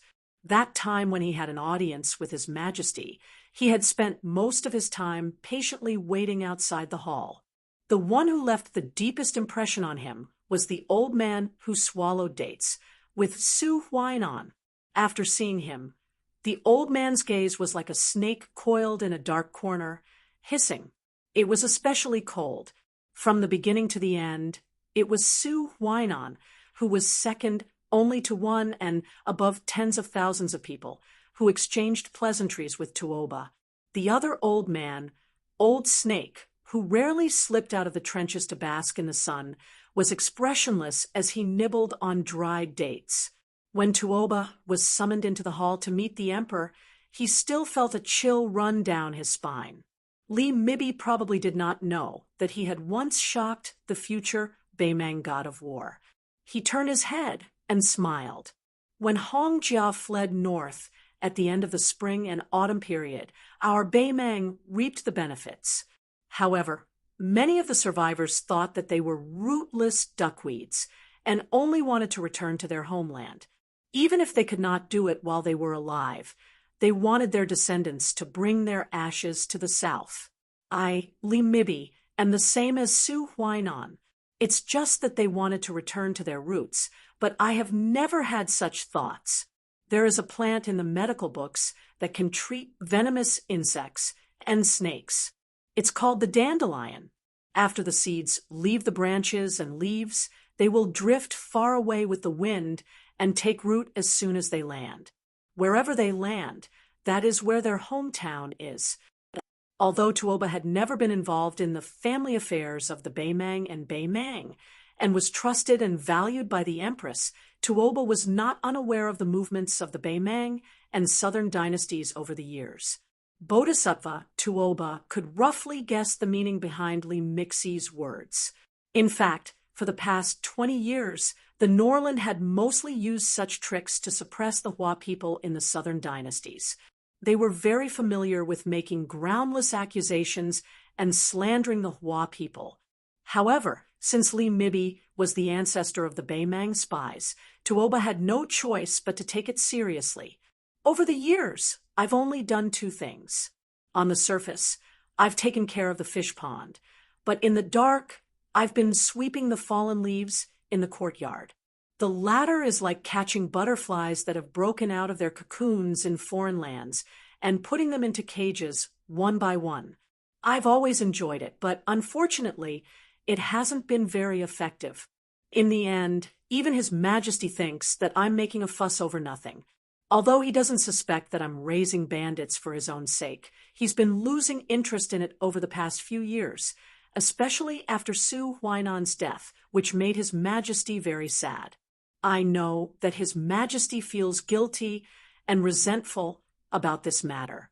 He feels guilty because he and his minister didn't end things well and let Su Huainan die an unnatural death.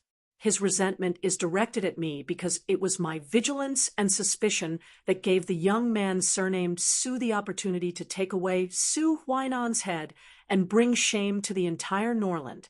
However, I have a feeling that even if I have not found a single bamboo whip after 20 years of digging, there are definitely a few fish that have escaped the net with ulterior motives in the royal court and the southern court. They are hidden very deeply and are bitterly waiting for a certain opportunity. Tuoba frowned and said, "Since even you can't find them, even if there are a few fish that have escaped the net, it has been 20 years. How can they succeed?" The old man relaxed his tone and smiled. "I can't compare to the prefect of peace, nor can I compare to you, Tuoba or Dongjua. I am an outsider to both military and political matters, and I don't have any great foresight. However, doing the dirty work that seems to happen right under my nose all year round has developed a good habit of not too big nor too small. That is to first understand the people and matters that are close to me. Otherwise, I won't be able to sleep and eat in peace. I have focused all my attention on the great clans that rise and fall. I am not like many of you who are still fighting to the death with the Baelyong cavalry. You have already set your sights on the great and city further south, the Central Plains, and the Guangling River. I have something that I have always wanted to ask, but I can't. Today, there is only the king of the Northern Court, and me. Can you enlighten me?" Tuoba said in a low voice. "Sir, please ask." Li Mibi's tone was particularly stiff. "Has no one other than me thought that Baelyong would win and Baemang would lose?" Chapter 1476. After confirming that Wang Sui was the stabilizing force of Baemang's eastern front, Su Fengnian looked calm, but his heart was in turmoil. This news was too shocking. No less shocking than the news that Shangyin Academy's Qi Yonglong had entered the capital and become the minister of imperial command. The Central Plains had sunk, and countless heroes had been washed away by the waves. They had either been loyal to their country, fled from the world, or entered the Liang Temple with the bad reputation of being a slave of two surnames. Many others had concealed their names, living in the forests and the alleys of the city. Wang Mingyin, the world's 11th most famous general, Gu Dezhu, the crown prince of western Shu, Su Su and Lu Xiufu, who had fled to Baemang, and the only orphan of the Ji province's Han family, who had become a bandit in Baemang, were all like this. If Su Fengnian had not entered Jianghu and stirred up a storm, they might have remained like this, day after day, year after year, in small mud ponds, never to be seen by the world again. Wang Sui's comeback, his sudden appearance after 20 years of hibernation, was undoubtedly the most prominent, especially since he had chosen Baemang, which would inevitably have a huge and far-reaching impact on the world's situation. Because this distinguished and elegant prince consort of Dongyue, one of the 4 famous generals of the spring and autumn period, was the most superb at commanding troops, and was best at defeating powerful enemies with a small number of troops. He was the Qi in the Chuyu Qizheng of the spring and autumn period, and truly stood shoulder to shoulder with the military master Yi Baikue. As a matter of fact, Su Shao, who had not been conferred the title of king at that time, was known for his invincible iron cavalry of the Su family. His personal deployment of troops and generals could not be mentioned in the same breath as Yi Baikue and Wang Sui. Regarding this, Su Shao had never concealed it in front of his children. Ren, too, who rarely praised people of the same generation, had never concealed his admiration for Wang Sui. Even Li Yishan had said that if Yi Baikue, who considered himself the teacher of the king's way, was replaced by Wang Sui, who was good at sneak attacks, who liked to move troops on a large scale, who was good at maneuvering, and who never fought with his back against the wall, the Su family's troops and horses would not be able to complete the encirclement at the Battle of the Western Wall. It was a great misfortune that Wang Sui was in Baemang. Fortunately, Wang did not appear in Liangmang's battlefield, but was in the Eastern Front to contain Gu Jianghu's 300,000 Liao border army. There was also a son-in-law of the emperor's son-in-law, surnamed Wang, and a son-in-law of the emperor of emperors. Coincidentally, a son-in-law of Wang. There was a son-in-law of a certain city surnamed Wang's. A son-in-law of A's, Wang Xinji and Wang Sui. One was a Jianghu grandmaster who never cared about the prosperity or decline of the imperial court. The other was a prince consort with real power who rested on a beauty's knee when he was sober. Seeing Su Fengnian fall into silence and become more and more serious, Jiang and I calmly said, "Back then, when we were traveling in Beimang, Uncle Chao and I visited Wang Sui. Uncle Chao advised Wang Sui that he could work for the Chu, but he was rejected. Wang Sui said that Dongyue's loss to Liang was due to the general trend, and not because of war.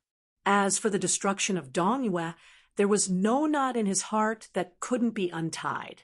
However, losing to Gu Jianghu was his second greatest humiliation after losing to Wang Xianji when he was young. He wanted to fight with Gu Jianghu again under the circumstances of equal military strength and power." Su Fengnian muttered to himself, "You're already in your 60s.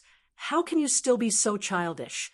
Military affairs are not child's play. You punched me today, so I'll kick you again tomorrow."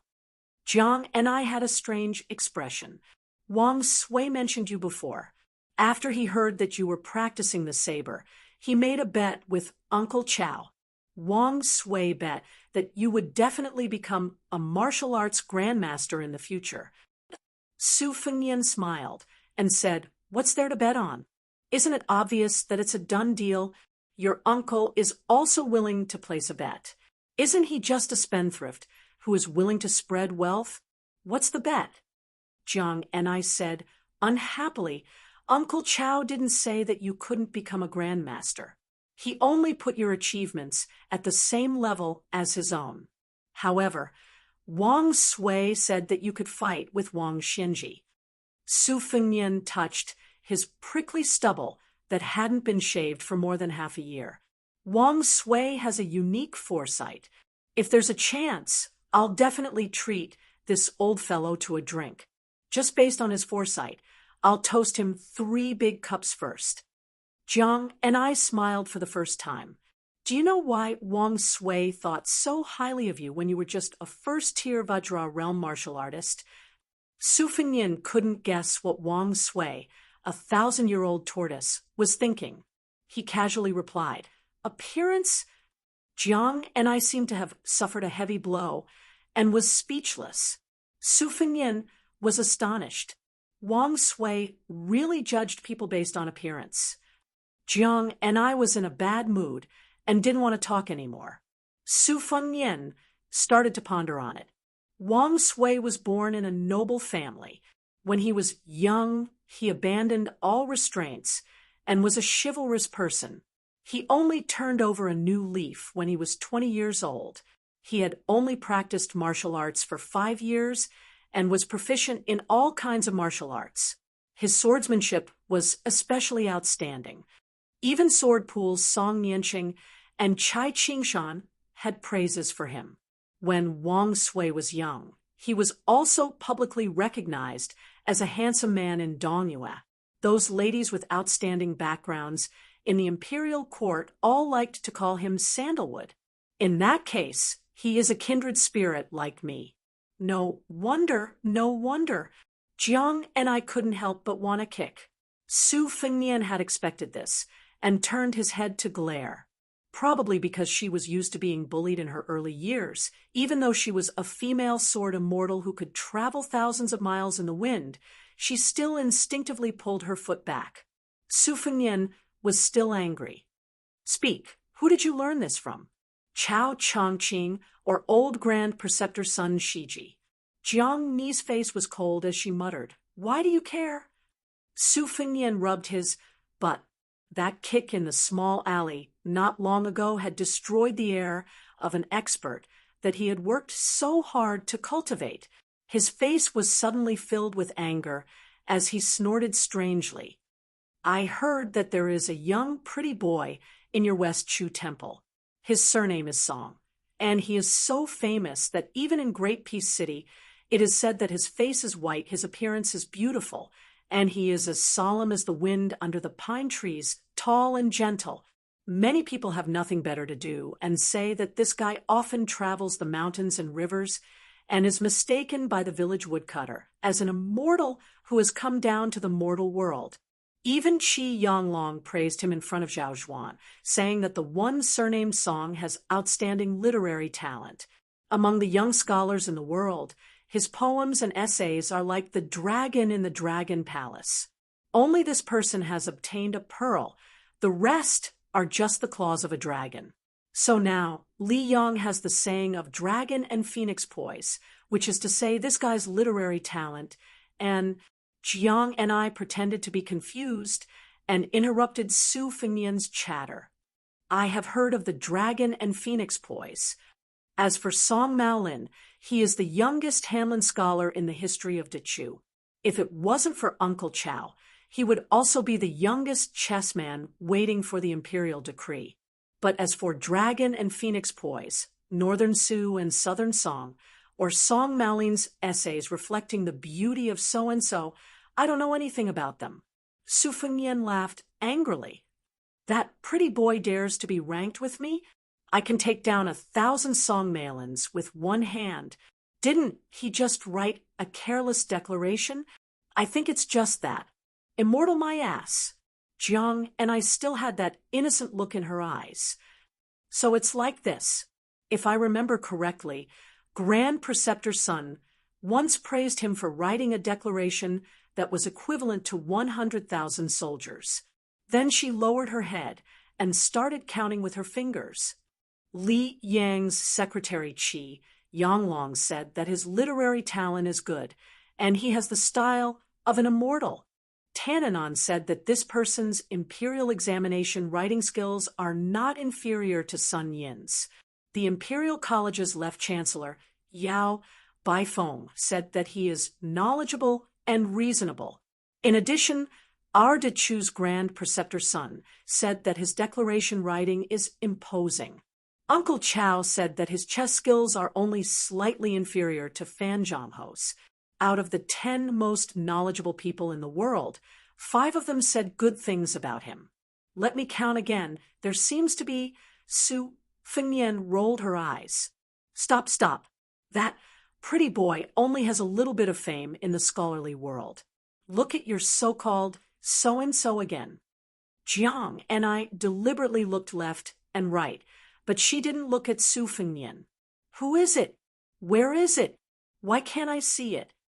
Su Fengnian stretched out his hand and gently pressed Jiang Ni's forehead, not allowing her to shake her head. Jiang and I slapped his hand away and said disdainfully, "Are you bored? Why are you concerned about a scholar from Guangling who is far away on the horizon? Beimang's million-strong army is pressing on Beiliang's border. Can you take care of them all?" Chapter 1477. Su Fengnian looked into Jiang Ni's eyes and asked softly, "It is said that most of the civil officials in the West Chu Imperial Court have suggested Song Maolin, and you..." Jiang and I once again interrupted Su Fengnian's words. Her expression was normal, and her tone was calm, as if she was talking about a small matter that had nothing to do with her. Previously, there was someone who suggested Ko Jianghuai, followed by Xie Shibian, and then Song Maolin. Su Fengnian's face was gloomy. He asked in a deep voice, "What is Chao Chongqing doing? If he is too busy to take care of you, Princess Dechu, then I didn't see him fight all the way to Great Peace City. If he is very free, then can't he control a few mouths in the imperial court? How can he restore his country like this?" Jiang and I shook her head and said, "Uncle Chow is already very good." Su Fengnian wanted to say something, but stopped. Jiang and I gently exhaled and looked at the dim street in the distance. "What do you say? Should we take the initiative to fight or wait for them to come to us?" Su Fengnian instantly returned to his sloppy self. "It wasn't easy for me to accumulate such an imposing aura, but you kicked it away. Then let's wait. Snow Lotus City is neither big nor small. We still have about 2 hours. Jiang and I asked doubtfully, "Don't leave? Anyway, we have been running all the way. We don't care about this time, right? Su Fengnian did not say anything. He turned and walked back into the alley. Jiang and I silently followed behind him. Ma Jiabao's daughter, Ma Shigong, and the poor youth, Hong Shuji, were still there. The swordsman from the Central Plains also did not leave. Obviously, he had not given up on the Snow Lotus. Seeing the Sword Immortal Senior and the beautiful woman with the box on her back return with complicated expressions, the middle-aged man knew that the two immortals were also here for the Snow Lotus. He would not be able to snatch it from them. Even if he begged, he would not be able to get it. However, when he thought of the woman who had to rely on Liaodong ginseng to survive every month, the man gritted his teeth and cupped his fists to Su Fengnian. "Senior, can you give me the Snow Lotus? Junior Xiao Mu is willing to exchange his life for it." Su Fengnian was stunned for a moment before he shook his head and said, "I must have this Snow Lotus. There's nothing to discuss." Xiao Mu's expression was sorrowful. After closing his eyes, he suddenly opened them and said resolutely, "Then I can only ask Senior for advice." Su Fengnian waved his hand and smiled. "Why don't you wait for a night? If I'm still in the city at dawn, you can exchange your life for the Snow Lotus in Lu Huaishi's mansion. If I'm already out of the city, you can do business with that kid again. You're just helping him go to Ma Family Fort. With your strength as a level 2 master, it shouldn't be difficult for you to take over a private fort." A young girl with a strange name plucked up her courage and retorted, "Our Ma Family Fort's guard instructor is known as Iron Spear Wei in the martial world. He has a reed leaf spear made of refined iron and is 12 feet long. Just the tip of the spear is 1 foot and 3 inches long. It is very powerful. I once saw Instructor Wei pierce through 3 iron armors with his spear. Besides, our Ma Family Fort also has a cavalry army that comes and goes like the wind. Even General Lu's mansion in Snow Lotus City doesn't dare to underestimate our Ma Family Fort." Xiao Mu laughed it off. On the other hand, Su Fengnian squatted on the stairs beside Xiao Mu and said with a smile, "It sounds like your family is very strong. Let me ask you a question. Are your ancestors local or migrated from the Central Plains?"